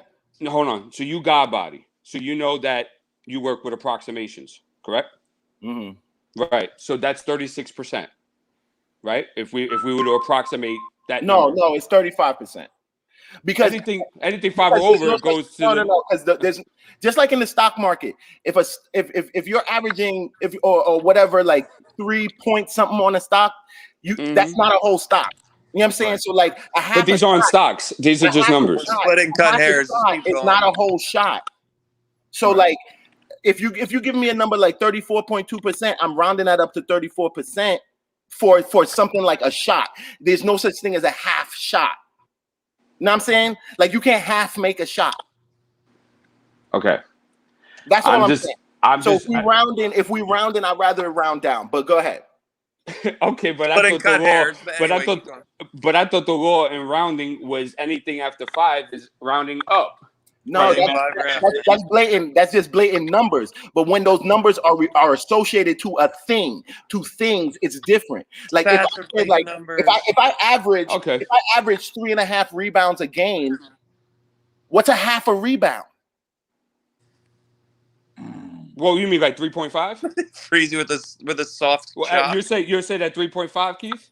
right? soft What's a Saying that, 3.5? that's only 3 rebounds in a game. Is what I'm saying. Like the math of it is cool. I've never heard that rounded off that way, but Anyway, that's okay, no Day, problem. what are the That's all right, no numbers? problem, because it doesn't do anything to my argument. But 35.5, right? So either it's at 36 or 35 is up for debate. For the season, they shoot 36.2, so they're right at their average. So we didn't take that away from them. They're below their average, but okay. Oh my god! Come on, bro. We You didn't were the take that one- away. What are you talking about? A percentage point is actual shots. So that's like me saying to my team, "Hey, they shoot 47%, and we held them at 46%. Good job, guys. We really stopped them tonight." Like that's like so let there's me a do difference between 35 and 36%. Like if it wasn't a difference, it wouldn't be two different numbers. That 0.5% makes us the best defense. That Nick G was 0.5%. I said that we're the best defensive team. What are you we're the talking best about? defense. Oh, Nick G, you can't hear me. He ain't talking to Uncle Freezy. What's I hear good? you, man. I hear you. I'm just What's letting good? him rock. What's good? First of all, where is the toilet? This is not funny. This is not a game. No, man. This I is had to not get a rid of the toilet. where is the toilet at, bro? Freezy broke his That's toilet. our mascot. That's our logo. The Knicks at Night Pie, the Lawrence Tears logo is Nick G's random toilet that was next to him. Random toilet. In case y'all can't tell, Nick G is renovating, by the way. That's the And then reason you why. have Evergreen G in the bathroom that one time. And Evergreen. If it ends in G, they're in the toilet or around the toilet. Oh my god. He gotta be comfortable, man. Why y'all fronting on it? Exactly, man. That's a man's throne. Okay, Keith, I got another one for you, brother. Okay. Denver. For the season, shoots 38% from three. They shot 42 against us. And they got 42% against us. So that's another game. Okay. I'll give you that one. Can I chime in with just a little history point on this argument? That's the only reason why I jumped on. I'm gonna let you guys rock. But 2 years ago, Budenholzer went to the Bucks, and he implemented a defensive system that allowed the lowest percentage three-point shooters on any given night to shoot as many shots as they want to, but they defended the best three-point shooters closely. Right. Mm-hmm. Right. And That's they not had what we do. the what do you call it? They were the best three-point defense, just like we are right now. Right. They allowed the most three-pointers of any team for that two-year span. Mathematically, it just worked out that they took away the paint, which is pretty much what we do. It allows us to just focus in and key in on high percentage three-point shooters. Now, of course, we're still learning, so you gotta add in. But we didn't do that last night, Nick. We didn't do it last night. I agree, but we're learning. Or the night before. Do that last night. Or the night before. No, we didn't. We didn't. Laurie Markkinen shot the lights out. Yeah. Levine was 50%. They dropped the ball with Laurie. I mean, they dropped the ball with Laurie. But okay, you as an example of it working successfully, look at Elfrid Payton and the way he guarded against Steph Curry. Like everyone else got their shots, but Steph Curry did not get any clear daylight. Like they were on him like white on rice. They don't. We don't like good things about Elfrid on here. So Elfrid Payton can't play. So let Nick finish his point. I agree. I agree. He can't play, but at the same time, like it's just a proof of concept for 2 years, from a different team. But Nick, keep in mind though that the Milwaukee Bucks are much better at closing out, chopping their feet, and getting their hand in that contest than our Knicks are presently. Would you agree to that? Okay, so he agreed. I am going to let him finish. I just asked him a question. I know how to let people finish, Freezy. I agree. But also thank you, Freezy, for letting me on. Nick's Evening Drive is what this one is called. Yeah. The Nick afternoon. We're just filling into the Knox show. Come on. Oh my God. Yo, and also too, you gotta send out my condolences for Kevin Wright, man. I killed him the other night, and he actually logged off when I got on Kevin out. So I apologize. I didn't want to chase him. Jealous. He was jealous because I think I call Kevin Wright, so I think Kevin Wright is Ricky from Boys in the Hood, right? Oh, you know, Kevin W looked like Ricky from Boys in the Hood. Yeah. But then when the dude from Hot Stella got a groove back jumped on, he got mad jelly. Yeah. When Hot Stella got a groove back jumped on, Ricky got mad jealous and bounced. It must be a toxic jealousy thing. It must be, man. Y'all are horrible human beings, yo. We are, man. We are. Y'all are horrible human beings, yo. But you know, it's just a proof of concept. Like, we don't have the defensive players. Like, if you look at the positions, Giannis versus Randall is two different levels of defense. That's night and day. And then also too, like their personnel defensively. Yeah, defensively is what I mean. If you disagree with that, you don't watch basketball. No. I'm not disagreeing with it. I'm just saying it's like the defensive personnel that they have is much higher IQ, much better than us, but we're implementing the same thing, and right now we're number one. To Keith's point, it is a good analogy to look at because something is happening with the teams that we're defending. Thank you. Hold on, Nick. I didn't finish. No. I'm not saying okay, but you can keep on going. But then why are we number one in the top five? That has to be the question that we ask. Why are we top five if we're giving up?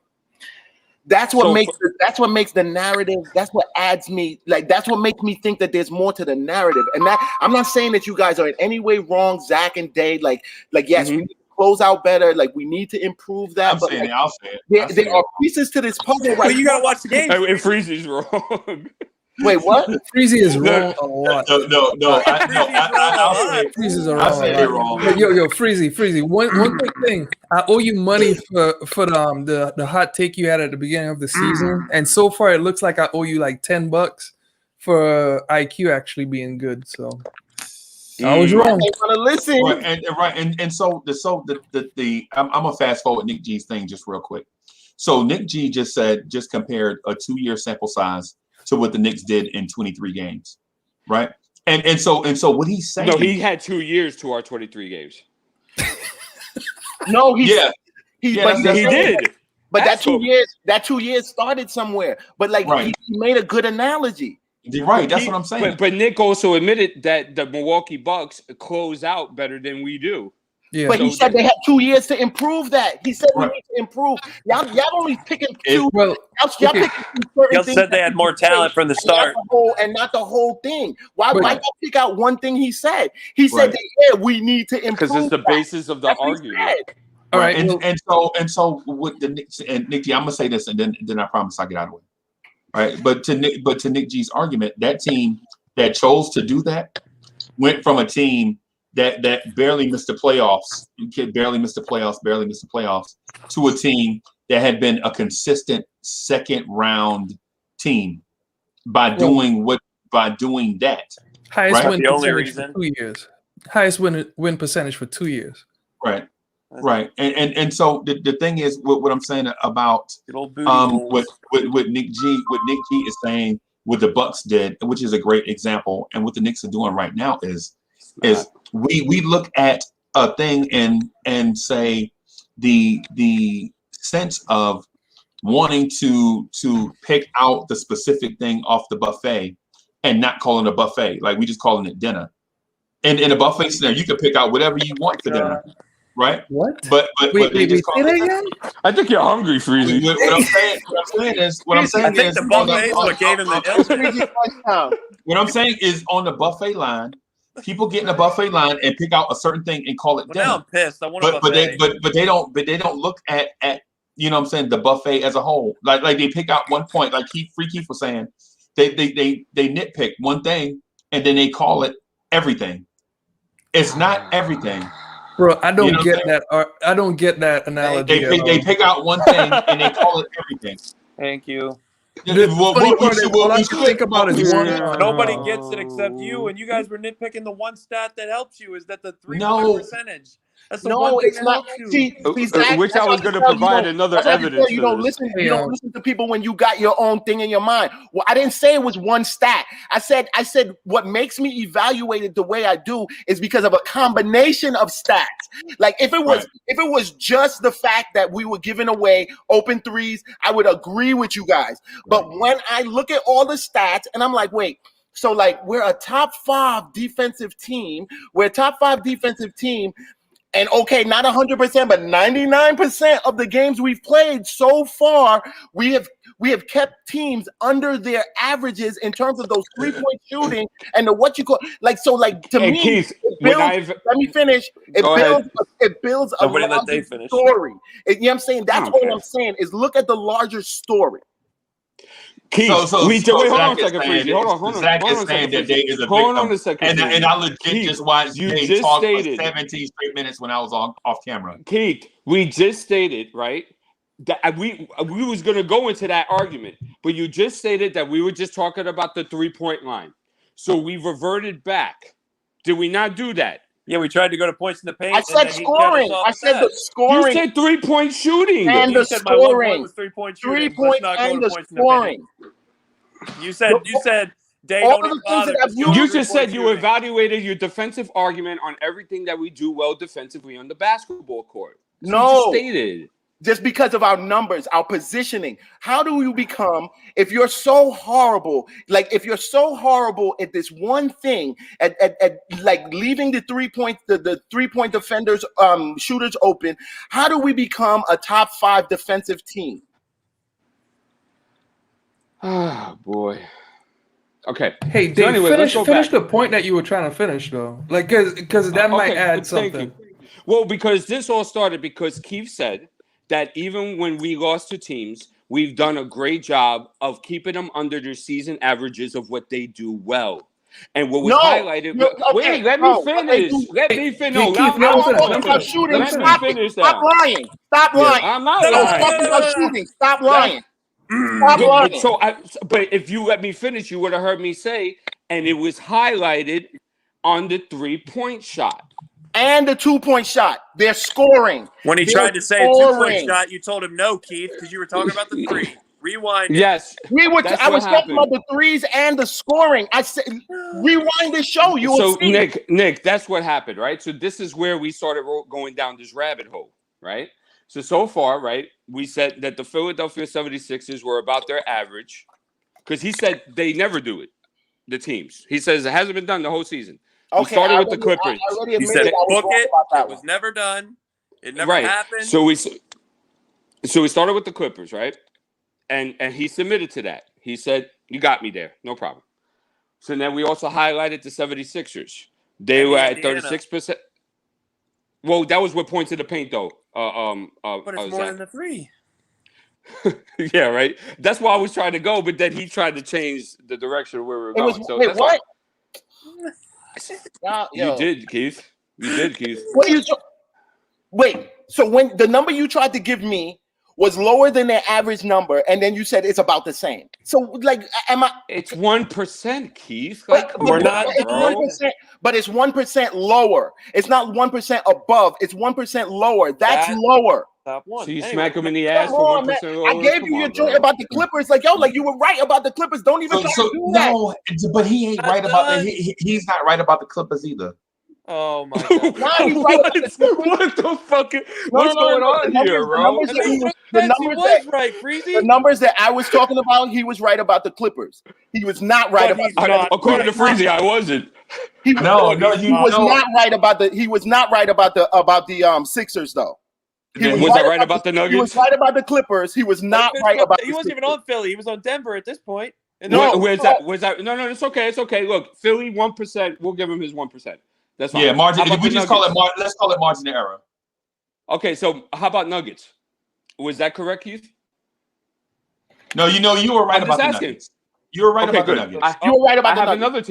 I have another team. Mm-hmm. The Charlotte Hornets shoot 37% for the season from 3. They shot 40 against us. Okay, so that's another team. Happens. Okay. And that's No, I understand, Nick. And Nick, I already know what you're saying, but Keith made a statement and saying that this doesn't happen. I was wrong about those and we're three showing teams. him that it I was does. wrong about those 3 teams. Still, but 98% of the Well, I'm not teams, done yet. 98% of the games we played has still fall the same way that I said. Right. And so the reason why he's right is because the average says he's right.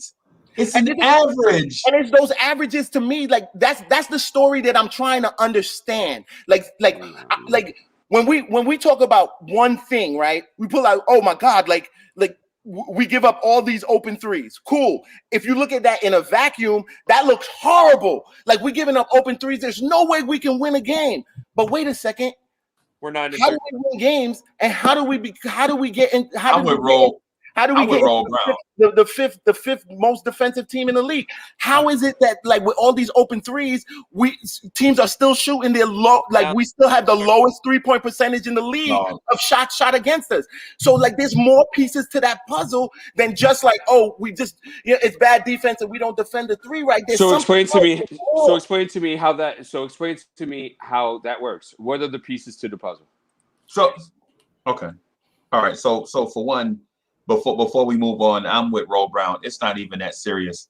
The numbers say the numbers say that we are the best at defending the 3-point line, right? Okay. And we're arguing that we're not the best, even though multiple sources say we are the best, right? At the 3-point line. Technically, the number doesn't say that we're the best. What the number says is that the teams that play against us shoot the worst. That's what the numbers say. That's right. Right. So that means we're the best. That's what I'm trying to actually. That's the bridge I'm trying to build and understand. But like, I'm just trying to take it away from the narrative that we're just this horrible. So the thing is we take certain stats and we throw them away, right? And then we take other stats and we prop them up. Here's a stat. Here's a stat. The Knicks have 13 losses, right? We value that stat, right? We value that one, right? But when it comes to opponents' field goal percentage against us, we're the best at stopping teams from scoring. It has zero to do with pace.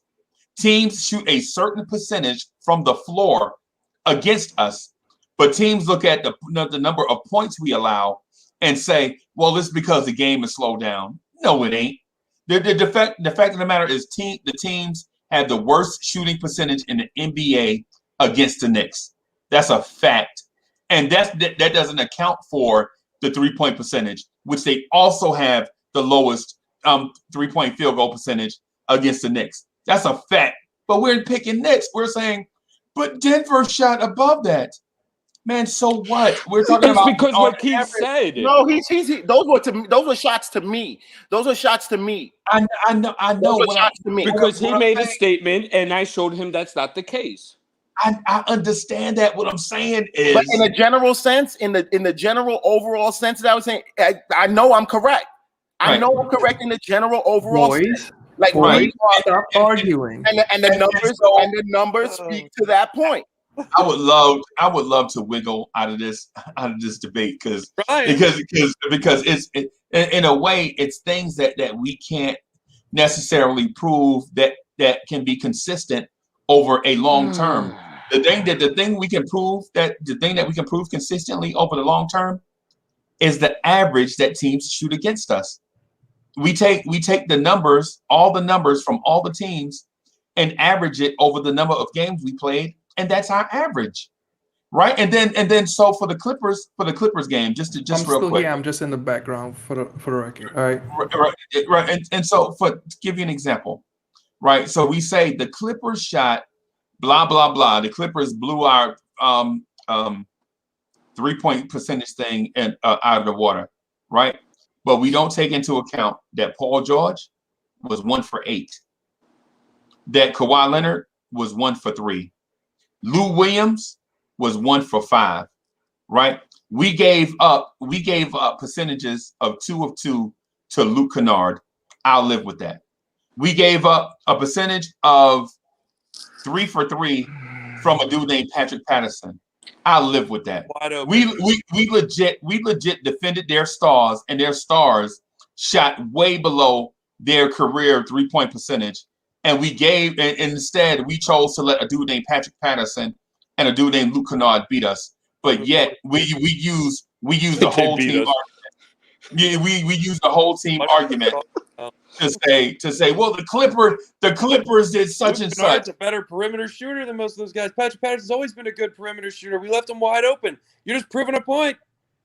What point? They left him So wide wait, so what open. about so he's just proving a point with that one thing, but everything he said before, like you didn't listen to any of that. Like that didn't prove any They point. didn't leave those two wide open. The guys they left wide open. He got to this one thing that agreed. Guys they left out wide open. Y'all are so disingenuous. It's ridiculous, yo. Guys they left wide open. It's not about disingenuous. It It's is that we're on disingenuous because, like, we're two different sides of the argument, Keith. You guys are saying that. You guys are saying that. You pointed out something and I was wrong and I fessed up to it. Y'all sit there and y'all wait for him to list off the things that he did, and you waited till he got to somebody that you was like, oh, but you ain't saying nothing about Kawhi. I got into 4 or 5 teams, not just one. Come on, man.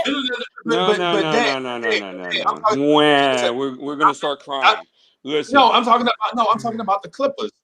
I'm just talking about the Clippers. I said the strategy is for the dudes that kill us, we're gonna shut them down and live with others beating us. And the others beat us. So what? We gambled and we lost the game. So what? Kawhi had 28 points. I'm not talking okay, so again, I'm talking about the 3-point percentage. Look, listen, this is where it stands. You guys think, right, that those open shots, right, are predicated off our defensive scheme and that we're having teams do that on purpose. Holy crap. Right? And I'm saying that the reason why they have those open shots is because of bad help and recovery, because of bad getting to the ball and closing out the shot. That's the difference. That's where we separate. Literally, right. And you're right. That's where we separate because in my opinion, I would rather not have Paul George and Kawhi Leonard get hot. I would rather live with Luke Kennard and Patrick Patterson. I'm sorry. Shooters. Freezy, I will say though, I could see this snowballing. Not like right now. Like people have been saying that for a while now about Dave's take. That's not a bad take what he's saying, but people have been saying that people have been saying it since Game 5, and we're in Game 23. Right. So how long are we gonna hold out hope to be right? Well, teams get hot. Teams get hot during the season, so we're almost getting to the middle of the season, and during the middle of the season, people usually get, the jump shot is going, and that's why I could see that they may have a stronger argument not during the season, during the middle of the season, because I could see a lot of teams start knocking down a lot of threes against us, even from the beginning of the season. So you totally missed what I just said. You totally missed. So I'm sorry, Keith, for cutting you off, but I totally just said that 2 superstars got held below their average, and we prevented them from getting hot. And I named off 2 also-rans from 2 role players, right? That hit all of their threes on low attempts, right? Luke Kennard didn't shoot 7 for 7. He was 2 for 2. Patrick Patterson didn't hit 8 straight threes. And that was the fourth quarter. And to your point, that was the fourth quarter when he knocked those 2 for 2 Luke Kennard. To your point. Oh my God, man. See, that's what I'm saying. When the game was over. Yes, that's good to your point. My point, man, is I'm not looking at the cost of the game, because that's not what we've been debating for 2 hours. What we've been debating for 2 hours is the raw data. They went and investigated and researched and brought up 4 different teams. You know 6, what I'm saying? Actually, there's 6 in total. Or 6 different teams, right? Right. I'm sorry for not giving you the, but yeah. No, it's all right, because I didn't say it. That's why. So he researched 6 different teams to prove what Free Keith said might be questionable. But what I'm saying is we keep moving this thing around like the Ouija board, man. Instead of saying Paul George was 1 for 8 and acknowledging that, we're saying, but overall, Patrick Patterson was 3 for 3. That's why the percentage, the Knicks defense sucks. We were still and he doesn't shoot. Yo, Zach, to your point, Zach, hold on. I want to counter from deep. Patrick Patterson is not a knockdown 3-ball shooter like you said. Okay, stretch forward through his career. He wasn't that great in OKC. I don't remember him being that good in OKC days. What is Patrick Patterson's shot for the 3-point line for his career, Ralph?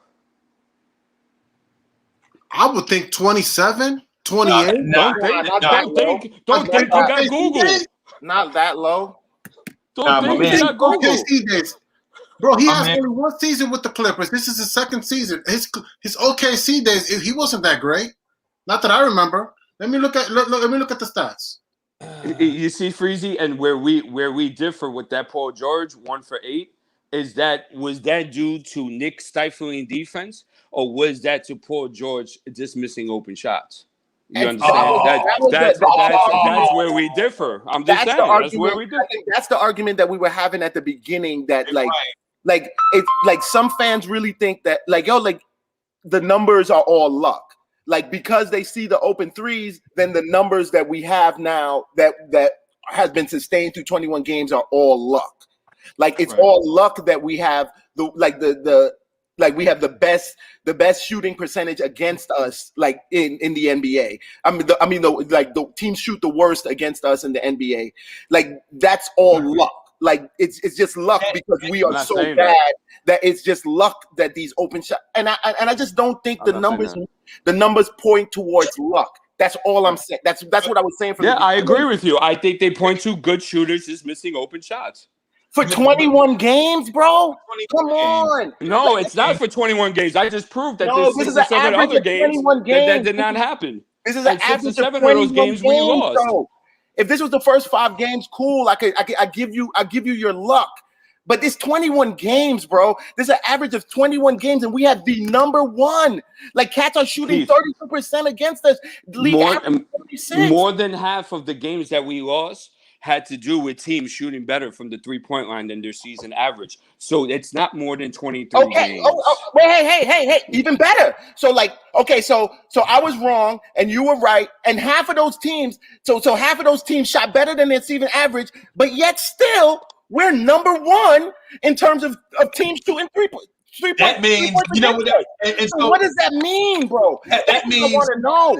That means if D is accurate, that means the other teams we played are shooting like 6% from 3. Yeah, like wow. That's more impressive now that I heard that than what I heard before. Let me add to your point, Freezy. Well, I could make the argument that we played against Cleveland, for example, twice, right? And Cleveland is the second worst 3-point shooting team in the league.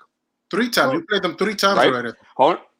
We played them 3 times? We played them 3 times already? No, twice. We played twice. I'm sorry. Maybe we lost to them once. We beat them twice. The first game, we had like 30 turnovers and still won. Are you talking about preseason? No. Right, no, during the season. 5 times if you didn't count the preseason. Yeah, if we're not counting the preseason, we played 3 times so far. Right. Yo, this season is whack. Also to your question, Patrick Patterson, 33 to 38% from 3, but he was averaging 4 to 5 points. You said Cleveland's whack? Very often. No. The season is whack. Like okay. Like how they have the team the game set up. Separate 3 right. What did you do, Ralph? And so what I'm getting at, man, what I'm getting at with everybody is no matter how you do the cross section of the 32% from against us, no matter how you dissect it, you have to give the Knicks credit for being number 1, right? Because there are 29 other teams that wish they could be at number 1. So, as I was saying, Cleveland, we played twice, right? They're the second worst 3-point shooting team. Well, he said we played 3 times. No, I think it's twice we only played them. I think so, but I thought them 3 times. The first game, Randall had a triple-double. That's why I said we lost Sexton. And the third game, and Drummond had that 30 and 20, and then the third game we won. How you play any team 3 times in 21 games? Like that's just whack. This whole season's whack for every team. Yeah. Oh, it is 21 games. I'm sorry, 21 games. I'm sorry. Yeah. And the Magic are 25th in the league at 3-point percentage. And don't forget, they were missing a whole bunch of guys that game. right? Right. Okay, so the consensus is then 21 games of luck. Okay. Let's see if we No, can. I'm just saying. I'm trying to analyze it objectively, Keith. I'm not trying to throw it in the air and say, "Look," that's not what I'm saying. I'm trying to break it down. But this is what why I've been why told. this could be happening. My whole part of the argument right now is like I'm not disagreeing with you guys like those open threes don't look bad. It's just that me being an objective observer, like okay, the open threes look horrible. But then I go to the numbers and I'm like, okay, so did we have like just 21 games of luck?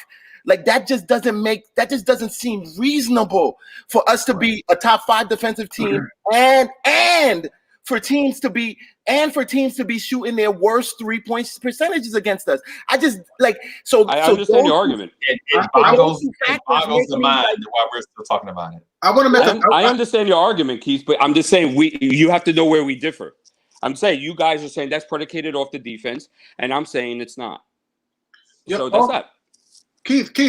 I would say though, it's very often the Knicks always start off hot, and during mid-season, that's where they get a lot of problems. Like it's very normally around this time. This is around the time we start to do the slide, the cha-cha slide. Yeah, no. Yeah, so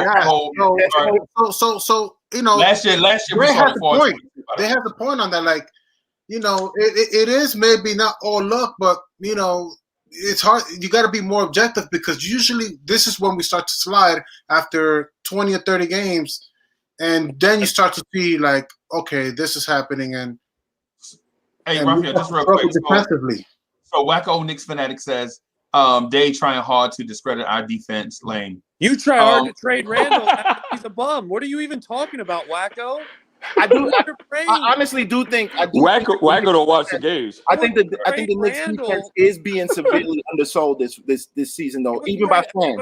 Like Knox, Frank. Like it's our defense that's even keeping us in games and winning us games, honestly, because like we have the bottom of the league offense.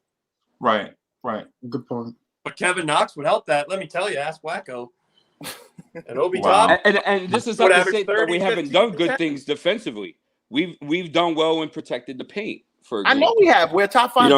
Like that just doesn't happen. Right. Like, So I'm not saying that we're just horrible defensive team, and that's not what I'm saying. But what I'm saying is concerning that 3-point shot, that's the point of emphasis to highlight based on the evidence of games. That's all I'm trying to say. And specifically on that, my argument was that because of the good defense, I think like that does have a part to play. I'm not saying that we can't close out better or whatever, but I'm saying that our good defense does have a part to play in teams not being as like confident against us.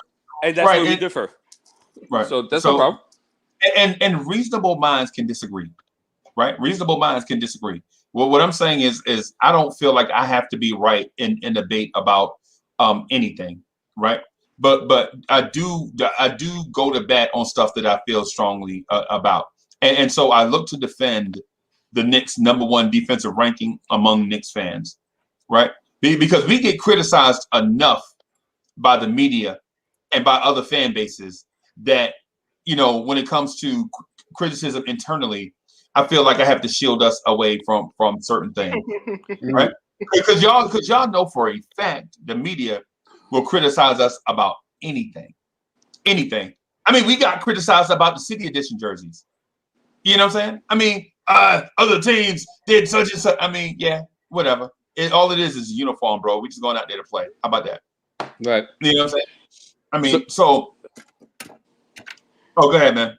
But it goes to show that guys are not listening to the argument. There's never once that I just try to discredit the Knicks defense as a whole. Not once. And everybody could attest to this on this panel. That's not what I was doing. Oh, okay. Yeah, I can dig that. I can dig that. So people are not listening to the arguments. But my whole thing, Dave, it's always been about we need another better proven player in this roster in order for us to compete. We need. So who was that player? Who was that player, Raphael? I keep asking you. Whether it's Kyle Lowry, we need to use the salary cap. We got whether it's Kyle Lowry. I mean, that's the thing. Like we're really behind. You know, How are you getting Kyle Lowry though? What are you giving? I honestly I don't know if Kyle Lowry. This wouldn't even we wouldn't even be talking about this right now if we could trade three points with teams. Like if we could trade 3-pointers with teams, this wouldn't even be a conversation right now. Right.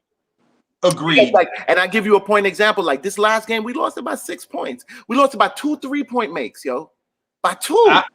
I would trade Kevin Knox for Cedi Osman right now. Nah, I wouldn't. What about you, Raphael? Why can't we just develop our roster?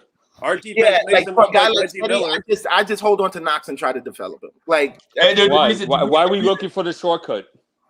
Unless you're giving me somebody who is a definite dead-eye 3-point shooter right now, I'm not good. I'll respond to that. I want to respond today. The shortcut gets you to your goal faster. The reason is why you take the shortcut in that case. The reason I would we tried that Freezy and it hasn't worked in 20 years. No. To your point, I would say to respond to that is because I feel like in the draft, the Knicks might go draft a small forward.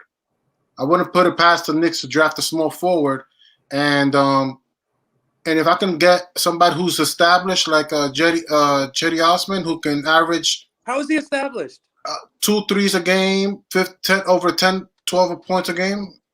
I mean, I could look at the stats. Hey, so first of all, here's how he's established. He won a championship with the Cleveland Cavaliers. He didn't really have a big part to do with that, Freezy. But Did he was win one. Was he on that championship team? Yeah. I don't know if he was. He wasn't a big part of it. Yeah, 17, 18. Yeah, he was on that team. He was. Yeah, he was on that team, and he contributed. Right? And but ask yourself this: how many people on the Knicks roster have a championship ring? Hey, I'm talking to Coach Zach specifically because he laughed. Oh. He was like, whoa. Hey, so how many people on the Knicks roster have a championship ring? Oh, 1 sec. Snowplow's going by. 1 second. Technically, it makes Cedi Osman a winning player. I know how Knicks fans love to say this. But I don't see Sorry, teams trying to Freezy, bring in the Cedi snowplow because was of his going by my championship road. experience. And you would have just heard. But he's 12-3-3. I'll take that 12-3-3 over and I have him start over Bullock. What was he doing when he won when LeBron won the championship? What was he doing? Okay. Like, what was he doing? I'm sure he shot a 3 or 2 in there. Yeah, right. And right now he's shooting. Right now he's shooting league average from 3. Right now he's shooting league average from 3. Knicks fans wanted. Yo, can we just get Buddy Hield over here, please, man? I like Buddy Hield, bro. Buddy. More trades. Give my man Randall somebody to really pass to that could drop the ball. Let's sign Nah. So what I'm saying is this. So y'all dismiss what I said, man, because in classic, Knicks fans knee-jerk reaction, you know what I'm saying? They're like, oh, Cedi Osman is trash. But what about Kevin Knox? What is Kevin Knox? Garbage juice. You're not getting an argument from me. Right, what is Kevin Knox? He's under construction. Right. There's no problem with that. He's definitely, if we could trade Kevin Knox for Cedi Osman right now, Cleveland would be like, man, y'all got to give me more, but nah, we'll do it. You know what I'm saying? No, they wouldn't do it. Cleveland, man, really a dude that's going to be 12-3-3 guaranteed every night versus Kevin. Wouldn't take Knox for Cedi. We need offense, man. He wouldn't take Knox for Cedi. They wouldn't do it. Right. That's my point, man. Cedi is more valuable. So the thing is, the reason why I keep asking Raphael these trade scenarios is because when you look at the lines to improvement, there are not many open lanes to improve at the small forward position so early in the season, is what I'm getting at. The improvement that you have to make is internal. You have to make until teams get to about like a month before the trade deadline, which is probably in about 3 weeks anyway. Honestly, and I know I'm gonna get major blowback and pushback from this, but I kind of like Knox being in the background and just like if we could avoid having to trade him this year, I definitely would love to see him over the season and the off season with having an off season with Tibbs and coming back next year. Like that's sounds like a franker. No. Yeah, Frank. Hey, if there's a good trade, If there's a good trade for him, Merry Christmas. But I'm just saying, like, Knox is just like, because to me, Knox's issue has always been like his mental maturity, it's not a talent issue. It's not like I feel like Knox can't do something that I feel like he should be doing. He can do it, but I feel like his mind isn't always there on basketball. I would like to see him with like a whole year under Tibbs and coming back after the next offseason, like how he would look. Not saying that that's going to happen. It might be very unrealistic. It might be very unrealistic that he's here that long. But I think like him more than anybody else could kind of like benefit from that. But I don't know. I hope you're right, Freaky. I hope you're right. I want to ask Raph a quick question. Why are you in a rush to make a trade? Because we got cap. If we were devoid of draft picks, then I said we need to make a trade for draft picks. If we are devoid of talent and we have 17 million cap available, for me it screams we're losing on talent. We're not losing on effort. And I feel like we wasted we wasted hours, but we spent a lot of hours talking about effort when the truth is, in my eyes, we need a better proven player. Look at that, Ralph. You just admitted we're devoid of talent and we're 9-13. We're not devoid of talent, yo. I'm saying that's my take. You don't think we're devoid of talent, Keith? I think we need more talent. I don't think we're devoid of talent. Well, that's two different. You need more. You need more than we have. I mean, the offensive numbers would state otherwise. We have 4 players that are worth something. That doesn't mean devoid. We have talent. We need more. I would say, to tell you the truth, last season we was devoid of talent. Season before that, we were devoid of talent. Like, this is not devoid of talent. We actually have like some good quality pieces. We need more. We have 4 pieces. Hold on. Okay, we didn't have those 4 last season. Out of 15. Yeah, we did. Who we had? We had Mitch. We had RJ. We had Randall. We had a Quickley. RJ was not this RJ last season. But he's still the same. Randall wasn't this Randall last season. But we had the player. Be fair.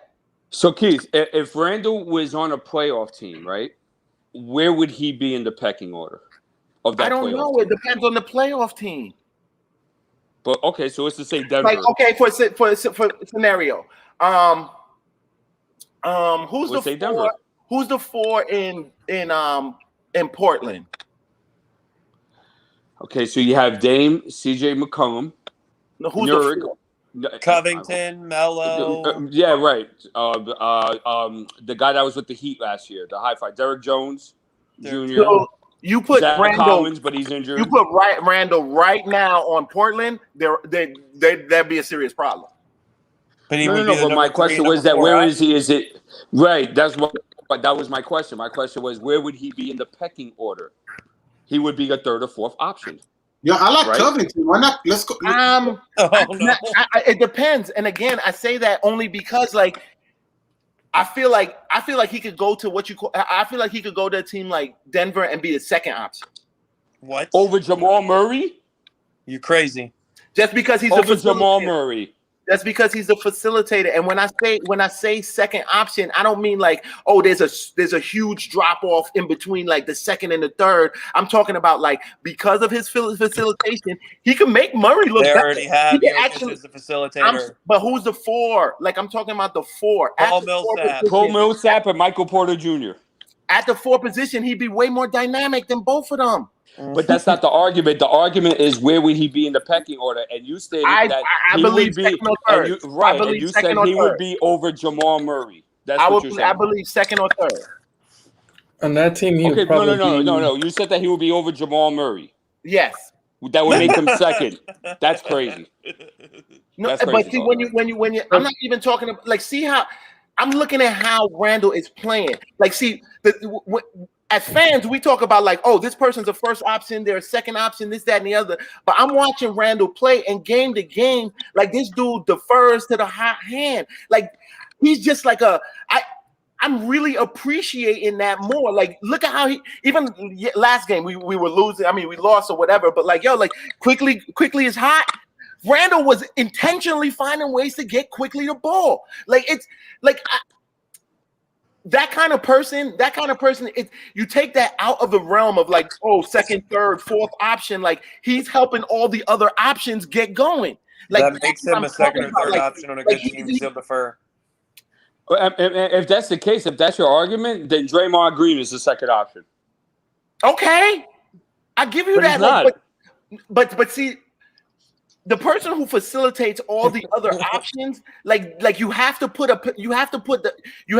them in a certain place that's not so much this scoring pecking order. Like He's a glue guy. Huh? Yeah, like Draymond's a glue guy. But there's like elite glue guys. Like elite, and that's how I look at Draymond. Like, yes, he's not your scoring first or second or maybe even third option. But you look at Draymond and you know why he's so important to that team for the premium glue that he provides. And it's premium glue. And that's what I'm saying. Like you put Randle in a situation like that, he's gonna be premium glue. So he's but he won't be a first, second, or third option. I mean, I'm taking it out of that whole option realm. Like that's too. But that was my question. You can't take my question and then flip it to what you want. Okay, he won't be. Okay, he'll be a third. He'll be a third option in terms of scoring. Thank you. In terms of scoring, but in terms of just ball usage. Usage for the team, he'll get high usage. Then Jamal Murray. Or maybe just as much. Maybe just a little bit less, but I'm saying he'll get high usage. What Randle does it's not no bulls, it's not no BS what he does. Okay, no problem. I'm not saying that. That's not what I'm saying. What I'm saying is that on other contending teams, he would not be your first or second option. This is what I'm trying to get to. Let's go to Toronto. Okay. How about Toronto? Siakam, Van Vliet, Lowry. Van Vliet, Kyle Lowry, right? So I don't know. I'm putting him. I might start over Siakam. I feel like he might go. He might be over Siakam. He wouldn't start over Siakam. I don't know about that one. Hold on, wait. Can I chime in on that one? Keith, you're actually discounting how offenses are run for some of these different teams. Jamal Murray does handle the ball a lot. So when you talk about usage, like he's going to get more usage than Randle, because sometimes, and our offense is a little bit set up like Denver too. Sometimes they set up the offense by just Jamal Murray getting hot and shooting shots. So if he's not aggressive, everyone just keys in on Jokic.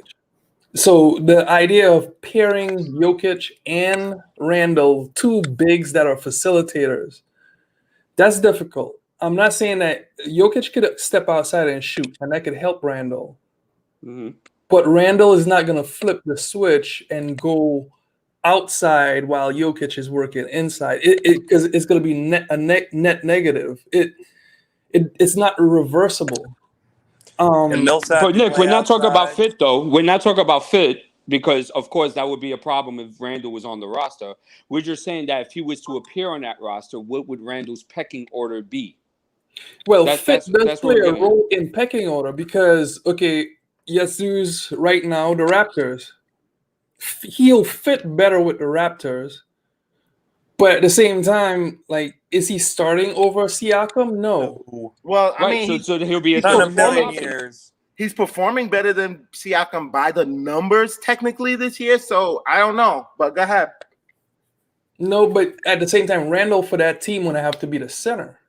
So he's then being played out of position. Why would he be terrible the center? Because, okay, just look at the way the team is built. They don't have a dominant center or a big man. Randle would fit that role. You'll have to play him at the center. Siakam is not a center. He's not a 3. You can't sit Siakam. I don't know. Siakam's a huge part of that Siakam is the same height as Randle. Siakam was a champion and an actual guy who was a cog in that machine. He was a big part of that championship run. He was a second, Nobody second starting best player. Randle over Pascal Siakam.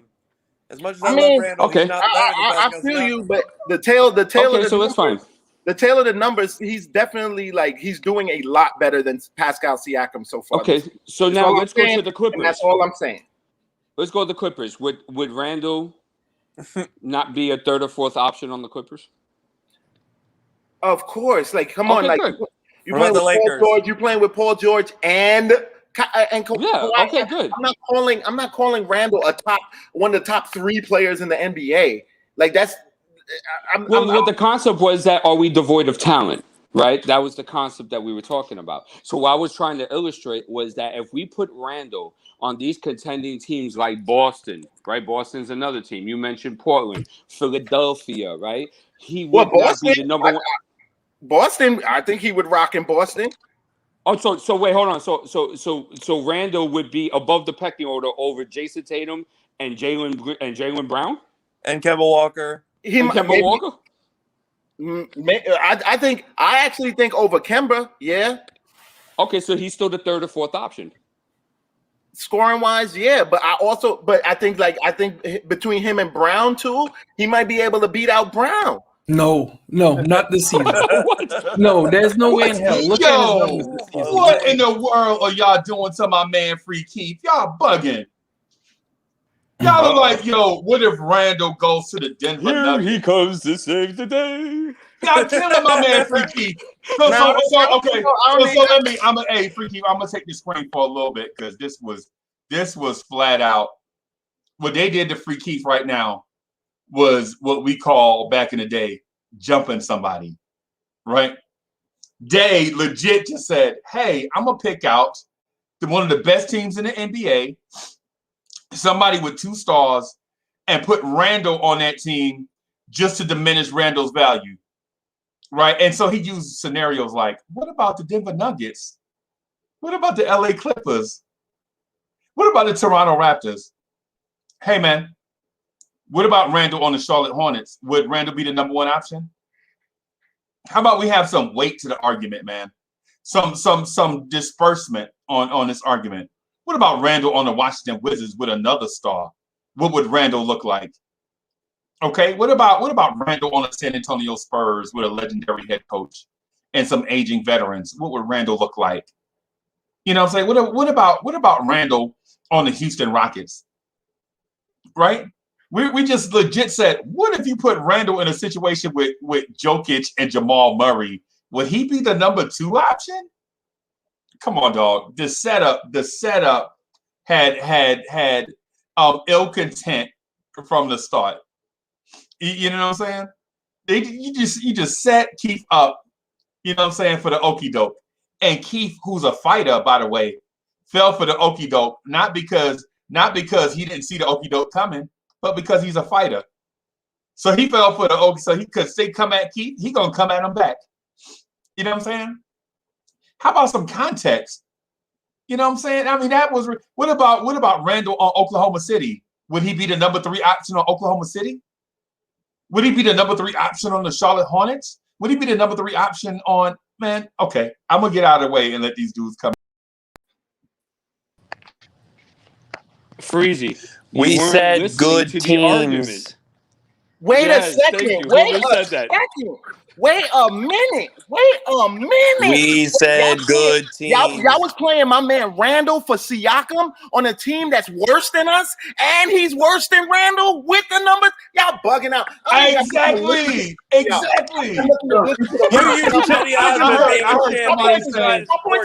heard somebody say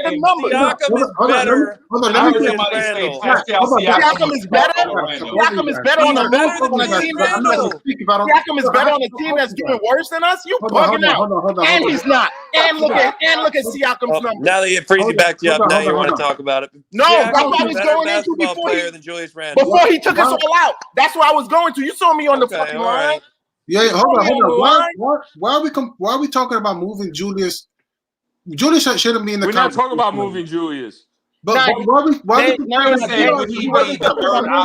good team? We wasn't talking about moving them. You mentioned the Charlotte Hornets like they're a good team. Okay. So again, wasn't talking about moving Julius. They were making a point about what Julius would be on other teams and on good teams, on playoff teams. Right now, on the Raptors, he would replace Siakam. Now. All right, let's call Toronto and see if they take a Randall for Siakam straight up. And we'd be dumb for taking the lesser player. Let's see if they take it. Let's And see we'd if be they take it. dumb. What would we We'd be want? the dummies to take the lesser player. Let's do that. And it's not like Siakam is 19 years old. Okay, it's not like Pascal Siakam is 19 years old. Pascal Siakam is 26 years old. To support your argument, let's see if the Raptors would take why are we talking about Randall pecking for order? Siakam since I want to know why Randall's we're a better talking about. player. Because they just Were you listening to the argument? Okay, so Siakam is much better than Randall, right? He's much better than Randall. Okay, his season stats don't point to that. Let's see if his team stats point to that. Oh wow! Oh, they're about the same right now. We're better than them. We got more wins than them. Oh wait, we got more wins on the back of Randall than them. Okay. Got you. Right. And don't forget, don't forget, y'all refuse to give Randall was the second Randall best player got to get ultimate props, man. Give Randall. I think Randall could be an all-star this year. And he's better than guys that y'all are not giving them props for. Right. And so he's here's better the than thing. Jamal Murray. No. So here's the thing. Here's the thing. Let's talk about Siakam. No, we got past Jamal Murray. So I'm about to. So for one, Pascal Siakam. I took my L. I said I was wrong when I was wrong, Day. But they not gonna take their L, dog. This is not an L. You guys, it is an L. That has nothing to do with the argument, bro. Look at two things. Look at Pascal Siakam's stats, and look at the fact that the Raptors are worse than us. Two things. Right. So here's the thing. First of all, put it to context, like it's always talked about. No. So this is the context. Pascal Siakam averaged 23 points a game. Put into context. When he had Kawhi Leonard taking all of the pressure off of him, right? Kawhi Leonard leaves, goes to another team, and his points go down. And his points go down. And his assists go down. Was it Siakam an all-star last year? And his assists go down. Okay. Randall's points, assists, and rebounds are head and shoulders above Siakam right now. All right, wait. This wasn't the argument. This turned into the argument. This was not the argument. But I'm saying, but that's my point. He would replace Siakam. Keith. He would replace him. Keith. He would replace him. He's a better player than Siakam. Go ahead, Nick. Go ahead. You can laugh, but he is. You're high. He is not better than Pascal Siakam. What point? So you're gonna tell me the chip that Siakam got with Kawhi is the reason why you're gonna say that he's better than Randall right now? He was the second best player on the championship team in the finals. Wow. Randall will never be the second best team. And what's going on now then? What's going on with that championship team now? The next year after he left, they made the What's going on with that championship team right now? The same thing as the Knicks. Nick, they're out of the playoffs. Say, brother? Keith. The same thing as the Knicks. Wait, hold on, Zach. I want to hear Nick. Siakam just got back from an injury. First of all. Wait, no. You started this, but we there's a point to this, okay? The argument at first was, is Randall a first, second, or third option on a championship team? The Raptors are not a championship team. See, y'all fall for that okey-doke crap. Hold on, wait, Keith. I said a playoff team. Exactly.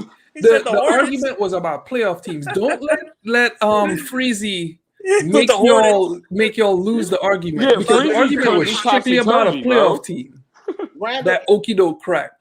No, Keith. The argument was a playoff. He brought up the team. I didn't bring up the team. I agree.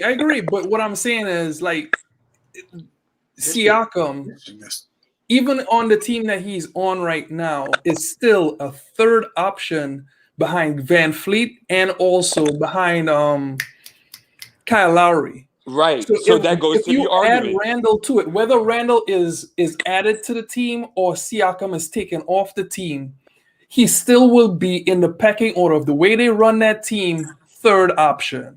Cool. That's a different point than the one that when he brought up the Raptors and I said he would play over Siakam and everybody jumped on my back. Nick, who's the better player, Siakam or Randall, in your opinion? Today, I would actually choose Randall.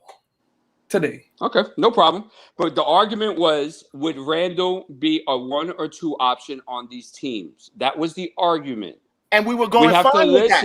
And we were going fine with that. We were going fine with that. Yeah, but y'all let whether we disagree and then we that got Randall to, and or then you Siakam, brought up Randall. You brought up Randall, and I said dude, the you same gotta thing. listen, my guy. I said the same thing. Whether we went with Siakam over Randall or Randall over Siakam, it didn't matter because he would still be third in the pecking order. Fine, I can agree so with that's that. what we're talking about. But I agreed with that already. This right now is me disagreeing that y'all saying that he's not better than Siakam. That's all that this is right now.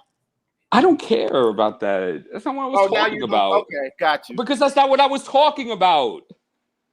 Dude, so how about Indiana? But Zach was saying that Siakam is better than Randall. That was yeah, I know. I heard that. This is. He's been the second best player on the championship team. Out of nowhere. He's been the second best player on the championship team.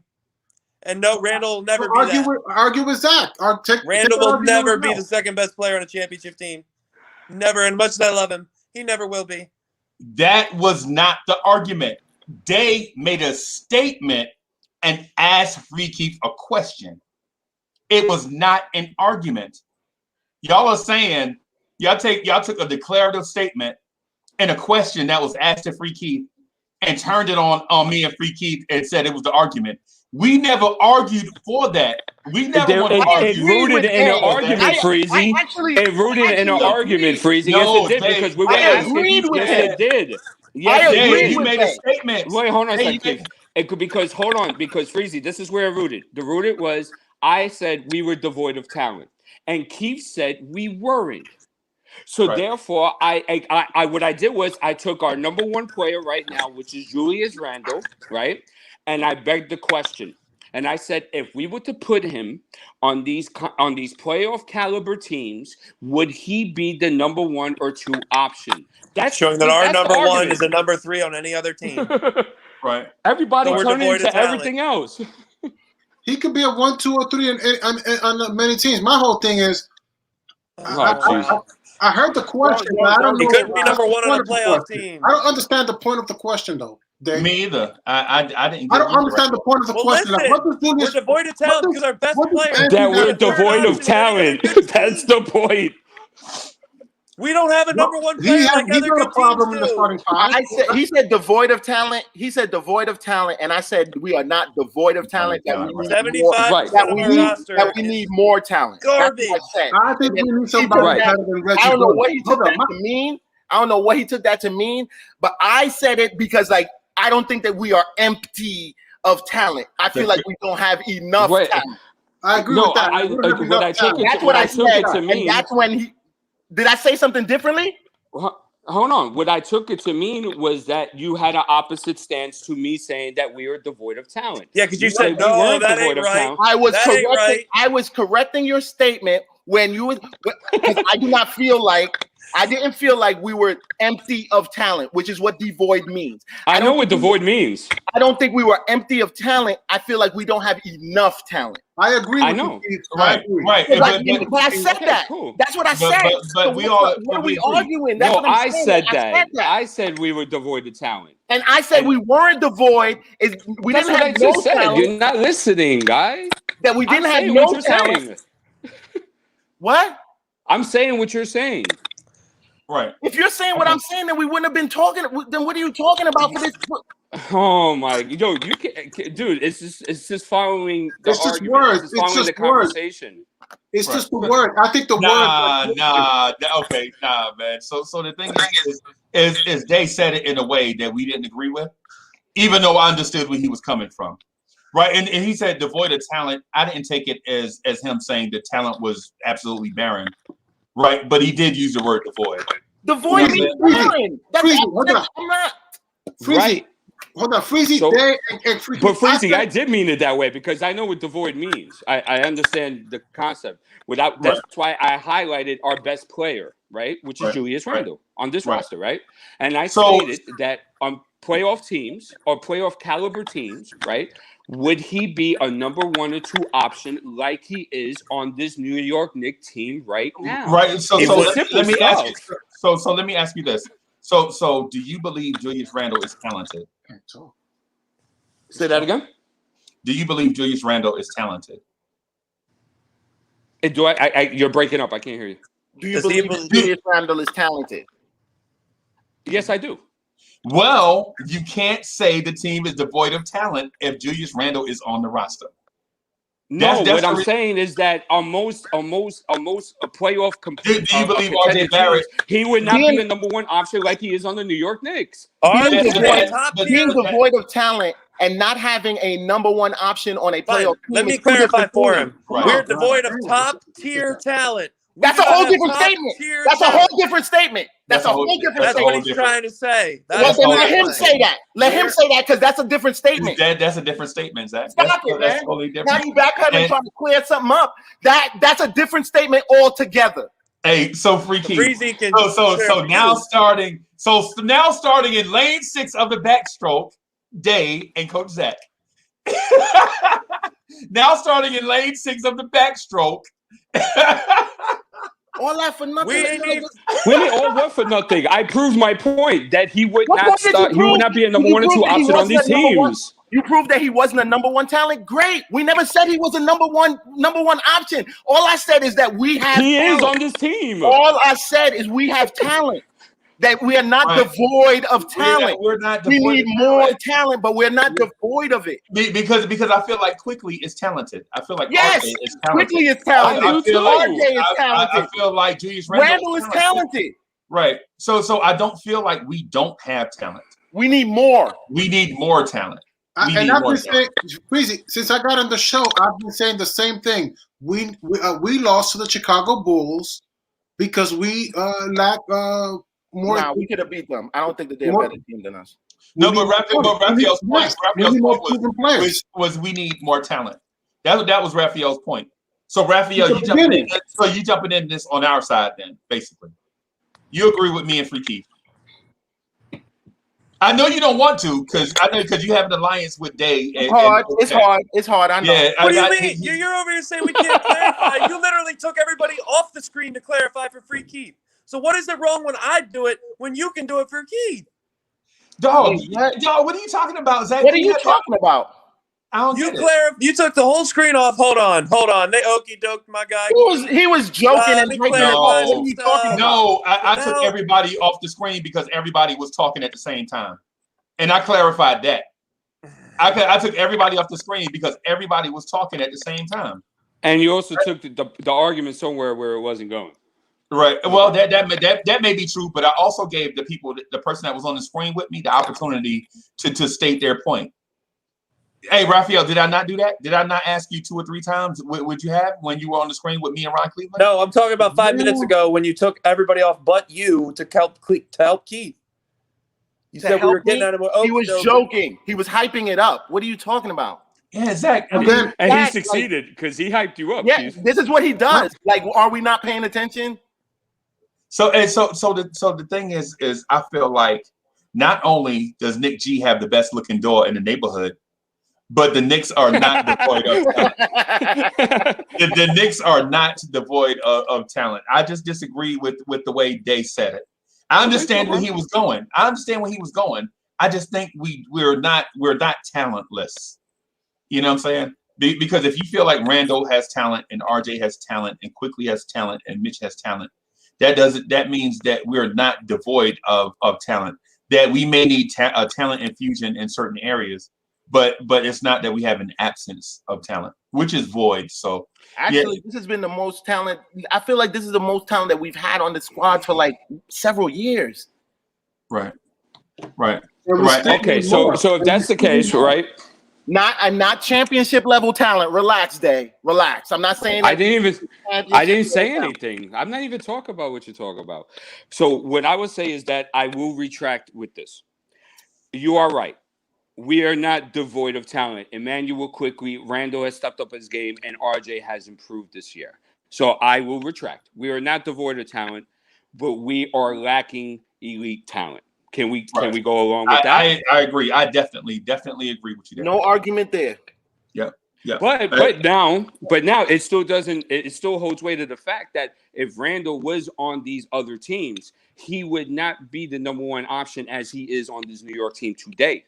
That's another whole argument. I mean, that's another whole discussion. Right. And as I did before when you brought that up, I agreed with you that he'd be a second or third option. I didn't disagree with you with that. Just so if you recall. Right. But I want to offer an objection, Your Honor. I object, and the reason why I object here, the reason why I object here is because you've seen Randall increase to an all-star level without playoff caliber, elite level coaching. When you put Randall in a situation where he gets elite level coaching, you don't know what you're going to get from Tibbs isn't an elite coach? No, he's saying he got it this year. Oh. Dog, so listen to what I'm saying. Listen to what I'm saying. Listen. What I'm saying is the dude with subpar coaching has increased his his production with his skills to this level. You don't know what Julius Randle would be with a coach like Greg Popovich. You don't know what Julius Randle would be with a coach like Rick Carlisle. You don't. You know what I'm saying? This dude has had coaches like Luke Walton, Mike Miller, Gentry? Alvin Gentry. I mean, come on. Look what Brandon. I'm sorry. Go ahead, man. And quite honestly, he really until he got to the Knicks, he wasn't doing that. He wasn't doing bad. He wasn't a bad player. Right. But his expectations, people see his talent and the expectations go through the roof. And then when he don't meet those expectations, the pit vipers come out and swear up and down he's the worst basketball player that they've ever seen in their life. It's because he dark skinned and people racist. That's what I would think too. Excuse me? I love Julius. Not seriously, Zach. Come on. What the hell? No. What we saying? What we saying? Zach is racist. So the thing is, I don't think Zach is racist, bro. The thing is, I'm joking. He's a joke. Oh, okay. The reason why Free Keith threw it out there is because every time Free Keith say something, y'all jump on the opposite side of what he says. Hey, no, I'm not going to jump on his side and say I'm racist. No. Yo, relax, bro. It's a joke. I'm joking. But every time Free Keith say something on the show, if I really racist, I wouldn't exchange any words with you. Right. And so what it is say for instance, so Nick G is a star all the way back to October when we started doing this thing on Sportscaster, right? So when Nick G come on, they're like, oh snap, there go Nick G, he gonna break down the game like a coach. Right. And so they wait for it. So everything Nick G says to them is gospel, right? And so to me, a lot of the stuff that Nick G says is true. You know what I'm saying? But when he wrong, I'm gonna tell him that he wrong. You know what I'm saying? I'm like, Nick G, you wrong. You wrong is two left shoes. Right? But in the same thing what they say about God of Moses and Elijah, when he says something, people are quick to jump on the opposite side of the argument and won't hear him out. You know what I'm saying? Sometimes, man, when we make these things, like what they said just now, instead of us jumping on the opposite side of it, I really wanted to agree with what he was saying. I just felt like the word usage may not be in line with what I usually think, because I wanted to agree with him. And so I said all of that to say this, man. I think Randall with increased coaching from an elite level coach can only get better. And the same thing with RJ, and the same thing with Quickley. So before we say he'd be a fourth option on a bad team, I would say let's give this thing some time. That's great. We never said fourth option on a bad team. Yep. Say good teams. No. I said that. See how y'all jumped on the opposite side of what I said just now? I didn't quote you. I didn't quote Coach Zach saying the fourth option on a bad team. I said fourth option on a bad team, and you immediately jumped to the opposite side of the argument, just like what I said just now.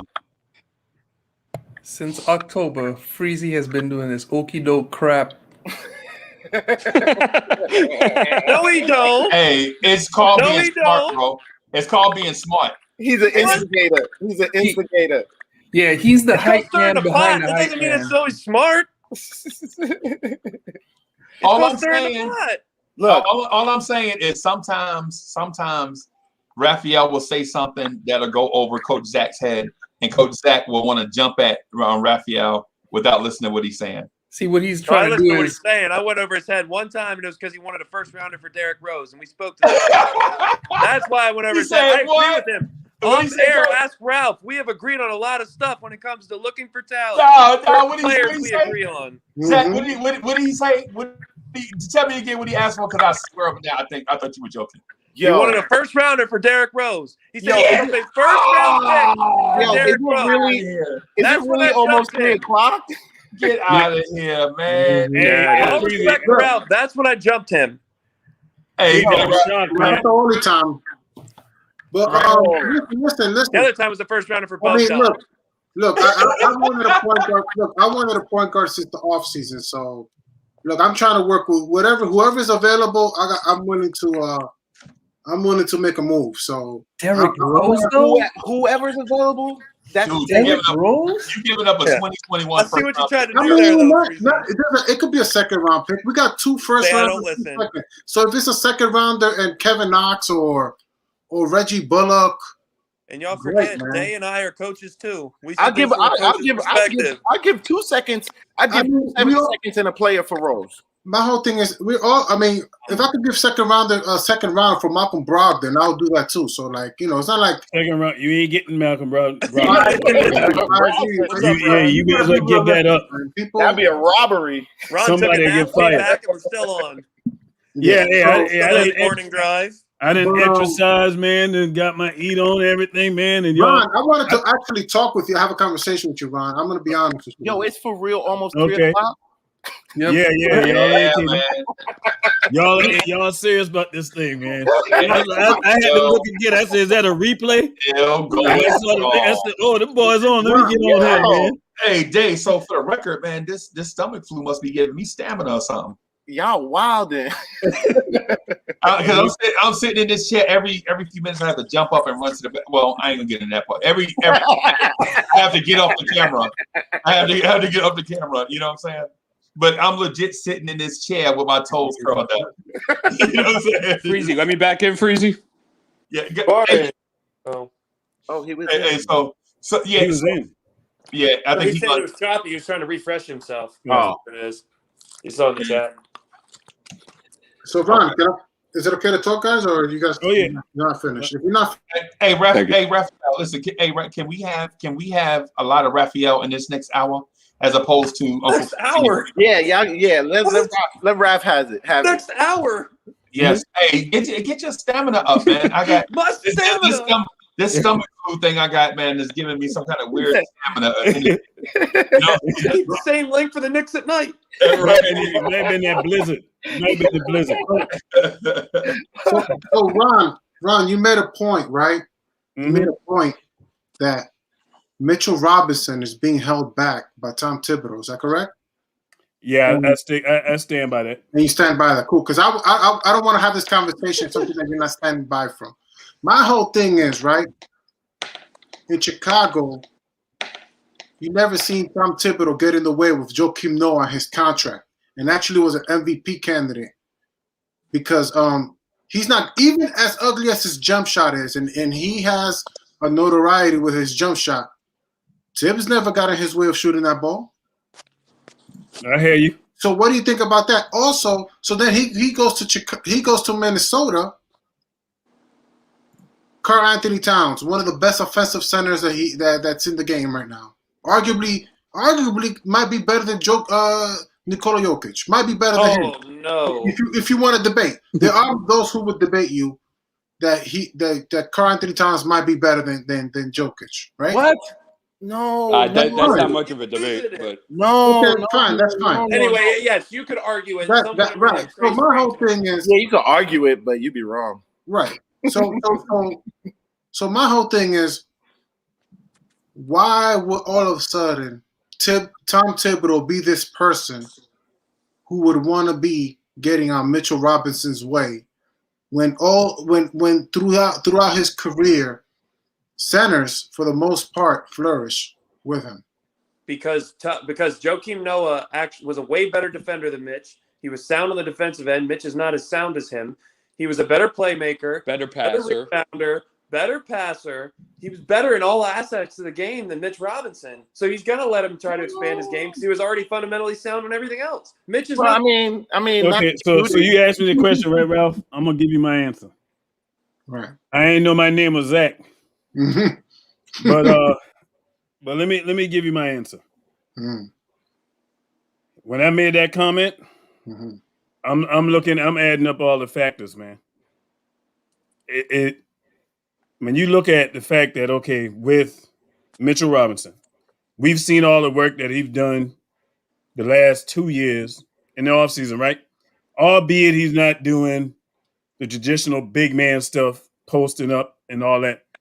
But we seeing this man shoot the ball, and people say, that's against shooting is shooting. So let's just stop that. Shooting is shooting. I don't care where you're shooting at. But for this guy to come in this year where his contract is coming up, and the only thing they're letting him focus on is defense, and I understand why. You know, the guy, 4 years, high school, no college and all that. I understand that. But not to allow the man to even shoot the basketball when there's been times, I know we've all seen it, where he looked like he's ready to pull the trigger. And it's like somebody talking to him say, hey, don't you do it. All I was saying and what I meant by that is when you're in a contract year, we know stuff is based on numbers. When you're in a contract year, the more you show, the more your dollar, your worth is going to be. It's just like wins and losses for a quarterback. The more they win in that contract year, the better their percentages are when they meet certain criteria of yardage passed and all that up the value of your contract of what a team has to pay you. And that's what I'm saying. It looked really suspect to me. Okay, so Ron, I have a question for you. Let me ask him a question, Raphael. Do you feel that, along with Tom Thibodeau, that Mike Woodson, Kenny Payne, and Johnny Bryant are all pumping the brakes and telling Mitch, and this is if Mitch is a capable jump shooter, right?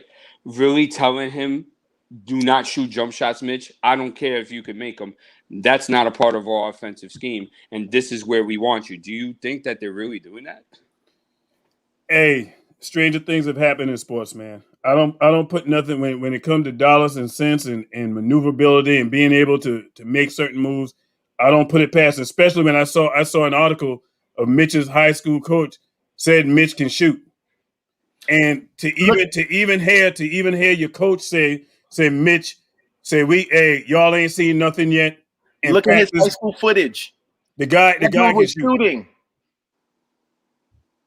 Okay. Look at Mitch's high school footage. He was shooting from range. Exactly. Okay. And now you in the NBA and you not even. This the crazy thing I can see is if the guy has been shooting and we see him shooting right, and you like, oh, you can't shoot. Just don't shoot. You know what I mean? But you got the proof from when because that's the only thing we got on him before he came to the league. What he was doing, right, Keith? What he was doing to your point in high school. And the coach that coached him the longest out of anybody saying the man can shoot. We see tapes of the man shooting, and I see Chuck in the chat talking shooting against your cousin ain't the same as the NBA. Get out of here, Chuck. Okay, so shooting is shooting, man. I don't care what you shooting is shooting. I can understand him saying the level of competition you're going against. I understand that, but if you can shoot, you can shoot. You can be 50 and 60 years old, and you can be shooting. I got you. So now, Ron. So wait, hold on, Keith. Let me say this, and then you go. That now what you're doing is that you're putting an indictment on the whole coaching staff now because we are last of the league. Wait, just let me finish. Because we are last of the league in a lot of offensive categories. So Mitch being able to come out 12 to 15 feet and be able to shoot a jump shot, wouldn't that be an asset to our lackluster offense? I'm gonna tell you like this. I agree with you. It's already an indictment. Yeah, let's just be real. It's already an indictment. No, okay. The guys on the team, and I'm gonna tell you why it's an indictment. Because if this guy can shoot, and in the media, not just social media, the regular media, everybody is bashing this guy. The first thing they want to say about this guy, he doesn't shoot, and this guy know he can shoot. That's why he's dropping these cryptic stuff. You know what I mean? The guy's frustrated, and I don't blame him. If you telling me I can't do something and I know I can do it, and I'm being held back, I'm telling you, man, don't sleep on the fact that your boy might be out of here.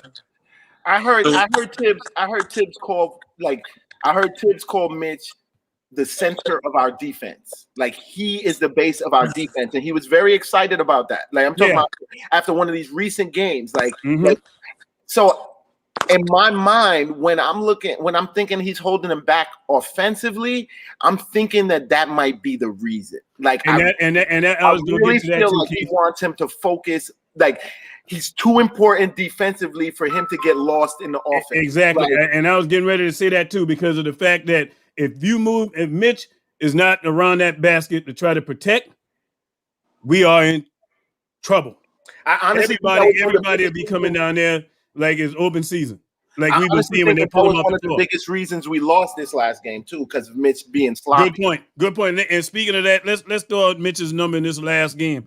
Phil Robinson, 20 minutes, 4 of 6 from the field, 1 for 2 from the free throw line, had 8 rebounds, 6 of them on the offensive end, 9 points. In a game where we struggled, Mitchell Robinson had 6 of his 8 rebounds on that offensive board. So what that tell me, if he was in that game, he was going to control that offensive board all night. And when you got a team that can't shoot, that struggle to shoot like we do, you need that guy to be in there to get them offensive rebounds. Why wasn't he? Actually, coach that. No. What do you mean not act to coach that? No. Zach said why he wasn't in there. I said, but he did get those 2 quick fouls. He got a bunch of fouls. He had a very Mitch night. Like he had a bunch of fouls. He got a bunch of fouls very early. I think he ended with 5 fouls. Yeah, he got 4. No, 3. He had 3 fouls, but he got 2 of them in the first quarter. And so like he puts you in a situation where you gotta pull him, and it's kind of like his presence just being in the paint, it changes the other team's whole perception of what they can do. Well, and that wasn't totally. It's some guys being on the court actually affects the game. I didn't feel that was totally on Mitch last night because not totally. I'm not saying. Wait, just hold on. Just let me finish. Because the Knicks as a whole did a very bad job of containing the basketball yesterday. I.e., Mr. One Julius, aka Randall, and I love the way Randall been playing this year, but Randall got exposed by. It was the whole team. Marketing ate him up. He got exposed in the first half of that Clipper game too. But my point being is that the whole team as a whole did a very poor job of containing the basketball and closing out and keeping that ball in front of them. Why do you think Noel had 5 blocks yesterday? Because they were getting inside the damn paint. Yeah, you're right. They was killing the guys out there. They couldn't guard their man, so everything was coming to the basket. Right. So they were putting Mitch. Wait, just let me finish, Keith, and then you go. And that's why that's why Mitch and Noel were getting caught in a lot of 2-on-1s on that paint, and that's why there were a lot of easy dump offs and stuff like that. You see? So that's why that was going on yesterday. Go ahead. Noel seemed like he soaked his hands in butter before that game, though. Like he had the 5 blocks, but offensively, like he couldn't hold on to a pass. He couldn't grab a rebound. Like everything, he's swatting stuff out. Like he's swatting rebounds out of bounds. Like, hey, let me tell you something. Very sloppy game. I had a troll of all trolls in the chat talking about high school laugh out loud, right? I guarantee you Mitch will light him up right now. Mm-hmm. Oh, come on, man. People be talking, but I bet you somebody like Ron Mitch will light up anybody in here right now. Would drop 30 on anybody here. Right. Exactly. Brian Scalabrine would destroy us. Destroy. Ron, my point. That's underestimate what it takes to make it to get to the league. Y'all need to relax. Exactly. I can't say to Keith he'd eat you up. Yes. He'd eat me up too. So what's the point? You know what my point is? When people want to downplay a person's talent. That's what I'm saying. Albert Payton and I say that's what I'm saying. Hey, Zach, I'm gonna tell you like this. I trust the coaches that coach the man. When the coach says the man can shoot and the man in the league ain't shooting, I got to question why. I got a question. My question to that is, my whole thing is he hasn't shot not one jump shot since he was drafted. So no, that's a lie. He shot one again when Tibbs was here. I mean, Fizz. He did shoot a couple jump shots. He had the one. He had the one. Jimmy. Yeah, I've never seen it. Okay, I'm gonna have to. But you might have been asleep on that one. But it hasn't happened much though. He wasn't supposed to shoot it then either. Here's my point. Yeah, you're right. I agree with that, Keith. My whole thing is why, Ron? My question to you is, why are you putting it on Tibbs when this is something that's been going on since before he got here? Like, there's something. If there is something going on, it's not because Tibbs wants to get in between his contract. I don't think it's Tibbs. Answer this. Why is the man putting cryptic tweets up? Because it ain't about his playing time. He's saying they won't let me play. What you think he's saying? What you think he's saying? And he's putting out all these videos with him actually debunking the theory that he can't shoot. So is it this year or since he was drafted? That's the question. All I'm gonna tell you, Ralph, is sit back and wait and see. Okay. And I'm gonna tell you this, and this is why I'm gonna tell you this, is because honestly, I feel like Mitchell Robinson ain't gonna stay here. I'm gonna tell you that right now. He's not gonna stay here, and when he goes someplace else and you see him shooting, then you're gonna be like, oh.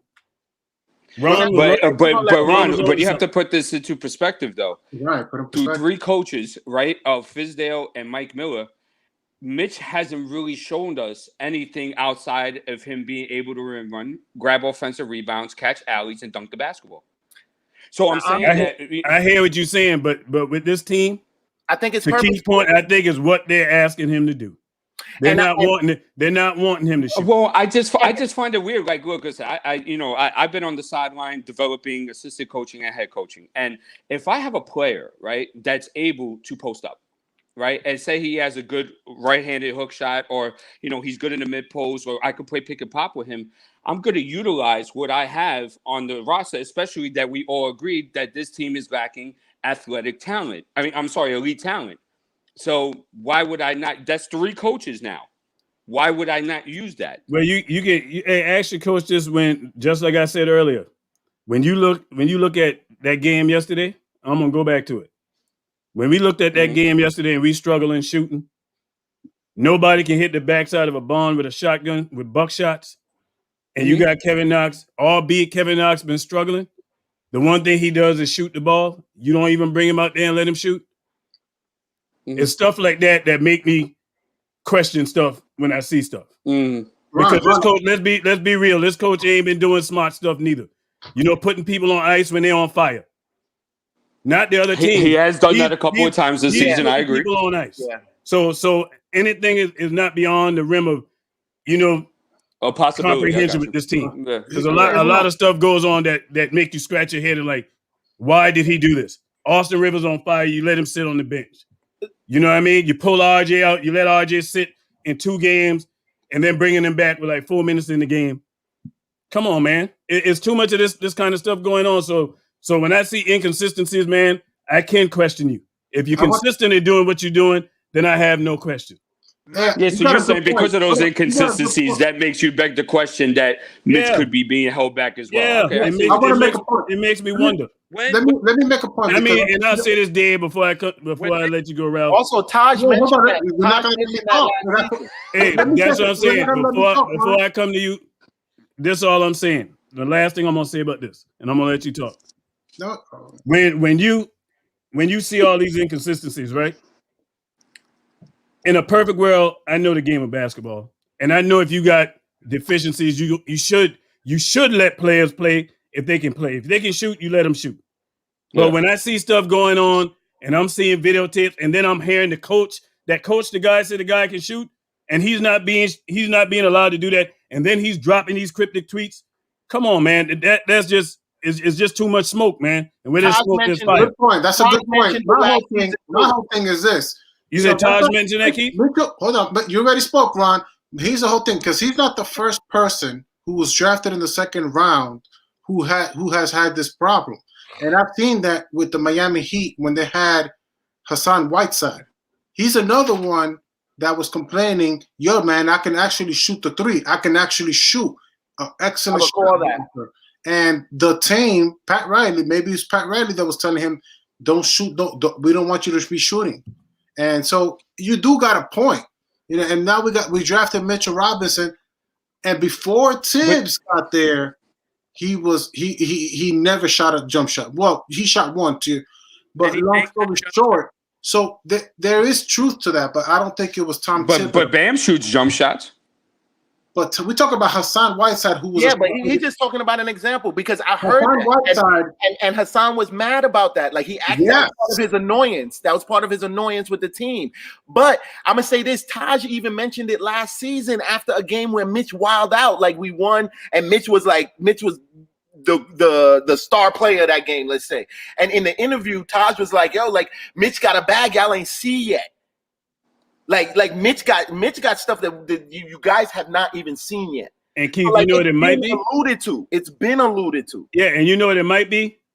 Is that his upside is so high on the defensive end that they want him to concentrate on that defensive side. That's what I said. Yes, that's exactly what I said just now. Yep. That might be it. Hey, did he make that one jump shot you guys said he took? I missed that. I never seen that. Nah, it was a miss. Bam and Mitch is two completely different players. Mitch is a shot blocker. Bam is more. I think Bam could shoot better than Mitch. Because even this year, I'm gonna tell you, as much as Mitchell Robinson has improved defensively, I think Mitch is more like a Hassan Whiteside. If you ask me my opinion, I'll tell you this: as much as I've seen Mitch improve defensively, the one thing that I hate is that I don't see him getting them blocks like he used to. Because he's playing better defense. Yeah, because he's not chasing. Defense. And they allowing him to stay. They want him to stay grounded. So because if he go after everything, then somebody gonna get that offensive rebound. So and that's what's keeping his fouls down. Yeah, exactly. Not jumping. Yeah, you're right. He's not going for them pump fakes no more. He's not going for that. So I mean, I think it's probably a combination of things, but it definitely I think is one of the reasons is he's so exceptional on the defensive end. They see that ceiling that they want to just allow him to just focus on that because the guy ain't had no college. Tibbs called him the core of the defense. I can see Tibbs right now, like, yo, I don't need you concentrating on offense. I need you defensively. That's it. Like, because if he's not playing defense in that first unit, who is? Let's just think about that. Who playing defense if Mitch ain't in that first unit? Who? Kevin Knox? Joke. It was a joke. Oh. It was a joke. Yeah, anyway, y'all, I'm gonna get out of here. I gotta get to my day. Y'all have a great day. Your day? Day gotta get to his day, you know. Hey, Day, I hope my gut feeling ain't right about Mitch, man. I hope he stays with us, man, for his career. Right, but man. The podcast. He's got to go. Him and your boy don't. You can see it. They really don't get along, man. He don't get along with Tibbs, man. Who? And that's a discussion for another day. Mitch doesn't. Yeah, I don't know that's true. I don't think he's his cup of tea, man. I don't know. I'm not agreeing with you, but I don't know that's. I think the buffer more or less is probably Woodson between them two. Mitch is a poor man, Rudy Gobert. Come on, man. Yeah, it's just something to think about, man. But I can tell you this: I think Kevin Knox out of here. I think he's definitely out of here. Yeah, I don't think he. I'm not a big. If they find it, I'm not gonna cry. But like, I don't think that that's 100%. Like, I don't know. I don't know if that's 100%. I don't see that as 100% like definite. But I wouldn't be surprised. But I think it might take an injury for him to get back in the lineup. I think it's Frank or DSJ that might be gone first. Ron. Or Ron or both. Right. Both of them. It might be all three of them on the same plane. It might be two of them or one of them. But I don't think Kevin Knox is the first to be traded. I think it's gonna be Frank or DSJ in the first. It'll be Frank and they're probably already have the bag package already. Yeah, you don't have to package both of them. Any kind of quality talent. Mm-hmm. So it would be both of them in a trade. I assume if it's Frank or DSJ, it's probably going to be both of them in a trade. Yeah, but with Mitch, man, it is concerning, man, when you see all these videos of him shooting and then the man coming to the game and ain't attempting shots, and then a few times you see him looking like he's getting ready to pull the trigger and like something telling him, no, don't you do it. You know what I mean? Because there's been some games this year where he looked like he was ready to let it go. He's an elite defender. I think it's like you said. He's an elite defender. Stick to playing defense because the team needs more from there. And he can make money definitely playing defense. Yeah, he's gonna make his money. As much as you can play defense and offense. Yeah. And then you gotta ask yourself too. Okay, if I allow you to play offense, right, and defense, how much more effective will it be for this team? You know what I mean? Now it's a good question. Now you're talking, Ron. Because that definitely every shot he takes is going to be a shot taken away from somebody else. Exactly. Because it's only one basketball. Just saying. Yeah. And not that we got the best shooters and this, that, and the other on the team, but like, if you want anybody else to shoot, would you want Mitch shooting or would you want RJ or Burks or one of them guys shooting? But I do want him to be able to shoot if he's blatantly open though. Yeah. Like, yeah, if it's a 10-footer, come you know on. what I mean? Maybe not anymore. Maybe not anymore. I don't know. Put that thing in there. Because I'd rather him spend his energy on defense. That's true. A player like you gotta have him. He's definitely great at it. He's a great defender, man. Just play defense, and that gives the team a chance to win more than him shooting buckets. I liked how he was all over Giannis, yo. All over Giannis. He was over Giannis, and then that last game when we played Cleveland, he was like, Drummond, you're not going to abuse me like you did the last game. Yo, I actually was impressed because I thought he was going to get manhandled again. Like, I thought he was going to get manhandled again, and he really, I don't know, like, and this is why I say that he doesn't have a bad relationship with Tibbs because I can see that he listens to Tibbs, bro. Mm-hmm. Yeah. Hot and cold. It could be. It could be one of those things where you catch him on the wrong day. You know what I mean? He like, and then other than that, I love Coach. You know what I mean? He's just an immature cat, I think. Yeah. I think he got a lot of growing left to do. And I'm gonna tell you this. You know what else? Free Keith, I think probably was messing with him too. Let's be real. Yeah, he got an endorsement deal, right? But I heard cats say, "Well, he getting $1 million. $1 million once the taxes hit that." Man, that shit ain't. That ain't no money. And then you in New York. New York got state tax. You know what I mean? That ain't no money. And Keith, the thing about this, you knowing you the best player on defense on the team, and you got cats you look at that's on the bench, can't get in the game, i.e. Kevin Knox and others who make more money than you. But that will mess your head. You can't blame them for that, though. I know you can't blame them, but you know it's a natural inclination. It's a natural inclination, man. The people that look at that like, man, it's just like working on your job, man. But his next this person, you know more about your job than this other person, and they're getting paid more than you. His next contract going to be bigger than theirs, though. Oh, absolutely. I think they all know that right now. Mm-hmm. True. Yeah, so hey, shout out to Mitchell Robinson, man. Like I said, man, I hope the kids stay here, man. I love him. Same here. I love him. Now that you put in that context, Ron, maybe we shouldn't be focused on Mitch shooting jump shots like that. But yeah, we can't kill him for not taking shots. We can't do that. You know what I mean? Because his thing for this team, if Mitchell Robinson is not playing defense, then who is trouble? It'll help, but it's not the thing that's the problem. Yeah, our main problem right now, we know it's shooting in those other positions. Hey, and if Mitchell Robinson, you know what I mean, can just hold on the fort on the defensive end, we good. That's the main problem is that point guard and that small forward position. That's small forward for me. So I think that's the one that I think. That's a question. Flip a coin. Which one is more pressing? I think it's a small forward.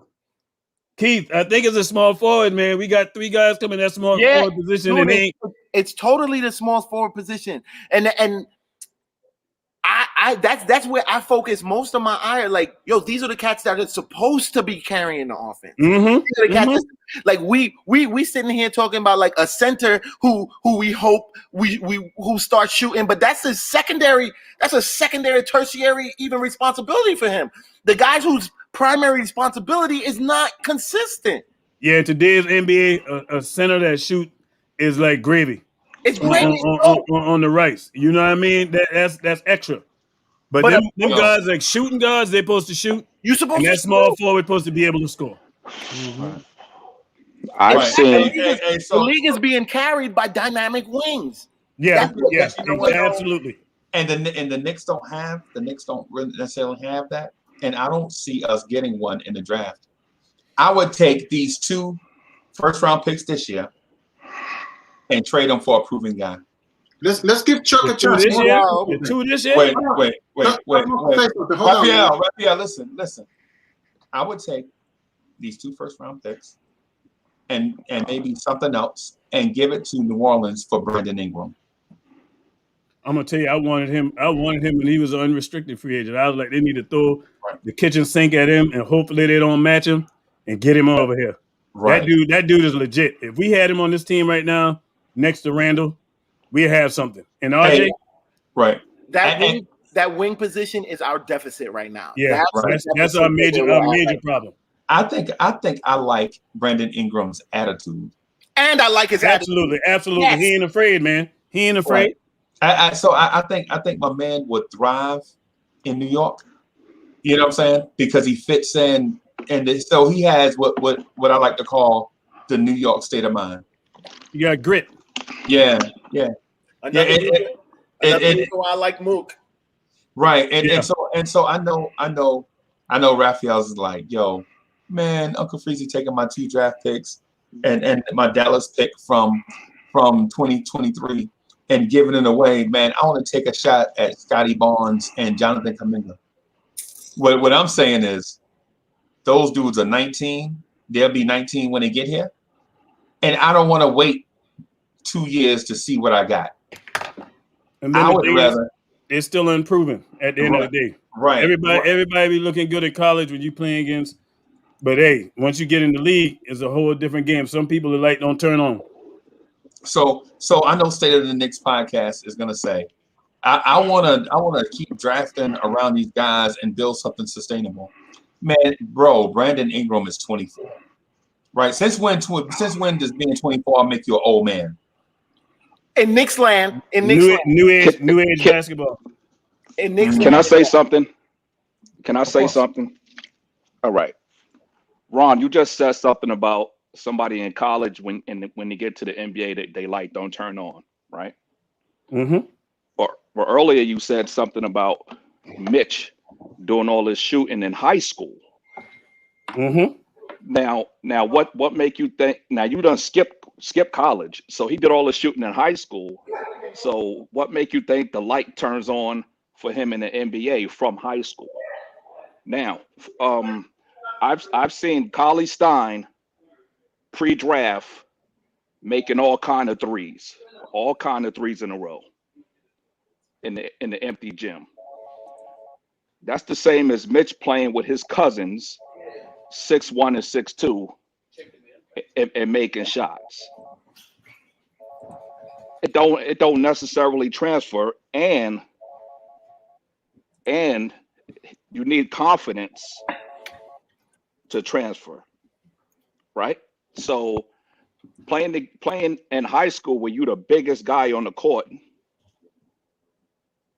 even though I'm not saying tallest, but everybody else is 6'2", 6'3", and Mitch is 7 foot. There's nobody contesting that shot. Just like the So what's the difference between that shot not being contested and the man taking a wide open shot? A wide open shot you ain't contested neither. That's a fact, but you need confidence to do that, right? So if we're talking about a shot that you never took, you need confidence to break that.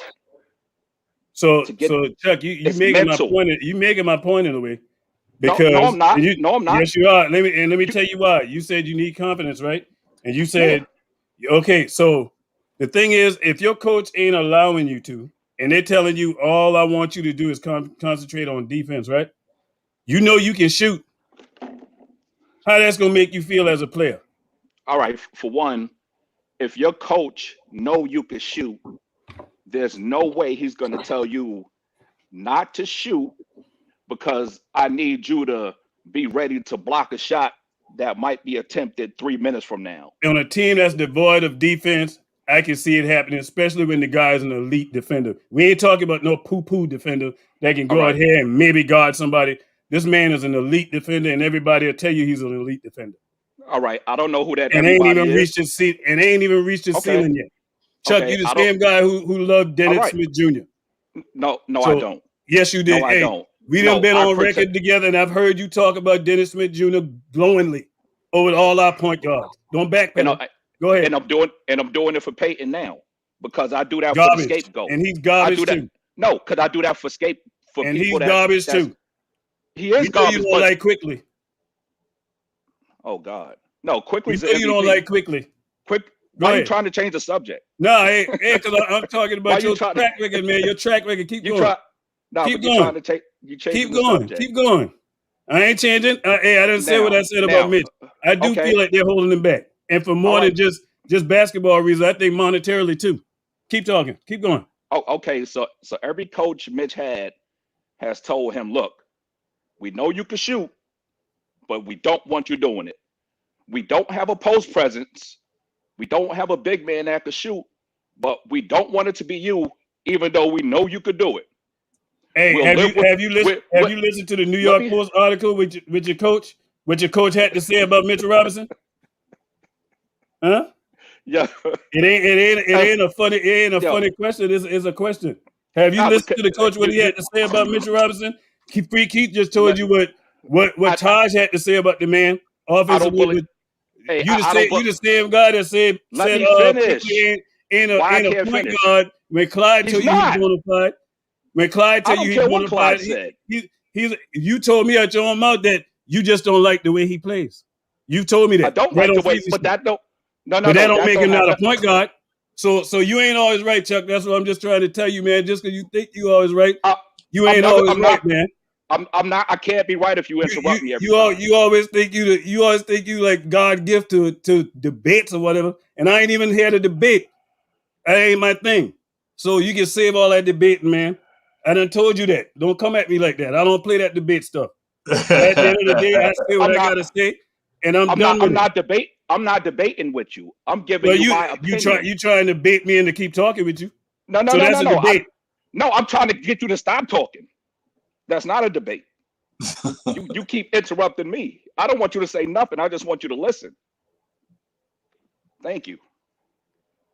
Now, there's no way a coach is watching Mitch shoot in practice in drills or whatever, and having and seeing him make shots, and then saying to him, "We don't want you doing that because it'll take away from you on defense." Now, another thing that was said was Mitch is an elite defender. I don't know who said that. They need. I said it. Okay. And many people have said it. You need to go rewind tape. Okay, all right. So go listen to the aficionados that's not named Chuck. I think you love to hear yourself say stuff. He's an elite shot blocker. That's totally different from being a elite defender. He can't defend the post. He has trouble with guys that's bigger than him. Answer this. He gets bullied in the post. He blocks shots. A elite shot blocker is different from an elite defender. That's like Curry led the league in steals. Did that make him an elite defender because he led the league in steals? No. Right? Now, Mitch had what, 4 coaches? And all of them if you want to count the 2 that got let out of here as coaches. I count them all because according to y'all, none of them let him shoot. According to y'all, none of them let him shoot. Go ahead. Shooting is something that the Knicks need from their center because they haven't had that. So if he's showing that, it's ridiculous to think that the coach is saying, well, we don't need that from a 5. We're not getting it from our point guard. We struggling with our small forward, but we got a center that can shoot, and we're not going to let him do it because we don't need post points. Having a center that can shoot spreads the floor for you, for one. For 2, the center is around the basket, and that's a higher percentage shot than everybody else that's shooting. So I think it's ridiculous to say that it's on every coach that had Mitch. If Mitch had confidence in his shot, he would look at the rim once in a while.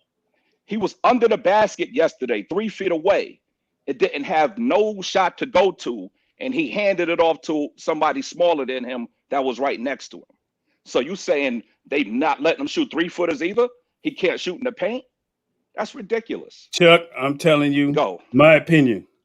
All right. You got And an I did- opinion. I got one. Okay, and we agree to disagree. And I'm telling you right now, we know there's more to basketball than just basketball on the court. There's politics too. The man is in a contract year, and we all know that. Before the contract, If this man shows this year that he has an offensive game on top of his defensive game, what happened to the value of his contract? It goes up. He wasn't shooting. It goes up, right? It goes up.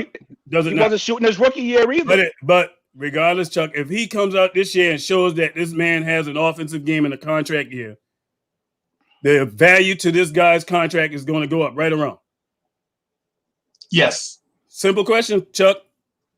Yes. Yes or no? But I don't think it's a deal where it's a deal breaker.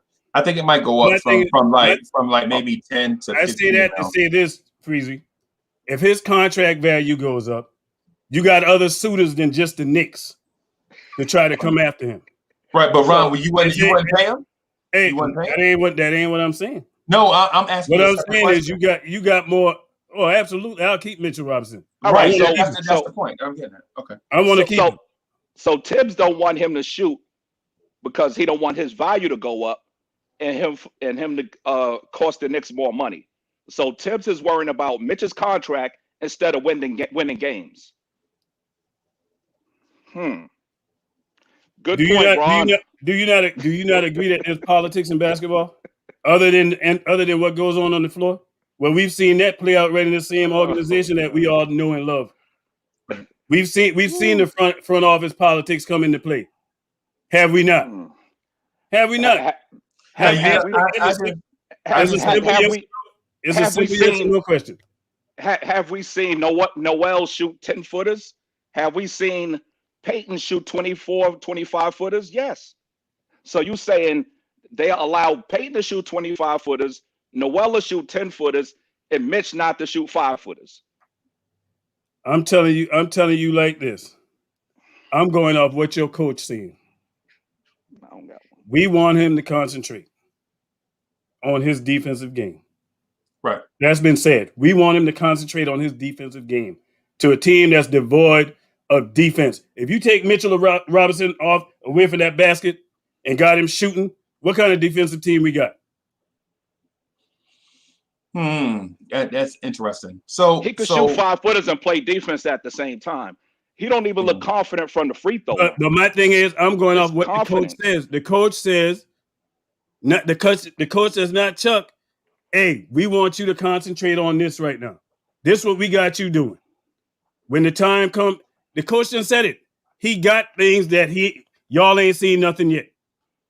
We've seen his defense thus far since he's been here. What is it that we haven't seen that the coach is alluding to? It's the offense. A blind man can see it. And then he dropping cryptic tweets. When they gonna let me play? It ain't the fact that he ain't on the court because he's getting a ton of minutes. So what else could it be? A blind man could see something that a man with vision can't see. How can you see something that we haven't been shown? He haven't done it. So what are we missing that you see? I'm going off what your coach said. And then Keith just told you what Taj said. Keith was wrong too. Well, I guess Keith wrong for saying what Taj had to say about Mitchell Robinson. Everybody wrong but Chuck. Chuck always right.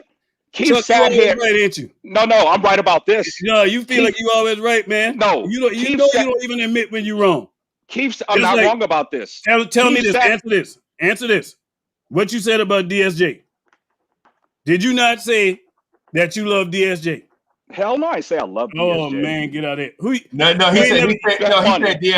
DSJ was our best point guard on this team. He said DSJ was going to be 15-5. He said DSJ was going to be 15-5 this year. First of all, before the season started, I said Peyton would start. Right? Then I said by midseason, DSJ would win the starting job. That's what I said.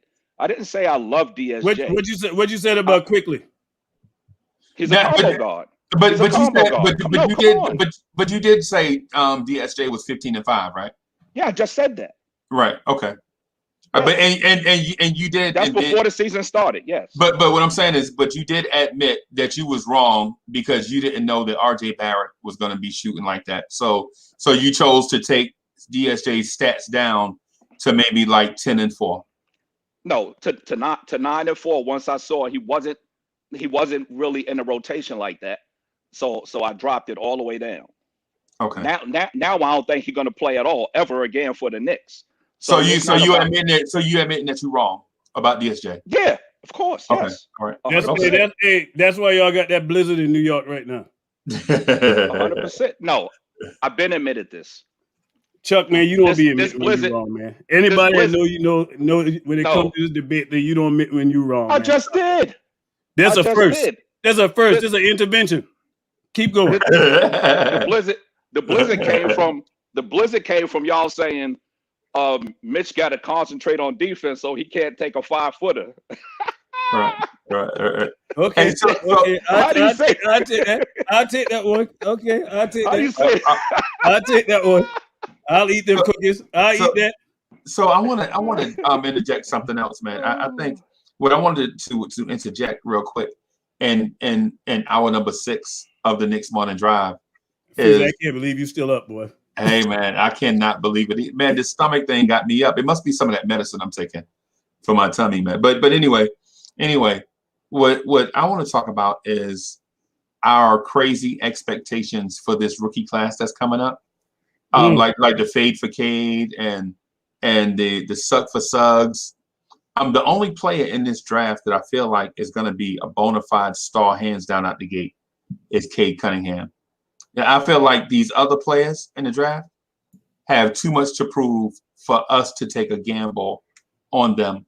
I would much rather take these 2 picks. If we can't get Cade, I would much rather take these 2 picks and the 2 second-round picks if necessary and trade for an immediate upgrade at a position of need for us.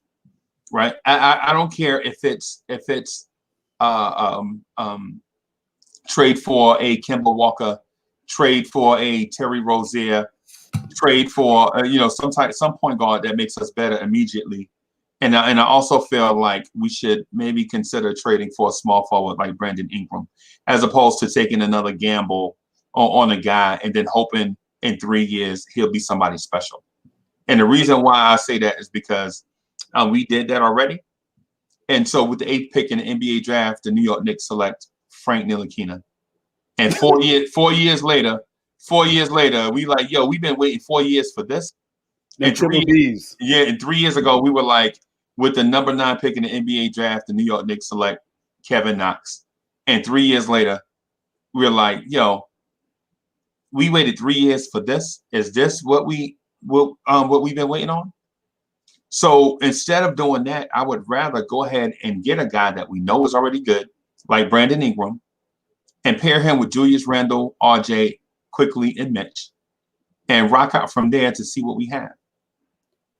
My only question about Brandon Ingram, he didn't sign the deal. He didn't get an extension already. But no, I think he signed his. I think he signed his max rookie extension. I think it's like 5 years. You know they won't trade him. We had to throw some ridiculous. But Ryan, what I said was a player like Brandon Ingram. Yeah, that would be. I don't know who you're gonna find that's like him.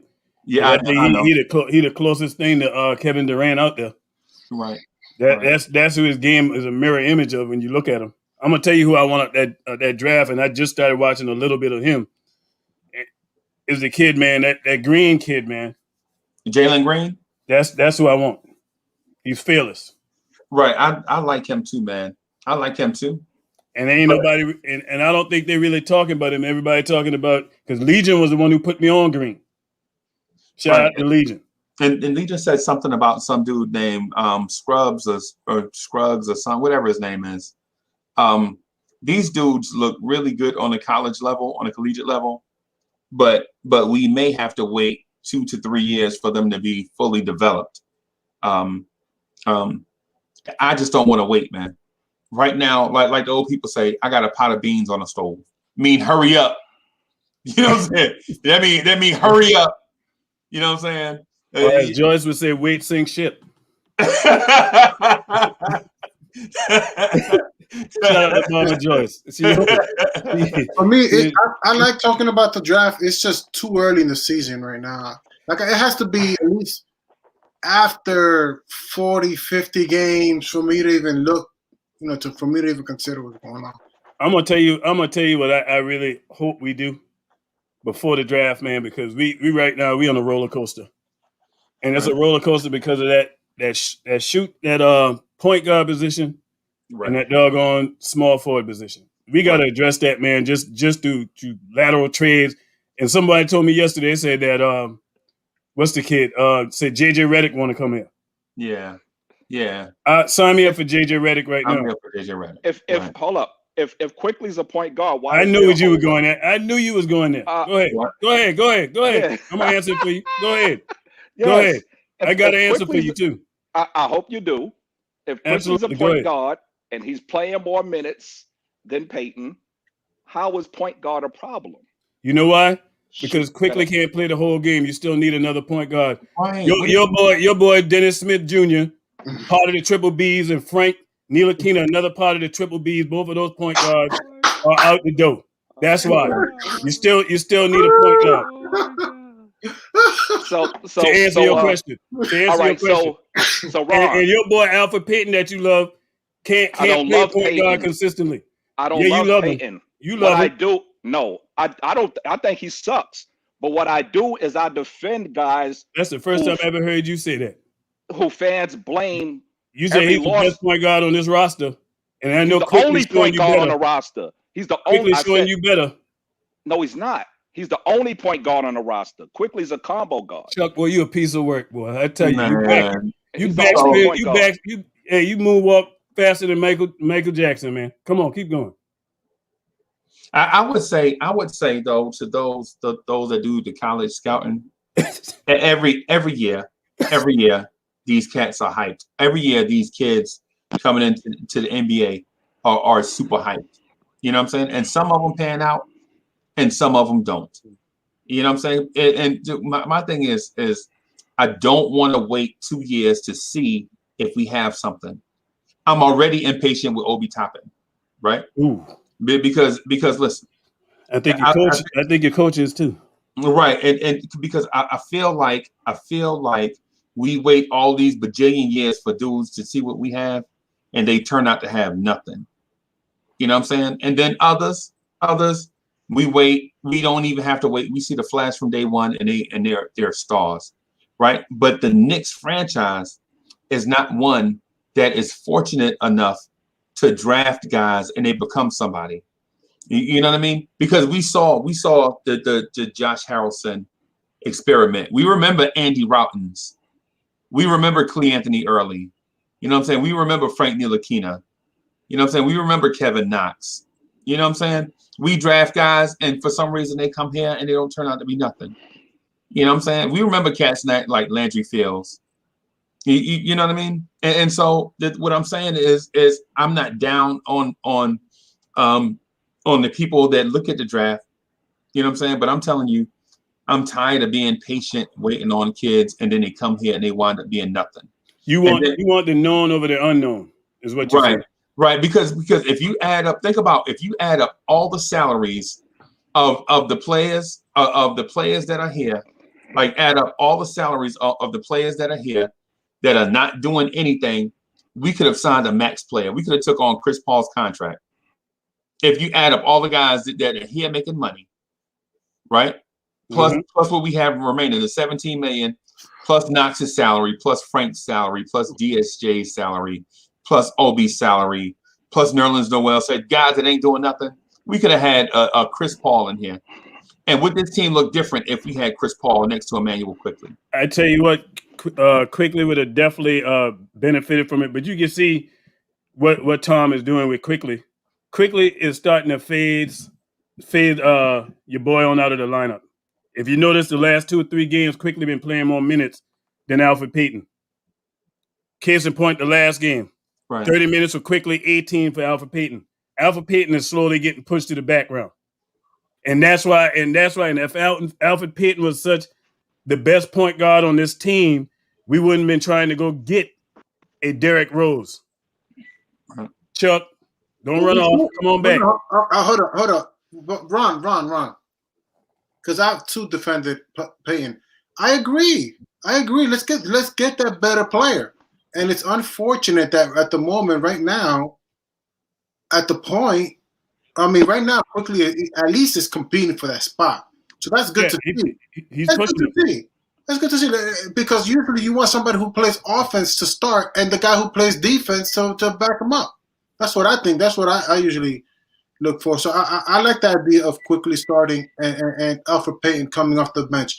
But, again, it was earned. Quickley earned that. It wasn't given to him. It wasn't. Oh, yeah, and that's what I'm saying. He's the better option on the team right now.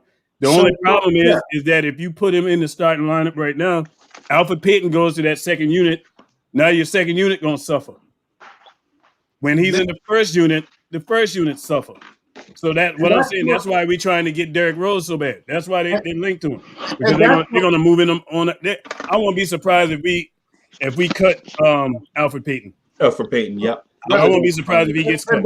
And that's what we wanted last season. Last season when we had Elfrid Payton, Frank and Alfred and DSJ. Sorry, Frank, Alfred, and DSJ. We wanted Frank or DSJ to take Alfred's spot, right? That's what. Yes or no? That's what we wanted. You say you wanted Frank or DSJ to take Alfred's? That's what we wanted last season. Last season, that was the big thing.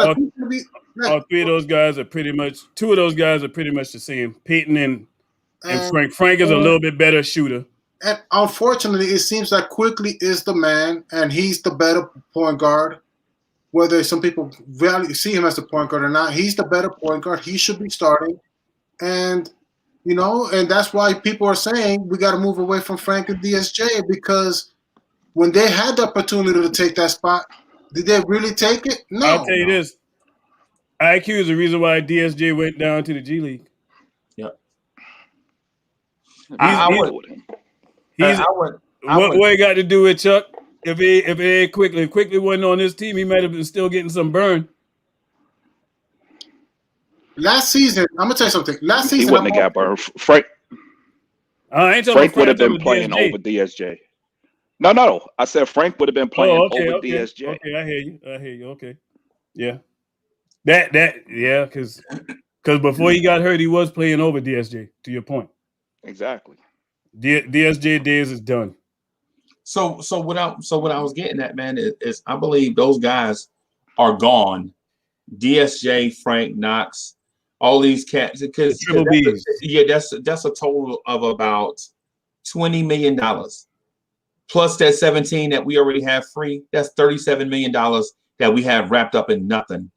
And we could have had Chris Paul here for $40 million, right? But cats are like, oh no, Chris Paul is too old. $40 million is too much money.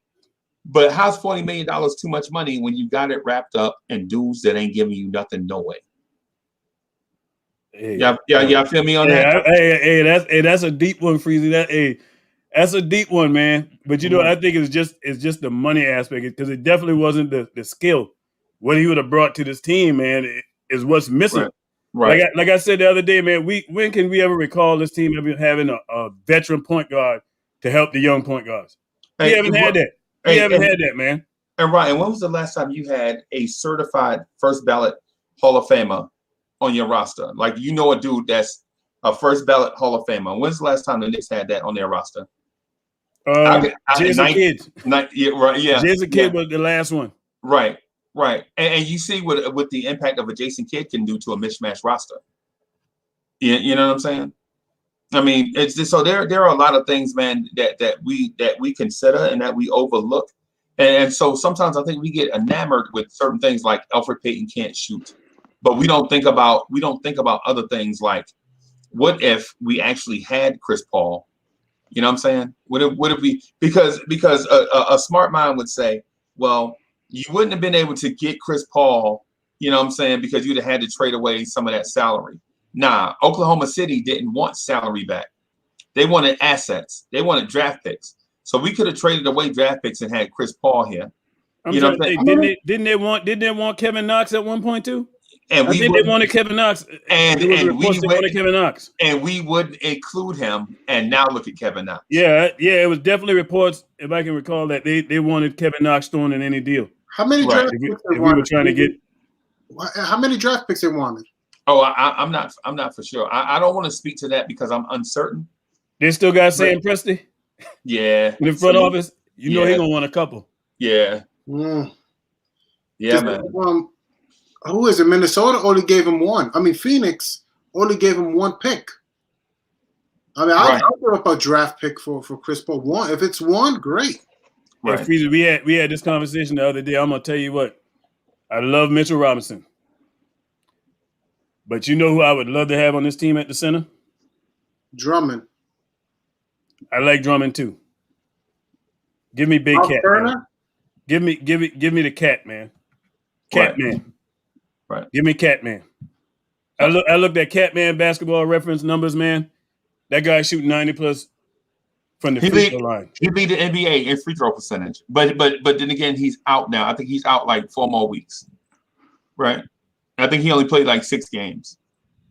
Right. If we had Catman, and then I think he averaged like 12 rebounds a game.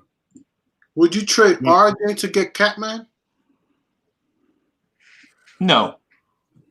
Well, I guess it depends. It depends. It depends on what's the next move. But I would be afraid to move RJ. Period. Right now. RJ showing me enough where I say, hey, he definitely a part of the future. Definitely. I couldn't trade RJ. Hold up. Y'all don't think Peyton is a good backup point guard? Oh yeah. Hey Chuck, I'm gonna tell you, I've been saying it. He's a very good backup point guard. The problem, starting point guard. I can't just not like a player just for the sake of not liking him. You know what I mean? That's hating. Okay. Me. But I recognize the man value. He just ain't a starting point guard. Right. I would say the only thing. I'm sorry, Chuck, but since you asked the question, the only thing Elfrid Payton can do for me is show me where another point guard is at. That's the only thing. Go ahead. There's not too many backup point guards better than him. As much as you don't like him, he'd be a good backup. So if we switch Payton to the bench and start Quickley, shouldn't that solve our point guard issue? No, I don't think so. I think the only reason why I see what Freezy saying, because they still want scoring off the bench. Right. It's like a double-edged sword with that. But it don't have to be from the point guard. That probably explains why they're trying to get Derrick Rose. Right. And if they get Derrick Rose, you can best believe as soon as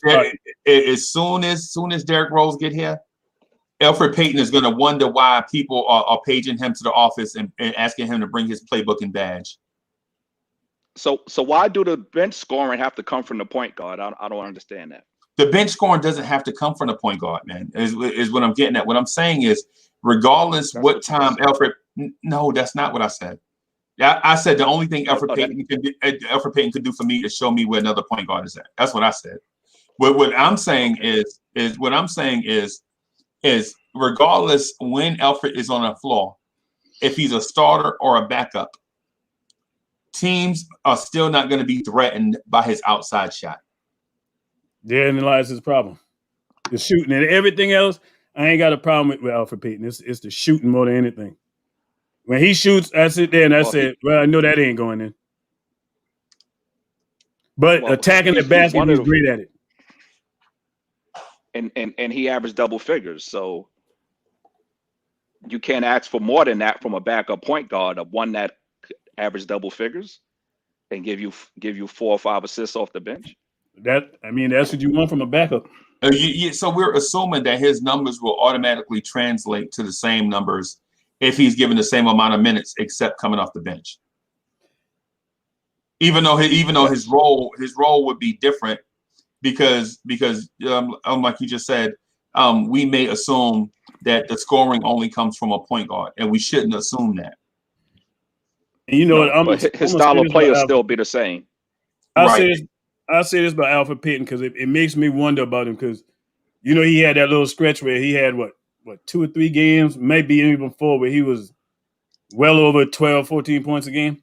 Right. Like he was on a little tear, and I'm like, okay, well, if you show that you can do this through 4 games, 3 or 4 games, why aren't you doing it all the time? And then it makes me wonder. I say, you know what? Maybe with him concentrating on shooting in the offseason, just that's all.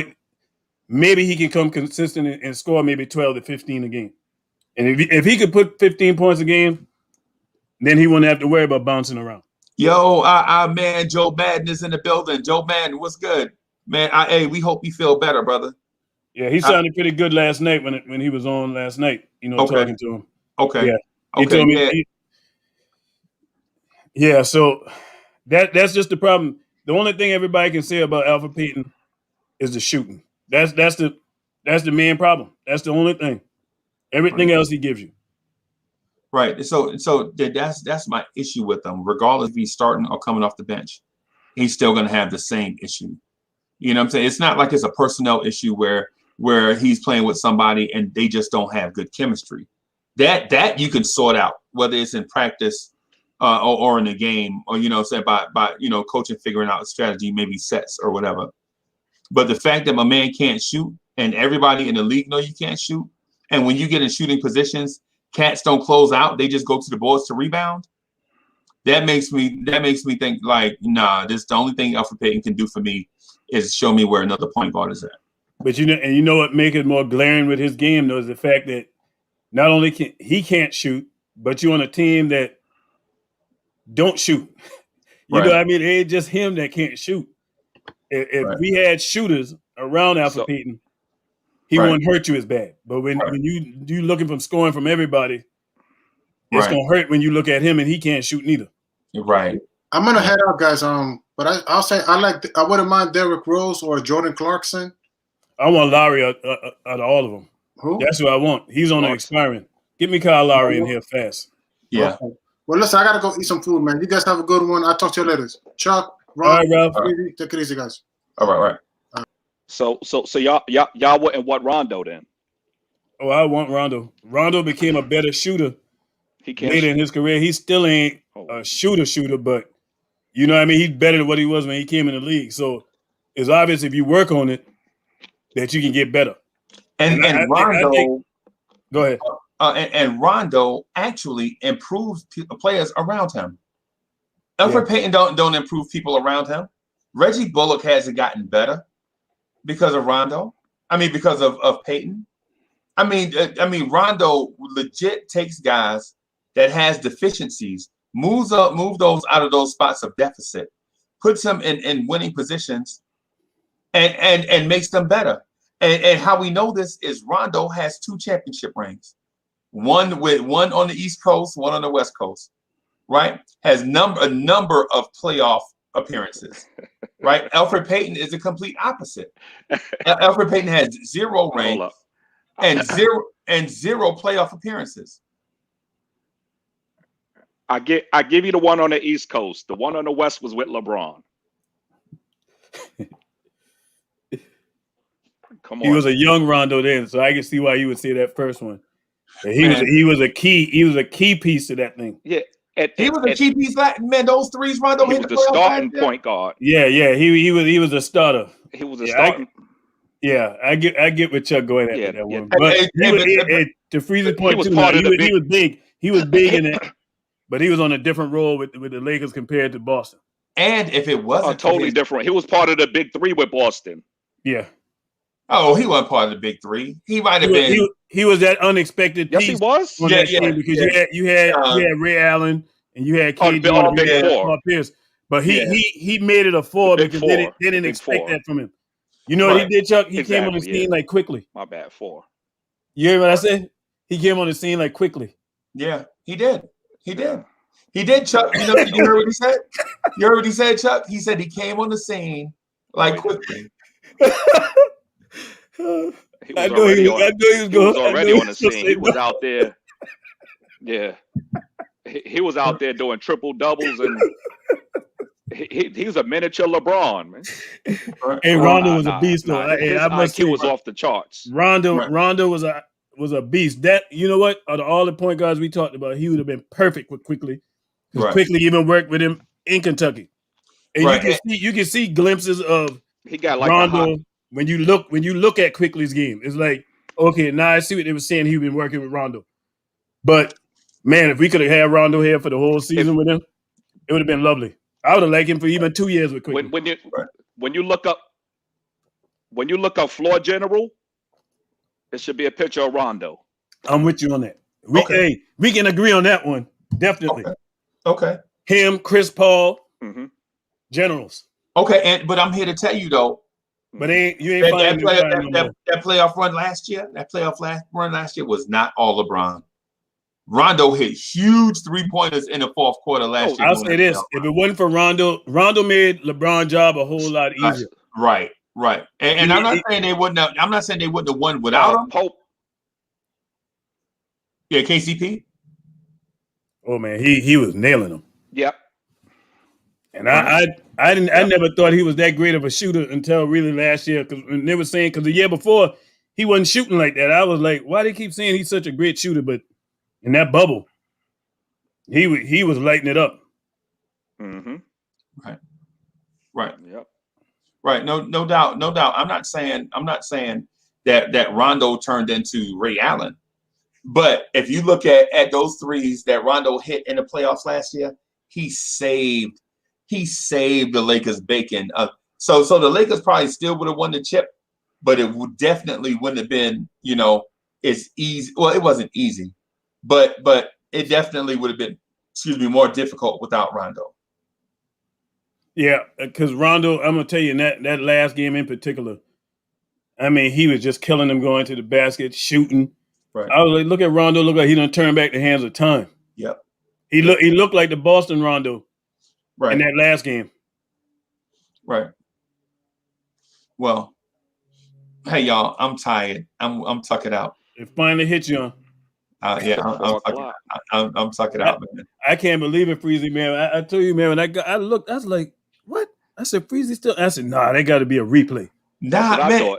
It's you thought the same thing too? Yeah, I was like, it's because it's every time we got ready to wrap, somebody would jump on and start like throw a grenade in the room, and then you know how it is when somebody drop a bomb in the middle of the room, nobody wants to go nowhere, especially those that feel like their point is better than others.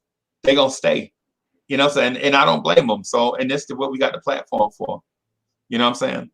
So the platform is about giving people the opportunity to say what it is that they want to say, man. But so the Knicks at Night podcast is tonight at 11:45, and so we'll probably rock till like 7 in the morning. Now I'm kidding, of course. I'm kidding, of course. You never know. Yeah. If you get Kevin W going. Oh, talking about for the Knocks at Night podcast. I'm like Kev, we ain't gonna talk Knocks. Okay, man, but Thibodeau was doing them wrong.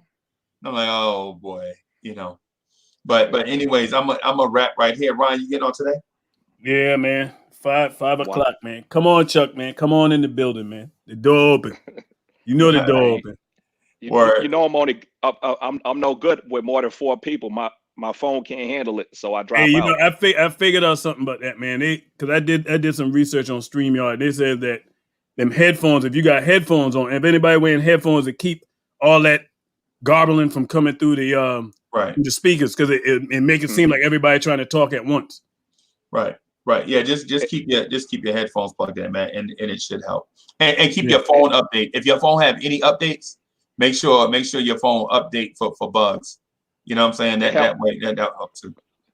The headphones help with the sound, but the StreamYard shuts down when if I'm on right now, when 3 more people come on, it's gonna knock me off.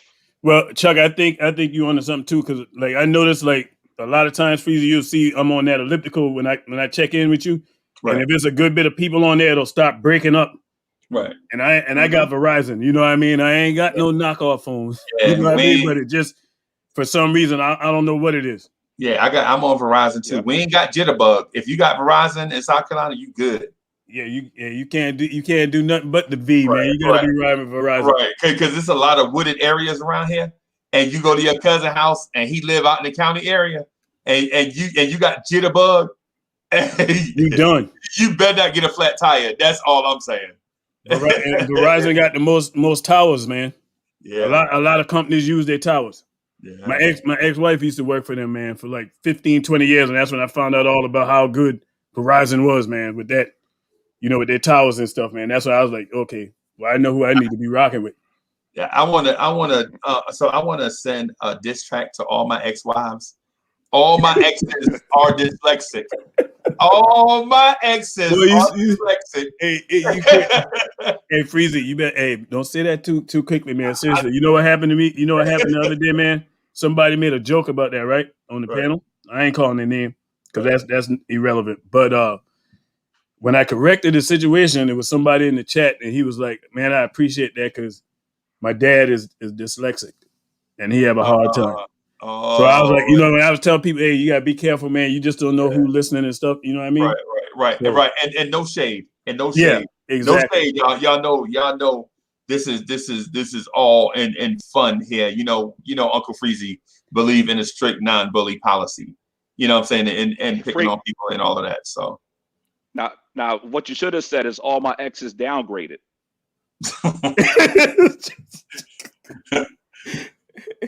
Hey Chuck, though, I got to get your opinion on this, man, just in case you don't jump on at 5.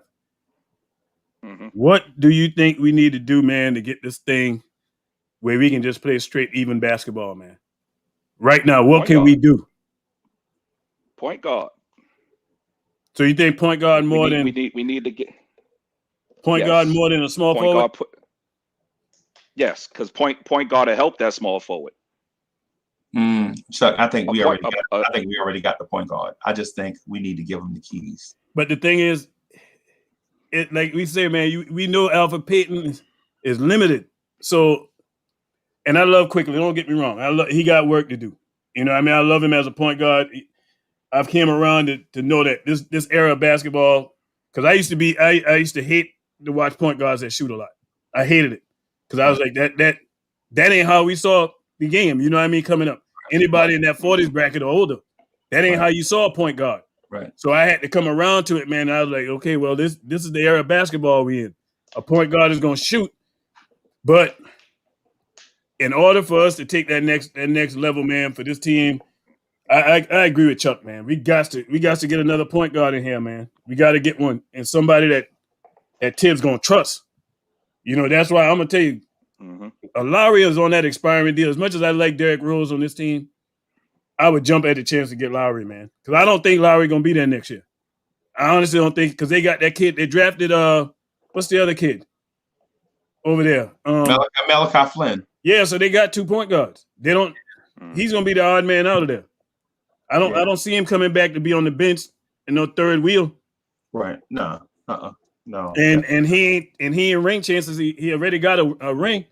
Right. What other option? I mean, hey, build something. Help build something here in New York. Be on a 2-year deal. Help quickly. I would sign him and DeMar DeRozan. Boy, hey, I'm gonna tell you what. I heard people knocking DeMar DeRozan, but I'd love to have DeMar DeRozan. He's a mid-range king. He's a certified bucket getter. Yeah. In those times where we need to get a bucket, DeMar DeRozan is a bucket getter. I think sometimes we were like, no, I want my buckets flashy, and other people were like, no, I want my buckets, and I want my buckets back to back to back. I'm here to tell you, I don't care how often you get them or how flashy they look. I just need for you to get them. How about that? How about those scoring droughts? Lowry. Okay. Lowry would take pressure off of Randall as well. Mm-hmm. So he would have to do less with the ball. Like, he wouldn't be on the ball as much. And I think it'll save him energy too, because he's asked to do so much, he wears out. Right. He definitely was tired yesterday. So having that all the time. So having that point guard helps Randall. That's all you got to say about Lowry. 19, 6, and 6. Yeah. Ain't no point guard doing that. And we keep missing Obi. So that point guard get Obi too. Because Obi move a lot. Yeah, he like a road runner. Somebody said that the other day. He's a road runner. He's always on the go. I'm gonna tell you this too, Chuck. Before Freezy closes this thing down, but somebody said it. I think it was yesterday or the day before yesterday, and I didn't think about it. But then I went back to what Tibbs was saying earlier in the season. Obi, they're gonna groom Obi to take that small forward position because if you remember, he kept saying he wanted to see Julius Randle and Obi on the court together. So Randle ain't playing the small forward. No. So that means Obi would play the small forward, and they ain't coming off the bench. Right, and he ain't playing the center either. Well, that injury curtailed that plans. That if Obi wouldn't have got hurt early in the season, I think we would have seen Knox minutes reduced a whole lot sooner. Right. Obi would have took over that spot. I felt after thinking about it when the person made that comment. I can't remember who made it yesterday. I was like, man, I said, you know what? That's a good point. Right. Because you can look at his game. I don't know if y'all saw the play where he was guarding Taurean Prince. Yeah. 1-on-1 on the wing on the right side. 1-on-1, no help, and he did a good job. And even made him miss the shot. And I was shocked. And I hear people say, "Oh, Taurean Prince a bum." But the man can move, and that's what I wanted to see, his lateral movement. Can he keep up? Right. And he was keeping up with him. So I think they are grooming him to play that small forward position. Yeah, probably so. Well, fellas, I'm gonna get out of here, man. I'm sleepy. Yeah, Chuck, come on through, man. Less than an hour, man. I'm gonna try to take a nap, man. And if this bug subside, man, I'm gonna try to jump on Ron because I hadn't been on in a while. Hey, get you some castor oil, man, or some cod liver oil. Oh, you want me to go to Grandma's house? Grandma, you got any more? Grandma, you got any more of that Father John? It'll clean you up. Yeah. Hey, well, cleaning me out ain't the problem. You trust me? It in. Yeah, right. Cleaning me. Hey, you been cleaning me out, butter, boy. Something. You better eat some cheese or something to lock you up. Something. I gotta do. Hold on. Hey, I'll holler at y'all later. Hey, nature calls. I'll holler at y'all later. All right. I'll holler at y'all.